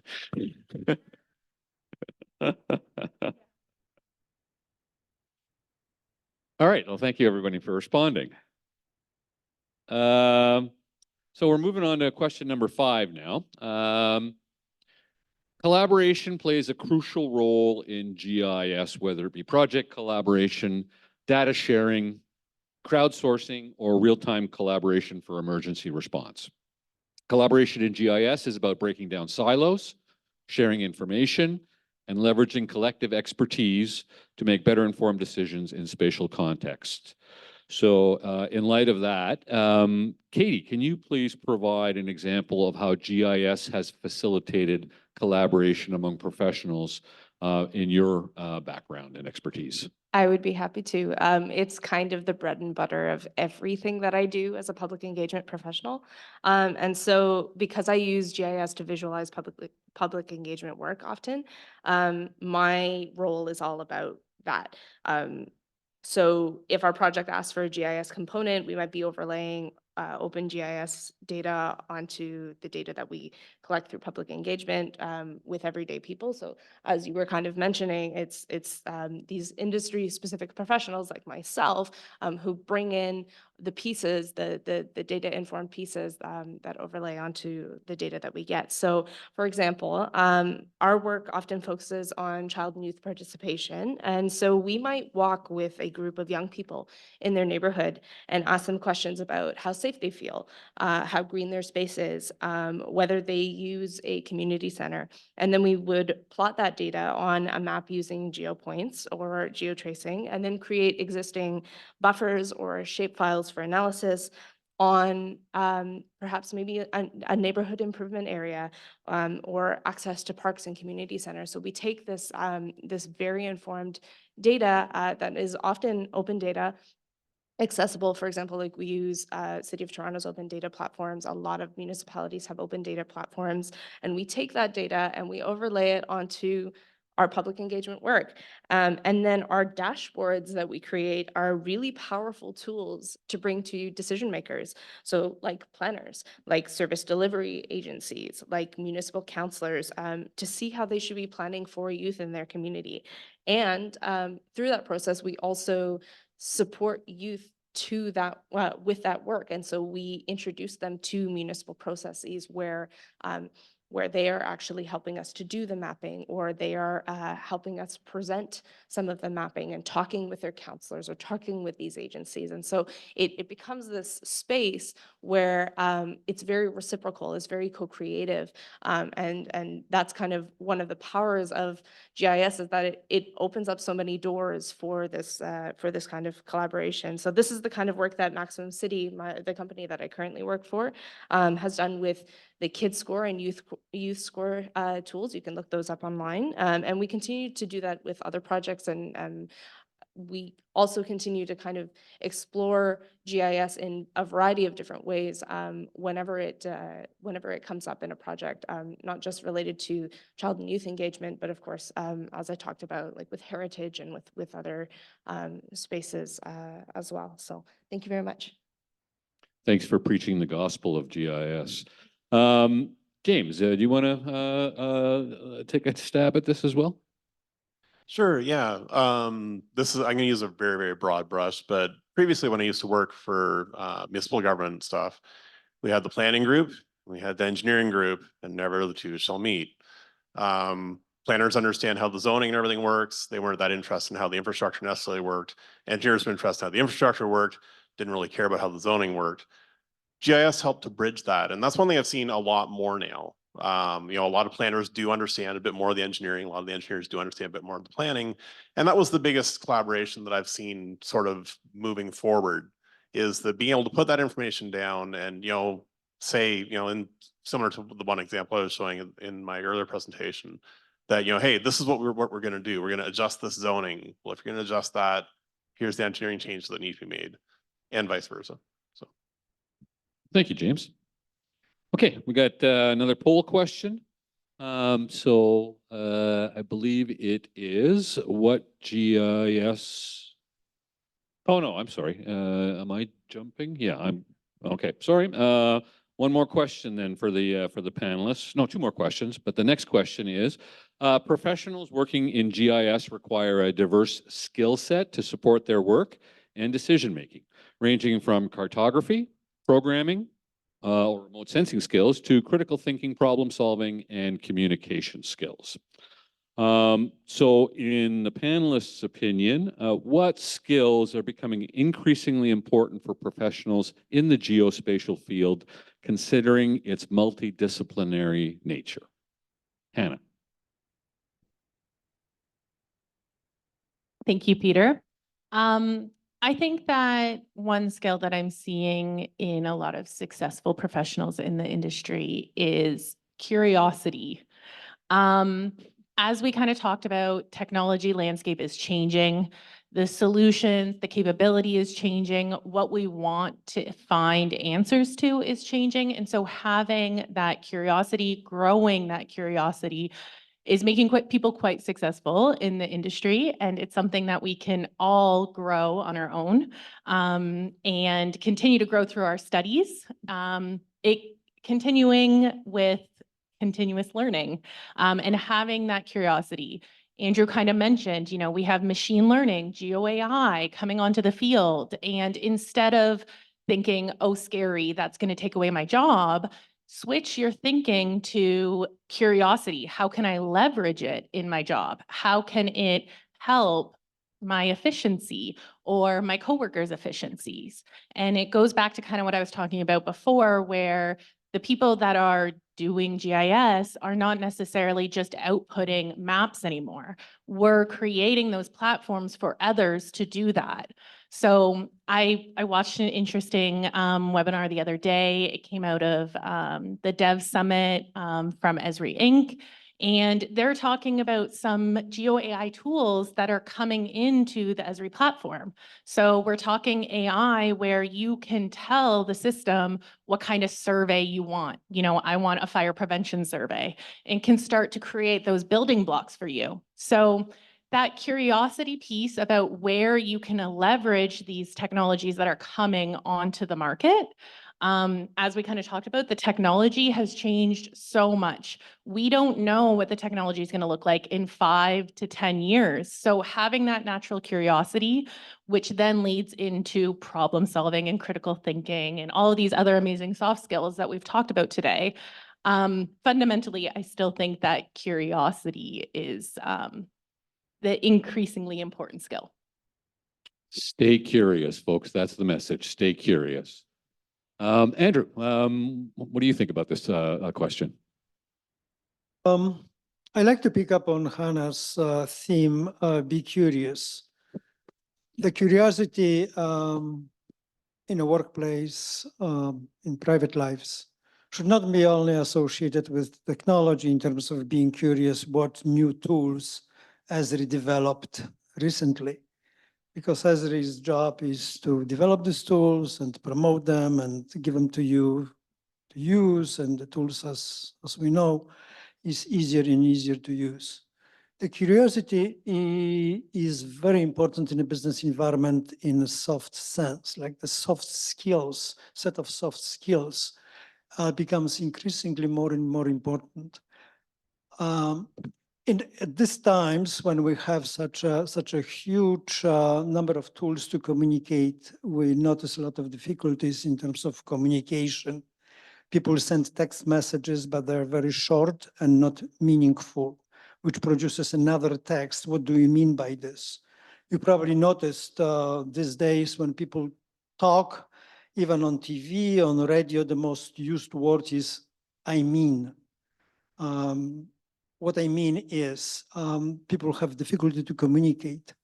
Communication, understanding of business principles, whatever business you are involved in, understanding of principles of the legal framework and regulations, which is very important when dealing with data, not only confidential and privacy information, but in general, the legal framework associated with this, will contribute tremendously to people's success in their lines of business.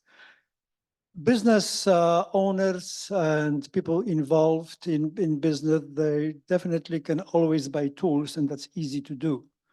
But to find people who can actually see beyond the tools, who can see opportunities and be more creative, not only following existing business processes, but rather questioning, if this is the business process today, how does it work?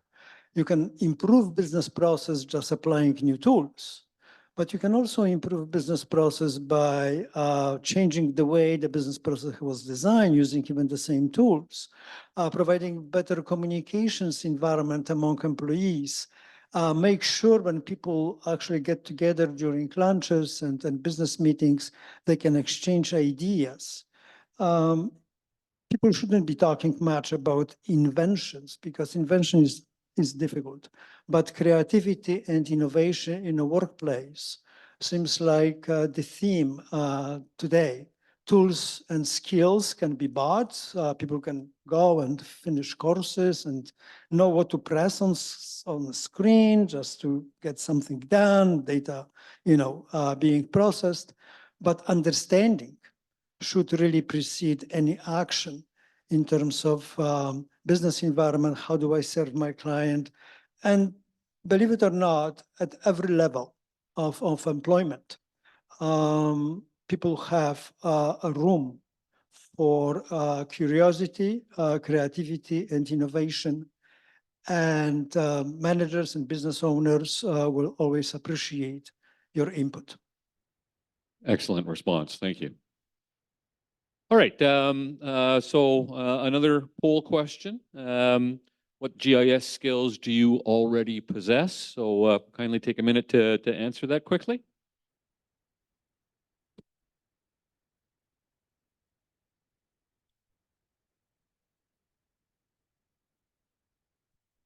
a longer list of answers, so they have to scroll through it probably. Huh? Python coding. Huh? Okay, here we go. Well, yeah, for those Python coders out there, we've got a coding competition going on. So go check out our website and submit an application for that. Okay. Willingness to learn. Excellent answer. But all of those are certainly appropriate. Okay, for our last panel question, I'm going to once again ask all of you to respond. This last panel question revolves around GIS skills. They encompass a wide range of expertise, including spatial analysis, data management, cartography, remote sensing, programming, and web development. The question for the panel is, how has having a GIS skill set made you more marketable in today's marketplace? Katie, would you go first, please? Yes, thank you. This is a great question. Partly for me, I mean, again, non-traditional, don't know how I got here into GIS, but very, very happy that I did. I would say that it's the storytelling aspect combined with the spatial analysis that has really made me marketable in today's workforce. I would say that it's one of the most valuable pieces for me as a public engagement professional, being able to take these data points and translate them into stories and things that make sense to an everyday audience. And often, because I have an emerging GIS skill set, I would not say that I'm at any of these folks' level. I'm more on the practitioner side of someone who's working as a subject matter expert, working with GIS where I can. I would say that it's not the first thing that I market when I'm looking for a job, but it is important as part of my toolkit. I mentioned that earlier. It's my planning background and my specialization in public engagement that makes that GIS skill make sense with the work that I do. And so understanding data, GIS and using spatial analysis is critical to that. And I would say that going back to the whole point of the panel, it's the analysis, it's the visualization, it's the solving problems that make us valuable to the businesses that we work for, to the municipalities that we work for, to the communities that we work for, because it allows us to use data to tell impactful stories that make change with the people that we're engaging. So yeah, that's my answer. Thank you. Great, thank you. James, do you want to go next? Yeah, I think one of the things is sort of the creative aspect. Based on the tool sets that we use, so, you know, whether it's the GIS application, the database application, the web application, they are a little bit different than what others use. And they do require a bit of a different mindset in terms of how to use them. So I think the one thing that I found is that it does encourage that more creative side of things in terms of how to use those things and put them together. And like one example is I have not as much now, but I used to have a lot of times people would have a CAD person, and you know, CAD's just, it's practically like GIS, right? I mean, you know, there's lines on a screen and it's like, but it's not. And this is, and very clear, there's nothing against CAD people. I used to do CAD. I actually used to do hand-drawn drafting and set squares and stuff. But you can just sort of see that the way that they look at stuff is different from the way that I do. I look at it in terms of how am I going to arrange the data? How's that all going to fit? How's that going to report? And then, oh yeah, by the way, I will make a pretty picture come out of that afterwards. They're very much on the other side. They need to make the drawing work, and the data is all secondary, and you know, that kind of thing. So that's what I think is, you know, helped me be more marketable as I move forward, was that creative use of the graphics, the database, the reporting. Great and valid comparison there between GIS and CAD. Andrew, do you want to go next?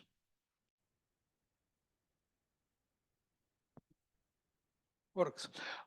It is a very difficult question. long time ago, it was relatively easy to answer this question, especially for people who are finishing high schools and they go to universities, finish some degree of some sort, and trying to find a job in this particular area. Everything changes so dramatically these days, and I understand young people pain in terms of how do I position myself in this marketplace. I think what is really important is to sort out where is my interest first. If I am really interested in programming, learning Python and other languages and C++, I'll be looking for a position, some job associated with this particular thing. My colleague may tell me, or my friend, oh, there is a job not associated with programming, but pays much more than programming, go for it. Well, it is unlikely that people are going to be successful doing something, if hired, doing something they don't really know or something they don't really like. Success in these days is probably based on, definitely on the fact that, always has been on the fact, you'll be successful if you do things you like. And then you probably spend consciously or unconsciously more time learning skills associated with that particular profession. It is very difficult in technology area these days to position yourself. The only thing I would advise people to do is better to obtain employment somewhere, even in a junior position, rather than looking for ultimate position goal, gain some experience, work for 2 or 3 years, be interested, look around, change jobs, and then you will be able to say, I have experience in this, I have done that. And I will go back again to my previous talk about soft skills. They are very important, especially if people go to work for businesses who serve some clients, customers directly. Client relationship is very important. Client services is very important, how to do the best in this particular position. So it is a very difficult question, no one answer, but I believe everybody has to decide individually with some help from family, friends, and professional organizations such as BeSpatial, who are more than happy to help people, trying to direct them to certain areas of interest. But it is after people finish school, so even before they finish school, it is almost full-time job thinking about that. Thank you, Andrew. Hannah, the best for last. Thanks, Peter. I'm glad we all agree. Yeah, so as Andrew said, this is a hard question and it shouldn't be. I think that there's kind of 2 camps to the GIS skill set. We talked about soft skills and then we talked a bit about technical skills. And the technical skills are fundamentally things that can be very transferable. So, we talked about Python. Python is used in a lot of different disciplines. Plus, the base of Python languaging can be very transferable and help you learn other Python languages. We talked about data management. Data management is huge in GIS, but also as we have big data and all of these sensors, cameras, monitors happening all the time, there is an abundance of data. And so having good data management, being able to find patterns, that is highly transferable, highly marketable in not just GIS as a field.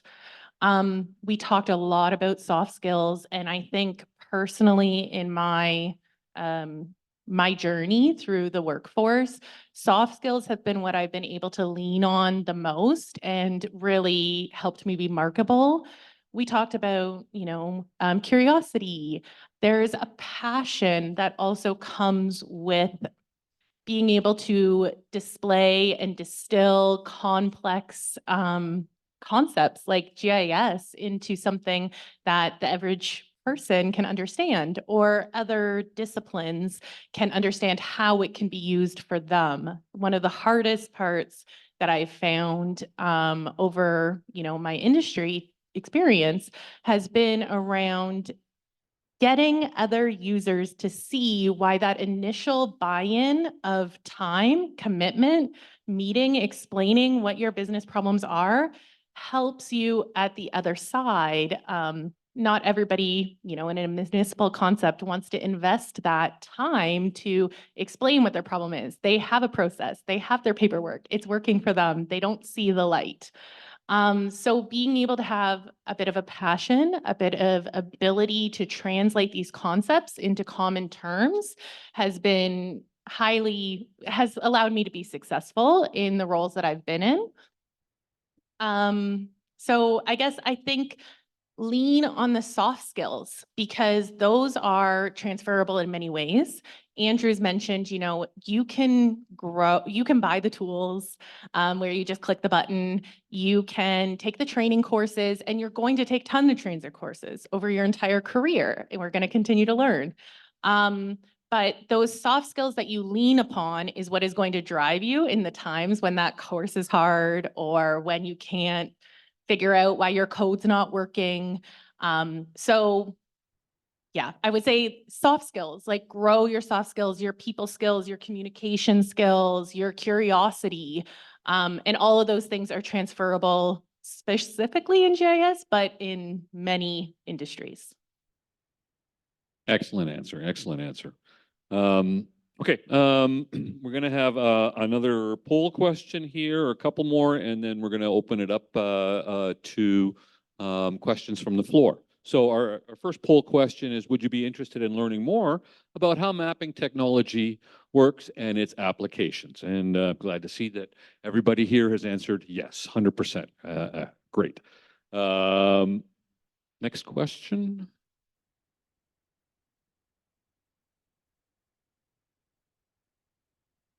Oh, we're still getting responses? Okay. Okay. Our next question is, do you plan to pursue additional GIS education in the future? And I would be remiss not to mention the Seneca GIS Micro-Credentials course.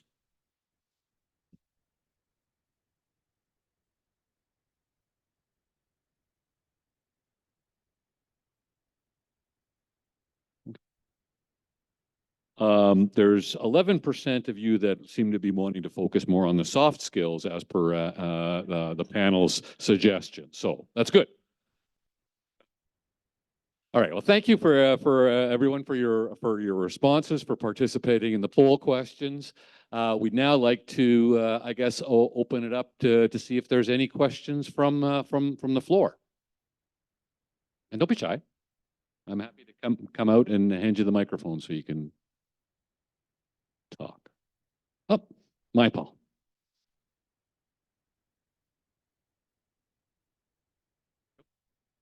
Thanks, Peter. Thank you for an excellent discussion today to all the panelists and all the participants. A quick question. In terms of designation, how important is designation in one's journey through the geospatial profession? Designation?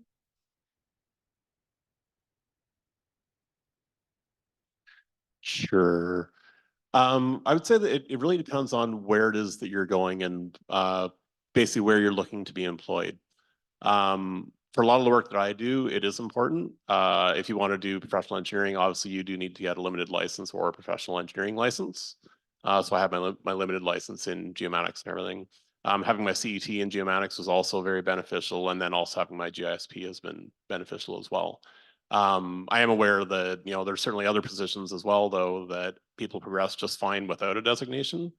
But in my opinion, that's just my personal opinion, if you do want to set yourself apart, it does help, because I get a dozen resumes in.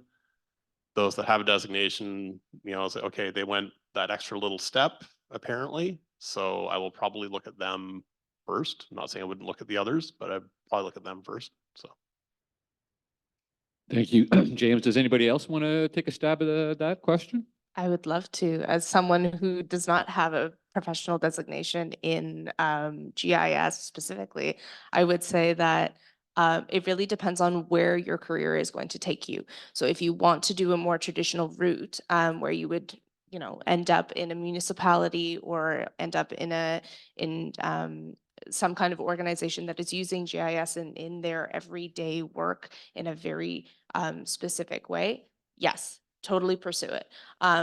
If you are like me and you want to dabble in GIS, or your work is tangentially related to GIS, but you are on another side and you can get a subject matter expert in GIS to assist you in that work, you don't need it. And it really depends on what you're looking for in your career, in your future, and the work that you want to do. For me, I might pursue it. I would love to actually explore that Seneca micro-credential. I think that's very interesting. And if my PD allows, I would love to do some development, professional development there. But it, again, just really depends on where you end up. Thank you. Yeah, I'll speak too. I do have a GISP. I would say in my professional journey, it's never been something that I've been asked in an interview or screened through, but it's a confidence level that I grew through going through that process. So I feel like it helped solidify my understanding and it helps me confidence wise. The good thing about the GISP is that it requires a certain amount of professional experience. So you don't have to worry about getting it right out of your schooling. You can wait till later and decide to make that leap later, which is something that I did. If you do know that you want to be a GISP, the YPN with BeSpatial runs an amazing webinar every year talking a little bit about what it Good is. plug. Yeah, I hosted it this year. And so there's information there. And also you can sign up for an account right away and start inputting to start getting those certificates or those accreditation points. So I would say it hasn't, that I've known of, been a deciding factor in getting a job, but it has helped me carry confidence in job interviews, in discussions with people that have much more professional experience than I do. Just to add to this very quickly, GIS professional is not a regulated designation in Canada and in Ontario. So in order to practice GIS legally, anybody can do. So that's fine. As Hannah mentioned and my colleagues before, professional designation sort of forces people to learn more and more to obtain the designation, which is great to some extent. From business hiring person perspective, it is also important because GIS is growing. And many businesses in various slices of business, not typically associated with mapping or GIS, business owners or board of directors that have been hearing about this technology, GIS, not exactly knowing what it is, but certainly they have to learn before they make any decision to hire somebody as a GIS professional. And it helps when they receive resumes of people who want to apply for the job, and one person is actually designated GIS professional, which means somebody actually evaluated this person's knowledge in GIS. So builds more of a confidence on a hiring person that now I'm dealing with somebody who I'm sure knows something about it. Thank you very much, panel. Are there any other questions that that might be top of mind, burning in your minds? Michael.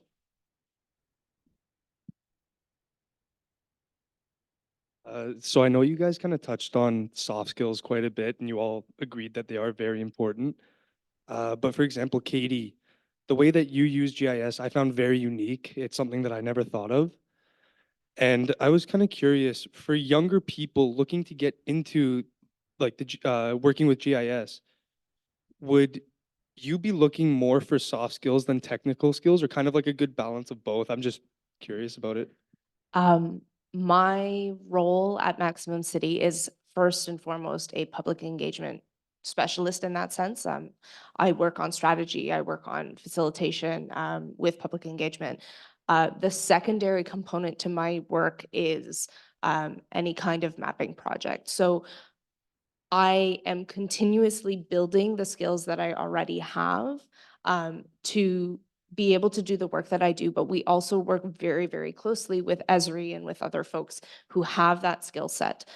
So it's a great space to explore if you're not sure if you want to specifically focus on GIS or the rest of your career, but it's not a GIS forward position. And so that would be something to consider if you're looking into consulting, if you're looking into different avenues of work. The reason why it is so unique is because we do it very differently, and we start from the engagement instead of from the like we start with from the engagement to build the data that we then pull GIS into whenever strategically needed. Understood. So you could kind of expand on it if somebody kind of got into where you are, right? Exactly. Awesome. Thank you. Thank you. I guess to provide a bit of a summary, GIS is still a tool, right? It's an evolving tool and something that does require a rather extensive level of knowledge if you want to be proficient in it. But it's a tool that is going to support those soft skills for you. So I would encourage you to work equally hard on the soft skills as you would on your GIS expertise. Any other questions? In that case, I would like to thank the panel. Could I have a round of applause for these excellent folks that have contributed their time today? Thank you very much, Andrew, Hannah, Katie, and James. And we have some gifts for you from Sustainable Seneca. Thank you, everybody.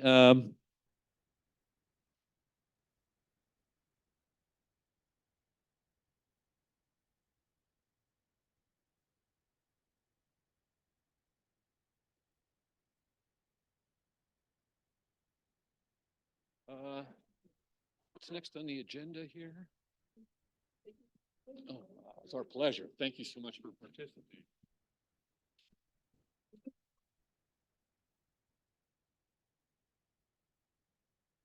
I believe we now have a networking, environmental session. So next up is Kamal.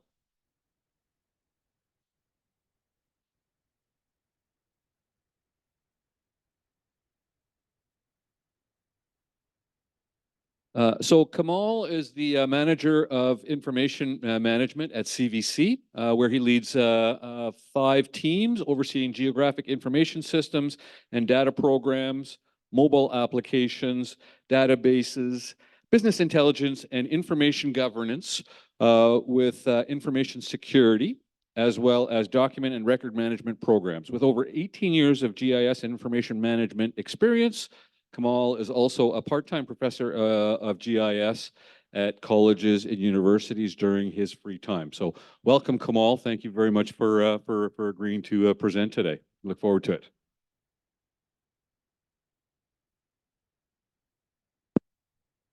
Hello, hello. Hello, good afternoon, everyone. I'm Kamal Paudel. Thank you for this opportunity to present here. I may have to move around a little bit, but before I go too far, I have a few hats I wear. Today, I'm presenting as a part of the Cary Valley Conservation Authority. That's where I manage a bunch of different teams there. But also, as Peter mentioned here, that I have some courses that I've been teaching, and those courses are in GIS, and some of you, I might have taught some of you in some of the courses at Seneca as well. If not, I'm also a part-time program coordinator for the micro-credential at Seneca College. I heard a lot about micro-credentials, so I'm part of that group there. So those of you who are interested in that, please pursue that route. We're very proud of this. BeSpatial was one of our peer reviewer at the beginning. And I think we have developed a course that that has been helpful for the people who want to get into the industry. And I'm passionate about this industry, and it has been a long time getting into this field, and I'm still practicing in different sectors. Let's see. All right, maybe I might need some tutorial on this clicker.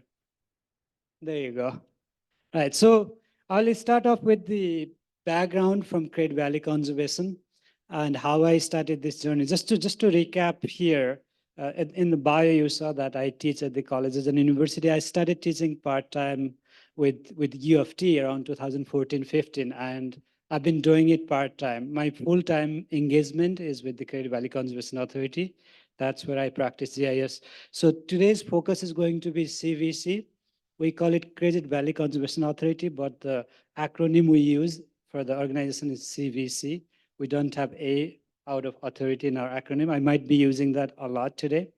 So my plan today is I will start off with some conversations and share some of my thoughts and some of my experience, and have the later part of this session for open Q&A. So we have some time for the Q&A. So those of you who are graduating, who have recently graduated or have changed your career to get into this one, you might have a lot of questions about how different things work in the environmental sector. That is my goal today. So we'll start with the CVC's introduction, history of GIS.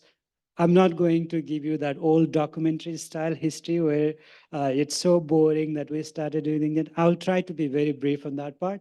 And then we'll get into the other sector where we talk about how we use GIS at CVC and some of the career opportunities. This is something that, in my opinion, based on my experience in the field, there are so many opportunities that we might not explore. So that's where I want to get to today. So one of the things after I started teaching, I realized that a lot of people, a lot of students in general don't know what a conservation authority is and how many there are, what do they do. I think that's one of those hidden gems out there, that they have a lot of GIS opportunities, whether you are from the engineering and different types of engineering or the data science or GIS field. There are so many hidden opportunities out there that students don't explore. And we also don't happen to advertise like the private sectors spend a lot of money to advertise those positions. Whatever happens, it happens on their internal websites or the websites publicly visible. If you don't know that exists, then you would not find those opportunities. So that's something I'll talk about at the end. But first of all, conservation authorities, there are a total of 36 in Ontario. Out of them, 31 of them are located in the southern part of Ontario, and 5 of them are located in the northern part. And we got established. I mean, there were conversations about conservation authorities in 1940s when flooding started to happen here and there. But particularly, our Great Valley Conservation Authority was established in 1954. And it is based on the watershed. Those of you who have taken some of the GIS courses, the student group here, you might have heard of watershed. You might have even done some work in watershed. In our micro-credential, we talk about watersheds and how to design watersheds, all of those items. And they are not based on the political boundaries, another thing to keep in mind. The main mandate or the idea behind the conservation authorities is to protect and manage and make sure that we are in partnerships with the landowner, we are in partnership with the NGOs, we're in partnerships with the local municipalities, provincial governments, federal governments, depending on the type of programs and services. So overall, though, we do have a wide range of programs that range from the local stewardship programs to government-based partnerships. They are created by the provincial authority, provincial act, therefore they're part of the government, but we introduce or we talk about ourselves as the not-for-profit. So before we go there, I would like you to take a look at the map. I borrowed this map because this one has a bigger screen showing everything, all the conservation authorities in the southern Ontario. Take a look at it. Think about, I'm not going to ask you to raise your hand, but think about where Credit Valley Conservation is and try to position yourself. You are in Toronto, a little bit north of Toronto, Seneca College, Seneca Polytechnic now. But Great Valley Conservation Authority is located right there, right next to Toronto. on the west side of it. But we start from the bottom of the, at the Lake Ontario level, Port Credit, bottom of Mississauga, and go all the way to Orangeville. And city of Mississauga, Brampton, Caledon, all of those are included in our jurisdiction. Those of you who have heard about the Conservation Authority, you might have heard of TRCA, Toronto and Region Conservation Authority, because that's the biggest one, and we are located in their jurisdiction here at Seneca. So Credit Valley is west of TRCA. We are not the biggest one, but we're the third biggest one in terms of the employees. We have Grand River as the second, Credit as the third one. TRCA is the number one, but we also have over 300 employees at CVC. It's small, but we do a lot of programs. We have a lot of programs there. So it was established in 1954. That was, the conversation started in 1940s about Hurricane Hazel. Hurricane Hazel came later on, but a lot of the flooding and environmental management and protection were some of the key terms there. So in 1954, when we established, one of the main things at that time was to protect people from flooding. That was what was the selling point. I heard from panel earlier about soft skill.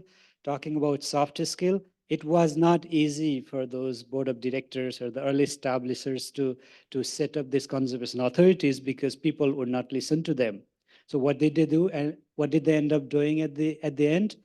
They were amazing storytellers. They used their soft skills and used the flooding. Hey, don't you want to protect your lives, your houses, your properties? We can help you with that. That was one of the original selling point of the business cases that was made there. And now we're almost at the 70-year mark this year. So we have the message that I'm going to have to read it here. I haven't memorized our message, but we have the message, corporate message, that we create the connection. You can see those highlights, connections, and we lead the protection, and we inspire a deep appreciation for the Lord. Ultimately, role of nature in keeping us connected, healthy, and happy. So we're not only looking at flooding anymore. Flooding was the core and still is the core mandate, but we are going beyond that. We're looking into how can people be healthy? How can people be happy? How can we protect? How can we have the natural heritage system full of greenery all around us for not just 10 years, but into the future? So whenever I'm saying all of that, being myself from GIS and a big passionate GIS user and a person who did a lot of education in GIS, all those things I've been sharing right now have a lot to do with GIS, if not all. Majority of them have something to do with GIS, and those of you who are interested in GIS, I hope you can start to connect those dots. Because whatever engineering background you're from, whatever educational background you're from, you can use GIS for different aspects of it, from history to engineering. The few other facts about CVC, that we have about 1,000 kilometers of square kilometers of land and 1,500 kilometers of tributaries, the rivers and the water network. And when you think of those numbers, think about that. We have to manage that land. We have to make sure that those rivers are managed and there's no flooding, erosions happen. We need to look after that too. And we have about 1 million people living in the watershed, and about 90% of them are located in the southern part, that is Mississauga, Brampton. It's fairly crowded. You might have heard a lot of news about the rental and all those housing crisis in these big cities. A lot of the newcomers are choosing to live in those areas. That is causing a lot of housing crisis, and that gets reflected into watershed management too. There are a lot of cultural programs we have to deal with, and we have to educate people that, hey, throwing these ashes in the river this way may not be the right way. There are different ways you can manage them.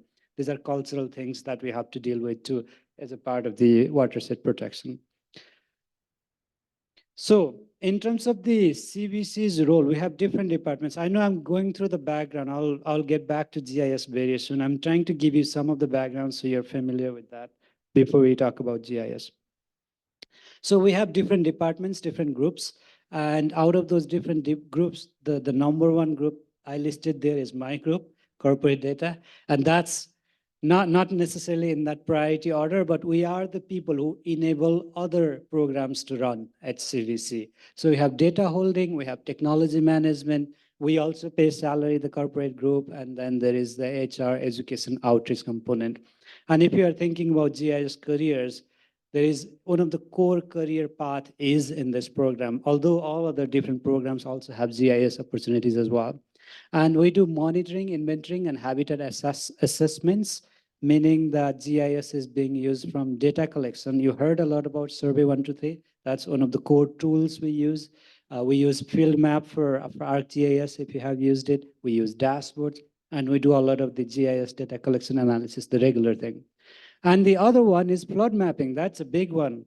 And that employs a lot of people in the field of GIS as well, because we have to map it, and you map the floodplain now, but it doesn't always stay static. It changes with the river flow, all the meandering, all the rainfall, all erosions, they change, and we have to remap it. Especially if we are trying to build a subdivision there, then you would have to review everything. And there are conservation areas and recreational opportunities. You might have gone to conservation area. You might have gone to Kelso to go downhill skiing recently when there was snow. But those are also part of our jobs. And we have planning and permitting and the recreational projects that happen with different programs at CVC. So the planning and permitting would be, let's say you want to build a swimming pool in your backyard, but you happen to be in a floodplain. What do? You may think that it's my land, but we want to protect you. So we don't want you to be swimming one day and being flown away, swept away by flooding, right? So this is when you have to come to us to get a permit. We analyze, we have surveyors sent out to you to verify that that is the right area to build it. If that particular area doesn't work, you may have to build it a little bit away from the floodplain. Those are the things we do as a part of the permitting process. So in a nutshell, if we were to look at this watershed, it's a landscape view. Just quickly to look at, you can see that the southern part of it, close to Lake Ontario, we have a lot of urbanized areas. And you can imagine that's the reality. You have seen it in Toronto. It's the same thing everywhere. But if you look at the middle one and the northern part of our watershed, except for that Orangeville, sorry. All right. Except for Orangeville, you can see that the northern part of our watershed or middle part of watershed has a lot of green area or the agricultural area. Therefore, we don't have that many different types of development, and that's where the green belt is also located in our watershed. But the southern part is heavily urbanized. So let's start off with this one, and I want to take you on a GIS journey. I came to Canada. I was not born here. I immigrated here, but I started by learning journey back home. And when I started my GIS was growing, not quite the example you saw earlier, a little bit later, but it's still the software. We started writing GIS with the code. The user interface wasn't there yet, clear user interface. And we started that way, and before that, everything was in paper format. All the aerial photos, all the mapping that you get to use were in the hard copy. So we'd had to convert that. So same thing happened in the Great Valley Conservation too. I've been there almost 16 years now, but before that, it was in early 90s. In mid 90s, we started getting digital orthophoto, but before that, a lot of the data, the base data was in the aerial photo that would have gotten from third party in the hard copy. So digitizing was one of the key things, and there are a few things such as digitizing tablets. Some of you have gone through the PME 202 course. If you have, you might have heard about that one. So those digitizing tablets had the heads down digitizing, heads up and heads down digitizing that you might have used or at least learned about that one. So that's where some of those data sets were created at CVC. And then we slowly started to get digital mapping in 1996. That was the first one we have there, the good quality anyway. And then after that, now I just acquired the orthophotos two months ago, and we have the resolution of 10 centimeter. That's a very good resolution for orthophoto. So we have come a long way at CVC from those traditional approaches to the modern digital data sets. That helps us make us what we need to do now. So in terms of the data collection and how we use GIS at CVC, we have, as you have heard of GIS and how GIS works, We do all of that. We collect data. We have the data management. We have different servers, geodatabase you have heard of. We use geodatabase a lot. We also use SQL Server in the backend. That's a different technology that can connect to geodatabase with the enterprise versions.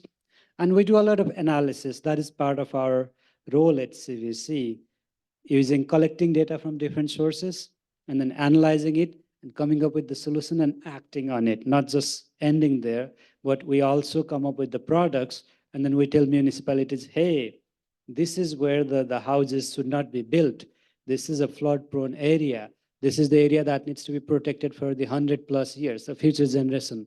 So those are the things we recommend to municipalities, and it's up to municipalities to adopt that or not. Sometimes, most of the times, they get adopted by the municipalities. Sometimes they may not. And there are sometimes political interventions too, you might have heard of in the news, but other than that, that's our role.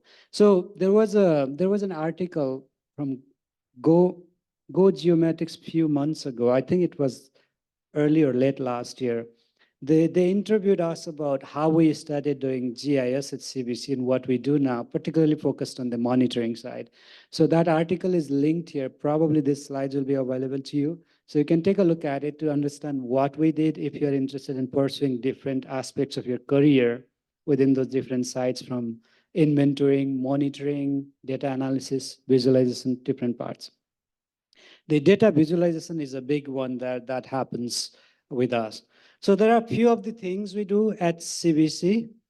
One of the things, I'll start with the one at the bottom there, CBC GeoHub. We call it GeoHub as a name, but it can be called anything. It is an internal database, internal GIS solution we have developed for CBC, and we used ArcGIS Enterprise solution for that. There are different aspects to that. There is the data store, there is portal for ArcGIS, there is GIS server, and you have to connect all of them from different computer, different virtual machines, and make them talk to each other. Federated system, it's called. I'm not going to go into the technical details, but some of you might be tech savvy and really into those server managements in your interest. So if that is the case, there is a whole field of GIS that we don't really advertise because it's hidden. There is a whole administration of GIS that needs to happen. And this is what the result. People only see the output. How do the apps look at the end of the day? But there are those 6 different things you have to connect to each other to make that happen. So that particular role, those of you who want to pursue deep into GIS area, it's called GIS administrator role. So we have some team members who help out with that part at CBC. So you can see that there are 4 applications. One of the things about this type of solutions is that we can access control it. These are all internal applications. We can tell that these people can access it, other people can, depending on their permission. So that is something that is done at CBC. Only 4 of them are visible here, but we have about 12 apps like that. On the other side, you can see that number 13 and a map there. It's an early example of dashboard. I believe this morning I know panel discussed about the dashboard and survey 1, 2, 3. I believe you might have seen some of these examples earlier. That is another big skill. I would say that in terms of the technical or the hard skill, if you can get into web development, that's where you can tell your story easily and more convincingly, because you can produce something quickly for the management team. And they're not hard to do. 100% I agree with the panel that being curious and having that soft skill is the key.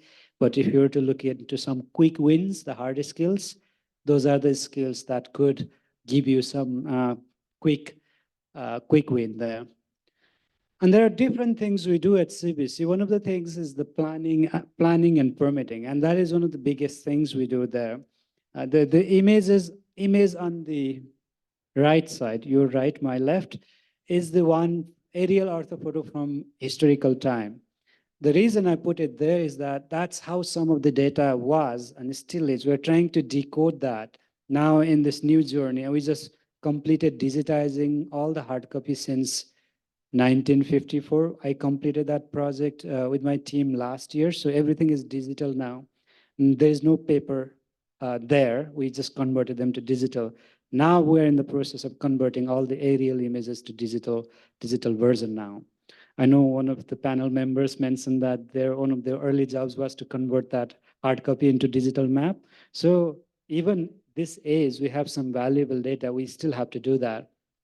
And some of the conversations about AI I heard earlier, and there are some tools out there we can explore, but they still require human intervention. They still require our skills to connect the dots. That's another big skill to have. So right now we're in the process of converting these older aerial photos to the newer digital format. We need to digitize. Georeferencing is one thing. I know you might have learned it in your courses. The other part is to convert them and label them properly. What does that area look like? Is it a plantation? Is it an agricultural area? That kind of thing. On the other side, you see that documents and a little icon with permit. That's just a symbol to show that that is a typical thing a lot of the government agencies have to do. Whether it's a local municipality or even the regional municipalities have different systems. But local municipalities, conservation authorities, we have to work on the regulation and permitting. That's a big part of it. And everything, as you can see, is linked to GIS data source. So there are so many different modeling and analysis we do. When I was asked about, okay, can you talk about one example? I thought, okay, one example is going to be very narrow. So I figured that I would talk about a few things, and you will start to see the pattern that we can use GIS in all of that, and that GIS plays a critical role there. So natural heritage system, again, it may be a new term to some of you. This means that we're trying to create a system in our jurisdiction that can be protected for the long term. That system comprises of woodland, wetland, agriculture, open space, the areas that we need to protect for different species, different habitats. That's one of the biggest projects out of so many out there at CBC. So in order to do that, it may sound simple. You showed the earlier photo where you could have digitized that data and call it a natural heritage system, but it's not that simple. So what we need to do is just like Greenbelt you might have heard of. In order to come up with Greenbelt, it was not a one-day job. A lot of stakeholders were engaged. A lot of criteria were used. Same concept for the natural heritage system too. A lot of people from different divisions, different groups would have contributed to say, okay, this area is important, not just from the size or the shape of that polygon or forest, but also from the proximity to this type of habitats, this type of floodplains. So there are lots of criteria that were used, and we spent quite a few years to develop that. And after everybody got into agreement, we captured as much as we could, then we published it, and we shared with the municipalities. Now municipalities in the last 5 years or so, they have been applying it. If you look at Mississauga, Brampton, Caledon, those areas, they have it. The other example is a species habitat modeling. We also collect data on the species. So flora, fauna, all sorts of data is collected at CVC, and we do modeling to see which area is vulnerable that we have to protect, which area needs to be kept for the long term. The other thing, common thing that you might have heard of and you might be interested in would be the floodplain one. And this happens everywhere, and all the countries in the world are trying to do that one way or another.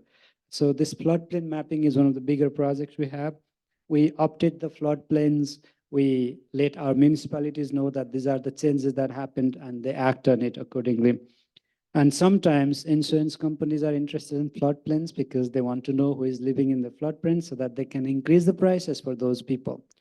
But we generally directly don't work with the insurance companies. We are public agencies. We work with public agencies, and whatever is available for the sharing, if we can share it publicly, then they can have access to that.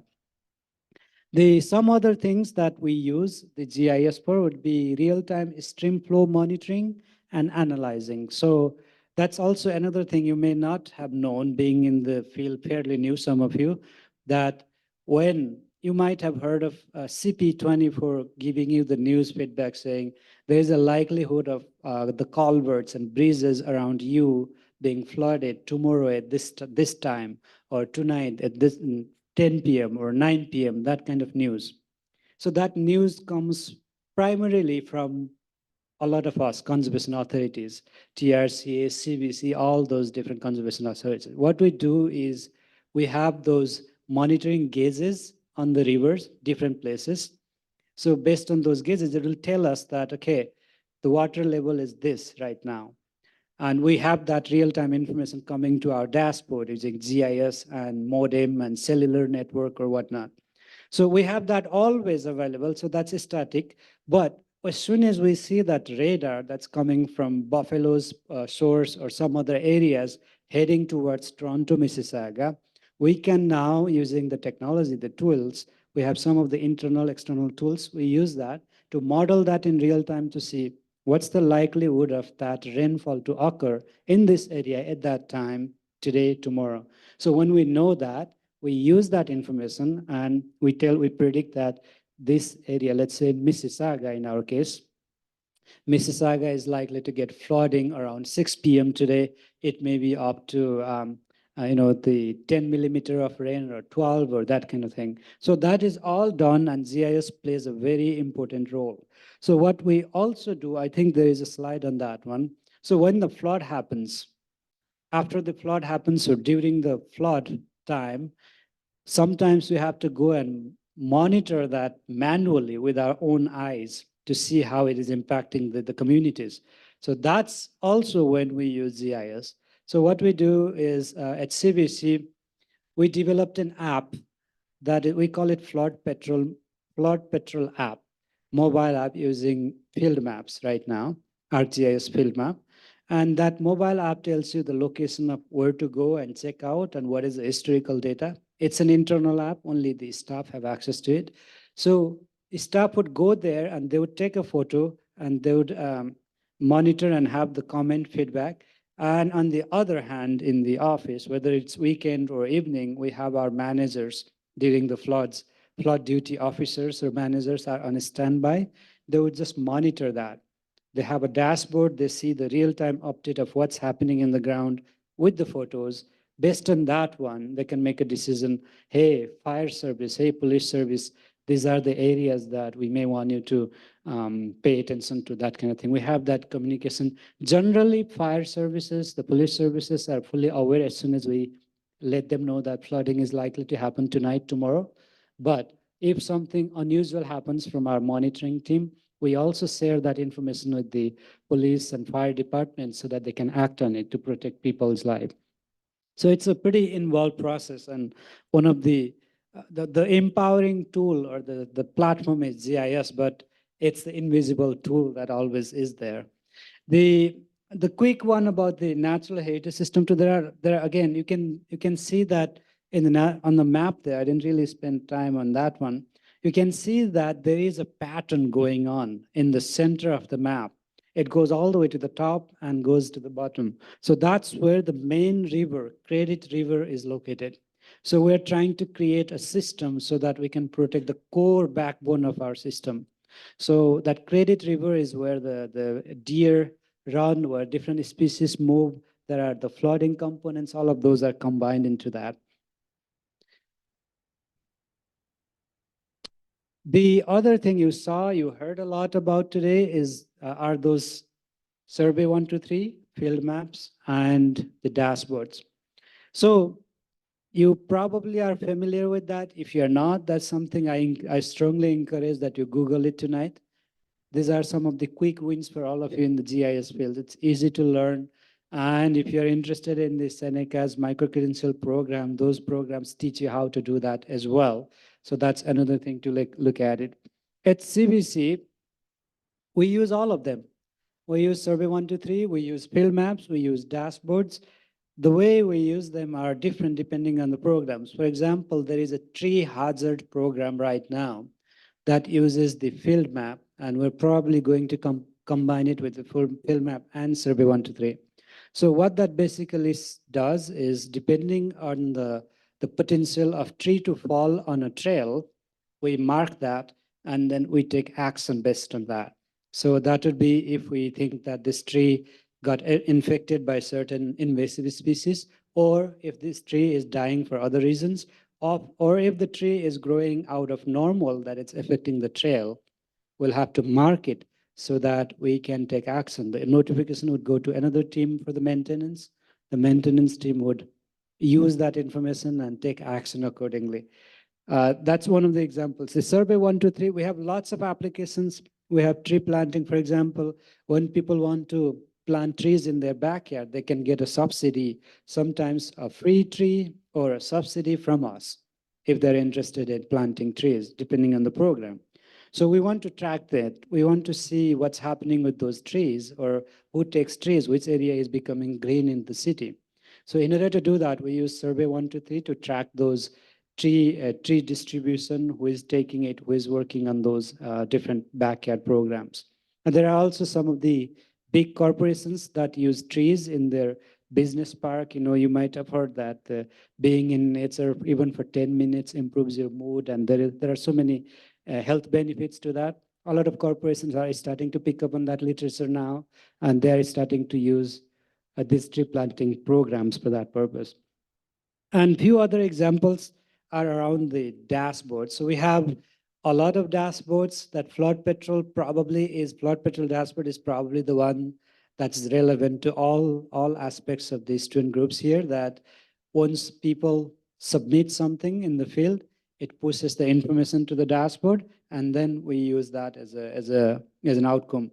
Because of the privacy reasons, I did not use those private info, because sometimes we have to zoom into particular neighborhood to say this area is flooded and that area is flooded. But now you can see this is how they look. I got the images from Esri.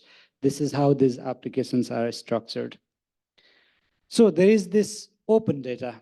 And if you haven't heard of open data, you need to Google this term as well to be in the field of GIS. Just like any of us, when we're trying to do some projects, particularly if you have a project that you have to come up with the data and solve a problem. I used to struggle a lot. I even have, back in those days doing undergraduates, I paid $30, $50 for a little bit of data to third-party agencies when I was in the States. And at that time, it was a lot of money too. And nowadays, the same thing would probably cost $200, $300 if they are not in open data. But lucky for us, a lot of the organizations are moving to open data route. So is CVC. We have this open data portal with, currently we have 16 common data sets, but we're going to be adding more and more. And those of you who are here in Toronto area, Toronto's open data is amazing.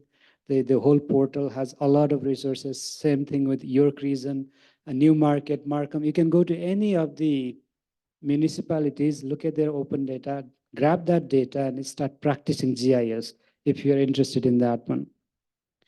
I don't want to spend too much time on the open data, but also there are a few things I want to quickly walk you through today. The other things we use GIS for is the web mapping. And this is something, I think it came up today. I got the tail end of the panel discussion, but web map is a great skill. Again, another quick win for all of you. We have to learn the fundamental things of GIS. What is GIS? How does it work? Otherwise, we become like the new AI that are being created, only follows the tutorial, doesn't understand what is behind the scene yet. So we don't want to be there. We want to understand the fundamental background. Once we do that, the quick wins will be designing these applications, Survey 123, field maps, web maps, and they're not difficult at all. And this is one of the examples. If you are in that jurisdiction and you want to build a swimming pool, let's say in your area, you may want to know whether or not you can build it without permits from the conservation authorities. So in order to know that, you'll have to go to the website. There's a link. You type in your address and see whether or not you are regulated or you're close to that boundary where regulation happens from the conservation authority. So if you're not regulated, you're very far, you don't need to worry about it. But if you are within that boundary, that doesn't mean that you can't enjoy the summertime. That means you have to go talk to the conservation authorities, work out a plan so that you get a permit to build depending on where you are. So this is one of the web maps that is being used very heavily at Great Valley Conservation. There are a few things I want to show. Let me see time-wise, how am I doing? Yeah, okay. There are a few things that I wanted to show, especially another quick win, those of you aspiring GIS professionals. One of the things, another quick wins that I encourage you to explore is story maps. I know some of you might have learned it, Some of the programs offer it, but it's not everywhere. So this is something we do at CBC too. If the demo cooperates, I want to open up that link and see what happens.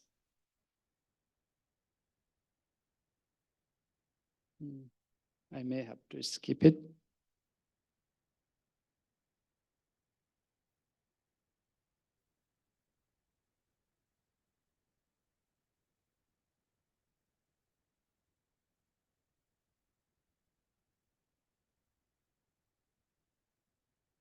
Oh, okay, that's good. Thank you. So this is a story map that CBC has created. My team designed it, but all of you can do something similar if you're interested in making GIS as your career or being in the periphery of GIS. And these are some of the quick wins. So this one starts with the story map collection. On the front page, you can see that there are different aspects to it. I'm probably being blocked if I go there. So there is 1, 2, 3, 4, 5, 6. Those are the sequential orders, the way we designed it. I'll quickly walk you through some examples, and you'll hopefully get some ideas in terms of how that would work. And if you're interested, again, another keyword for you to search would be story map, if you haven't done that or not familiar with it. So this is the first example here. If you click that, you can have all this content, and this is what we did. It's about the integrated watershed monitoring program. And we talk about, I mean, the intro talks about what does it do, what is it for, and who it may be useful to. And after you go through that, you'll start to notice there's a lot of text. Where's GIS there? But keep scrolling. There are a lot of other components that are connected to it. So if we go to different tabs here, we may have to wait a little bit. Here, let's click OK. So you can see if you go down below, there are different monitoring sites, different things we monitor, and you can turn them on and off. You can have those different aspects of information visible to you when you're going through these projects. And we work with a lot of other government agencies too, including the municipalities, not-for-profits, and whatnot. So similarly, there's another story that's about climate changing, and it goes over what is happening, how things are being monitored, and what we do. The examples I showed you there, they might look very complicated and, oh, I need to learn how to do web programming, and that looks like a lot of photos collaged together, but that is not true. It is very user-friendly, and you can all do that on your own. You may need to take a course or two if you have that opportunity. If not, you can also self-learn it.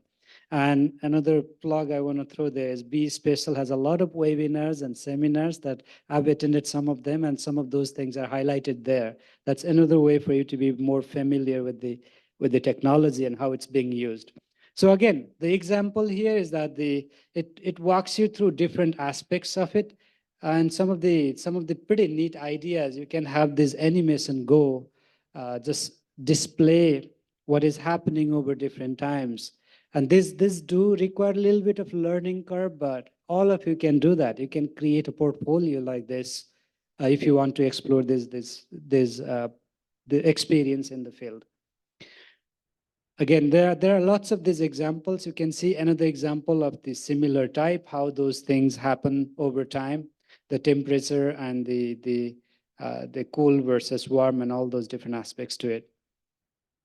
Let me go back there. And there are a few other things. The forest is another big topic that when we look at the forests, we have a few things about that 40% of the trees we monitor are affected by diseases, pests, and the changing forest structure, and that is also threatening our health of our watersheds forest.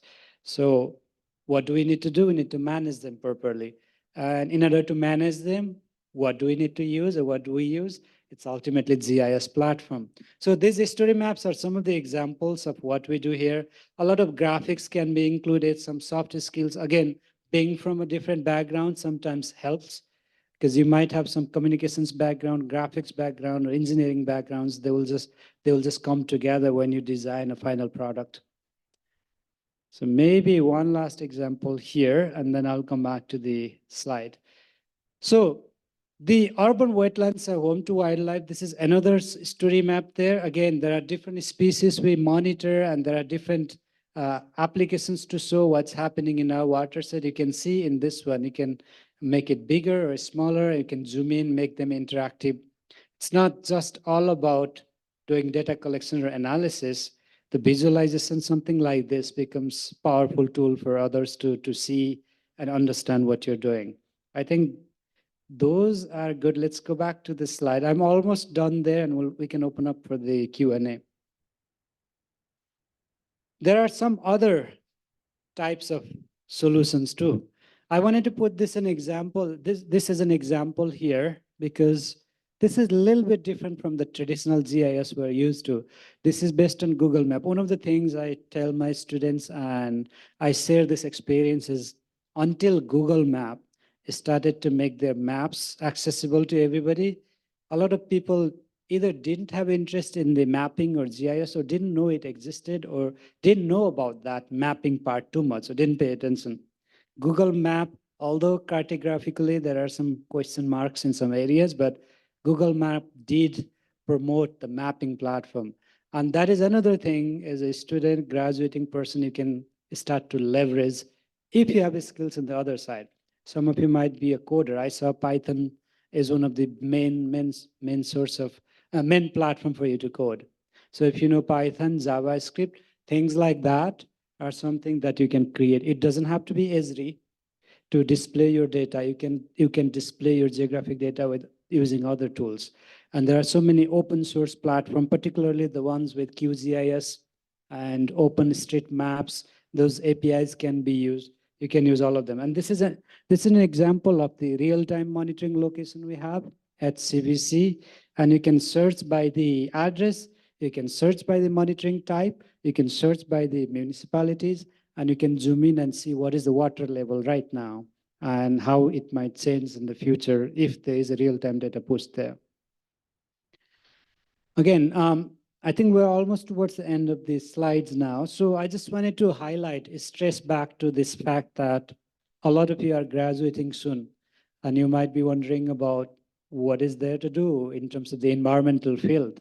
So there are lots of opportunities. I want to highlight a few things that the conservation authority jobs, sometimes even the universities have GIS or environmental jobs, universities, colleges. Those don't seem to be always on Indeed or the Google. So if you're looking for job opportunities in the future, make a list of those organizations and go to their websites directly. That is important because at some point when I needed to hire 3 GIS people at the same time, only 2-3 people would apply because none of the 2-3 people of the right background, GIS background, would apply because they didn't know about these job opportunities. That is another thing I wanted to highlight. If you are graduating soon, just bookmark, make a list of those things so that you can go to their websites directly to apply for those positions. And there are different roles at conservation authorities for GIS. And GIS positions are not always advertised as the GIS positions. Sometimes it might be public relations specialist. Sometimes it might be the data specialist. So those are few things to think about too. There may be a keyword there. Sometimes instead of using GIS, they may use geographic information systems. If you are using keyword GIS, you might miss out on the advertisement. So there are a few things for your job and career explorations. And some of those are completely different title, but they use GIS as a primary tool. And the other example similar to that peripheral geographical role would be some stewardship specialist, or the restoration specialist, or the restoration technicians, the field workers. They may have that title, but ultimately, or more likely, they may be using or even designing those GIS solutions. So that's something to think about. And there are a few other opportunities in the field, and some of them are new and a little bit unknown to general public. One of the new terms I've noticed popping up recently is location intelligence analyst, or the location intelligence specialist or technician. So that's a fancy way to say GIS technician or GIS specialist. But we are looking into extracting meaning out of locations, so it makes sense. Ultimately, we are working, think of it as you are working for FBI trying to investigate and find out the answer to the question. So there are different names to that. And when I hire as the information management specialist. But ultimately, those people are doing GIS from data collection to management, analysis, and visualization. And there is the other whole different role, imagery analyst and the remote sensing modelers. Those are some other career opportunities. And there are some APIs that were released by third party. You can add them to Esri solution as an extension recently that tend to, at least they claim that they can analyze the remotely sensed data, image, and extract the building footprint for you or the footprints for you. I looked at some examples that they are okay, more or less, but still requires some skills, human skills to apply that and make it better. And there are some other things that have been around, and I've started to see them pop up again. The titles would be business intelligence analyst or business intelligence specialist, that type of role. As a matter of fact, I had that role a few years ago before I changed my role into management. So what that means is you are creating the intelligence solution for the businesses. Basically, you are helping corporations to extract meaning out of your data to make the data-driven decisions. So the business intelligence would be to help your corporation or organization, whatever they are doing. A few other things I wanted to point to all of you is the list of jobs that are out there, and sometimes they get unnoticed because they are not available on Indeed or those regular platforms that you might be searching. When I was preparing the slide, I quickly went to Conservation Ontario, and I noticed that there were bunch of jobs that were available in the field of GIS there. So with that, I'm going to open up the floor for questions, and I will take any questions you have.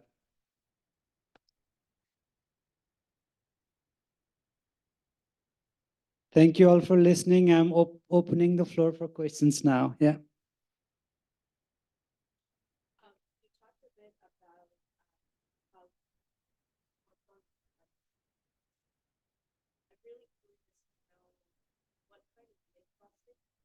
Great.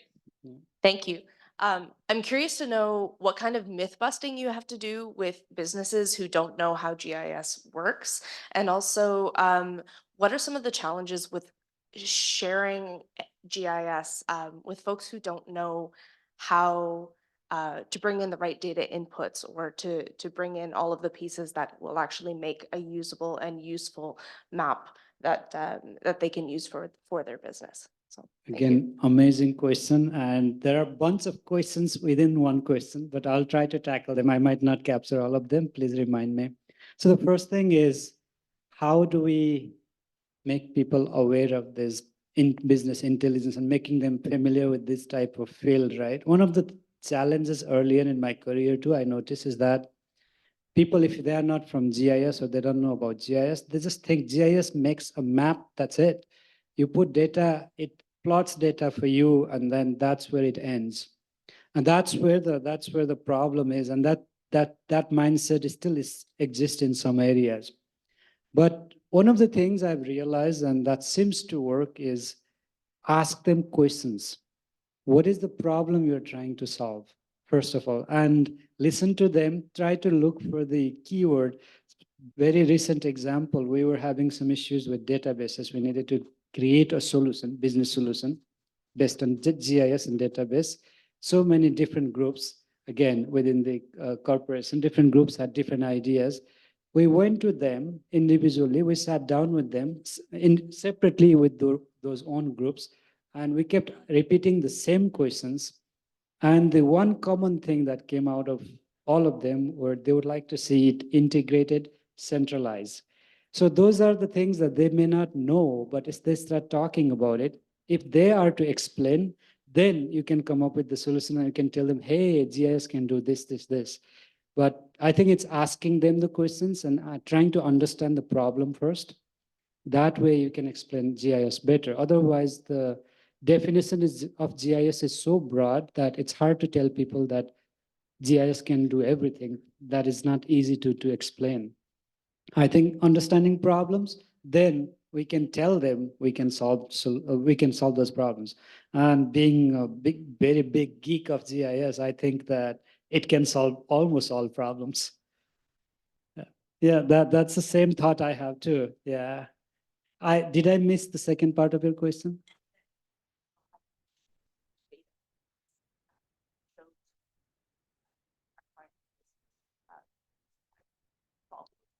Yeah, that is another great question about how do you choose the data input to show or solve the problem for your clients.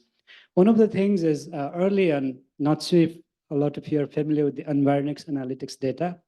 There is that data set that gives you the likes, dislike, people's behavior, all those different details about people's lifestyle, even the type of TV shows they watch at home. That's kind of extreme, not always 100% accurate. But that data exists on one hand. The other hand, there are people trying to show, I want to, in our case, I want to plant trees in certain type of people's backyard. How do I go about it? If I ask them about their data, you need to collect this data and give this data, and this is what we do, this is what we do, they will not understand it. They may not be interested or they may not understand it. But what we can do or what we have done in our cases was that give us the problem, again, going back to the problem. And these are different things we need. But in order to get that data input from you, give what you have on your clients, existing clients, and we'll use that as a base. And then we do our magic behind the scene. After we do it, we can explain it to them that based on the behavior, likelihood of them, how many trees they have planted, if their neighbors have planted trees in the last 5 years. Apparently that data exists. I was surprised too. So we could use those data sets to give them the output. Output generally is in a form of dashboard or the final output mapping or that kind of product. But I don't know if I clearly answered your question, but getting data from them or the input from them is critical, but we also don't want to overwhelm them. Any other questions? Do you need the microphone?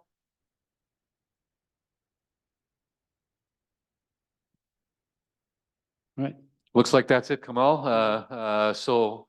There is one question there, yeah. You had to wait till the last minute. Sorry, I just thought of it. It's kind of more of like from an ecological perspective. I was just curious if ArcGIS can help with finding habitats that could be potentially restored or are already available for some species at risk, where you could start doing studies and introducing those species back into that location. As I said earlier, GIS can solve almost all the problems in the world. And this is one of them we can solve. And we have been doing it for a while. At CVC, we actually have some programs that do that.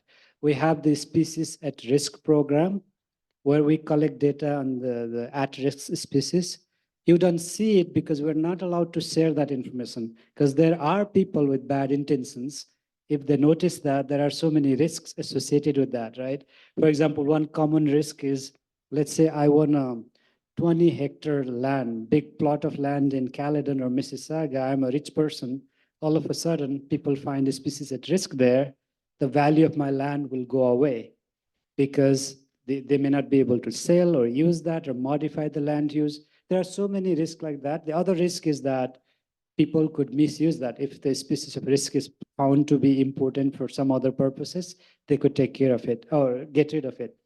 So we do have that data. We do look into that data. We collect data on that. And based on that data, if we know that the habitat that needs to be restored is in this particular area with this data. For example, we have data on the type of species from somewhere. We would know the climate, microclimate condition, land use condition, all of that. And we can model that based on that one using relationship pattern.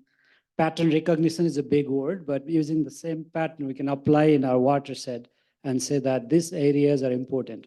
For example, the areas close to within 1 kilometer from the wetland and forest, that's a very critical habitat space for the frogs, amphibians. We have our programs in place. If there's a road crossing, you see a lot of the turtle crossing in Heart Lake area, conservation area, those areas.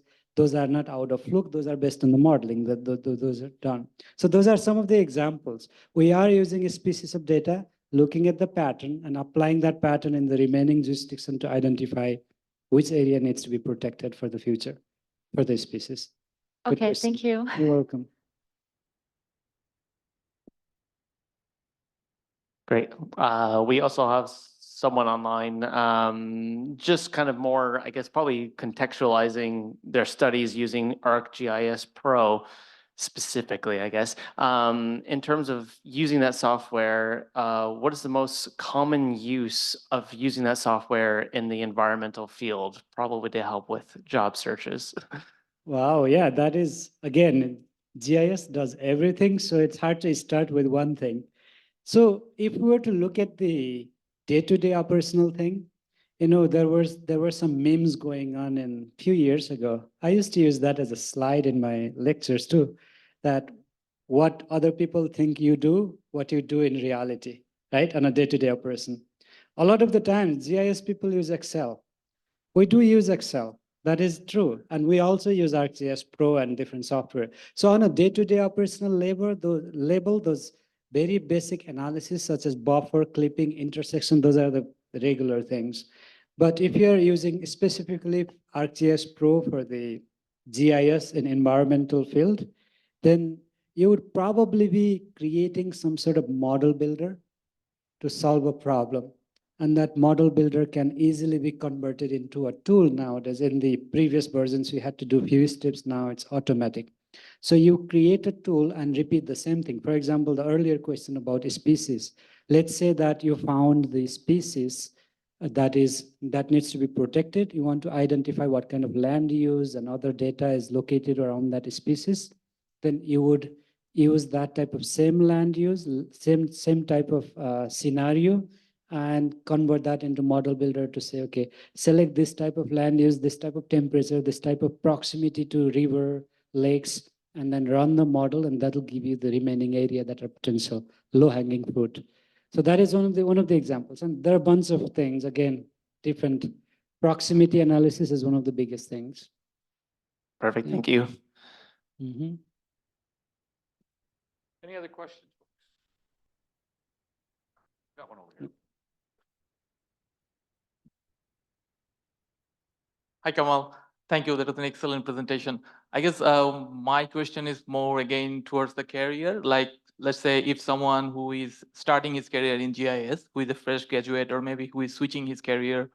So do you think, like, if you just say that I am good in, or I have skills in model builder, or, you know, hotspot analysis, or habitat suitability modeling, or maybe like, you know, ArcGIS Pro, would that how do you demonstrate that you know that, like, you previously didn't work in GIS? Like, for example, for me, let's say I haven't worked as a GIS analyst or anything. I'm a fresh graduate, so how can I demonstrate? Can I use a story map as a portfolio, or how common is that? No, that is an excellent question. I think it's those of you who are watching it online also, it might be very useful. Very good question there. This is, again, on the other side, when I'm hiring people, I'm not looking for model builder type of skills. I'm looking for the overall software. They know ArcGIS Pro, they know ArcMap. When I'm talking about technical skills, I would be looking at those broader software platform. But more importantly, I'll be looking at the projects they did, projects they completed. It doesn't have to be the work experience you do with an organization. It could be your assignment number 2. If you did a good job, I'm just giving an example. If you did a good job with that, you use LiDAR data to create some 3D modeling or DEM. If you can say that, you don't need to necessarily examine or explain that you did it for the assignment, but I used LiDAR to create the 3D modeling, or I used this data set, geo-reference them, and I created a final map. Those type of statements go a long way. That will tell me that you already know how to use the 3D analyst or the different types of tool sets that are available there. So I think that is one thing. The other thing is I like it when people put, not every hiring manager looks at all the websites portfolio, but I like it when people put their portfolio there. I have been impressed by some people who have put their story map. They would put the physical resume, also a story map based resume with the location where they studied, where they went to do their second job or all of that on a story map. Those type of things are very impressive and that catches the eyes. And you want to be caught up. You don't want to be lost in the crowd and that helps. Portfolio is a good idea, having the link if you can. Thank you. You're welcome. Anybody else?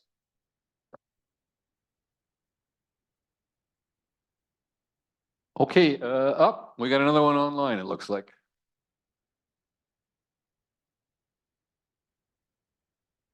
Hi, yeah, just one quick one more as a follow-up is I don't even know if you look at resumes or not, but is it worthwhile to put your grade on your resume from your perspective if like you did really well in the course, or does that matter at all? I get that question a lot. I don't have one answer, but I want to say it depends, but that's not the right answer. So what I recommend is that if you have done really well, why not put it there? If you have been getting A's in your grade, it doesn't hurt. But that's not the only indicator. That's not the reason the employer will hire you. They'll look at your what you have done in the past, what is your experience, what is your expertise in the field. That's what the overall context will be important. But if you have straight A's or you're doing really well, it doesn't hurt to put it there along with other things. But if you're getting C's and D's, I don't know if that really impresses the employer. I'm just wearing a different hat here. Yeah. All right. Yeah, thank you. One more question. One last one. Hi, it was a really good presentation and very informative. Thank you for that, Kamal. And I had a quick question like, let's say we, evaluate a lot of plans and we, like you said, GIS doesn't end at giving the results, you also act with that results. So like in the website, we have the wetlands. There are like various lands which we can't change anything. We can't, like the wetlands we have in Ontario's Acts regarding the indigenous people, like we can't use it. So how does GIS, like can we use GIS to make that particular land stand out? That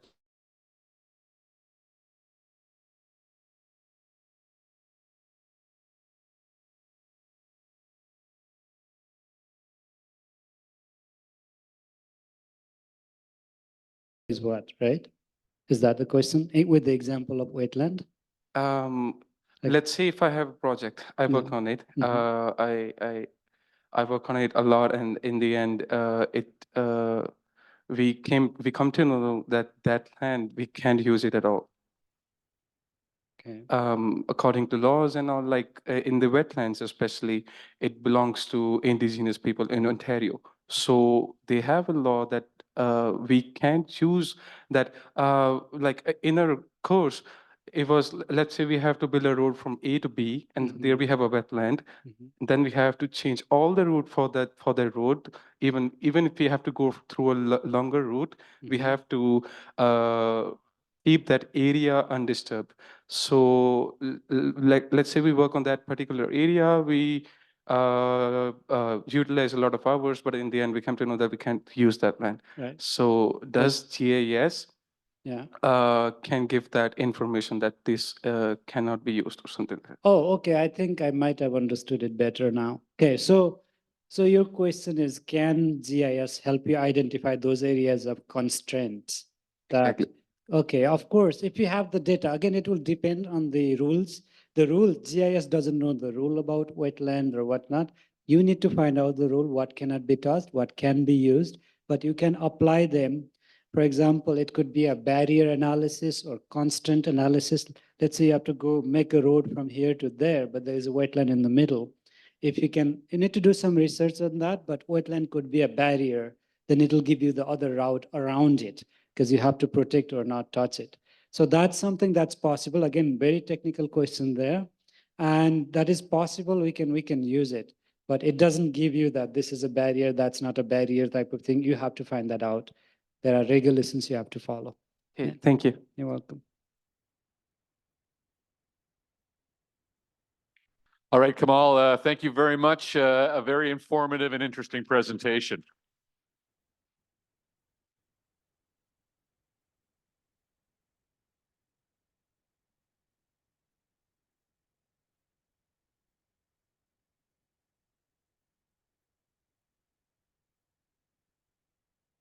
Hello. Okay. Just a little small gift for presenting. Thank you so much for being a part of our event today. And so now we're going to be going into the next networking session and break. And just want to remind everyone that the networking sheets are over here. If you're working on them, please submit them to the QR code that's included on them. We're going to be doing the draw after the break. Also put your sticky notes here at the back for the GIS takeaways, and you can still be sharing the hashtag and photos on Instagram. And yeah, so we'll reconvene at 4 o'clock.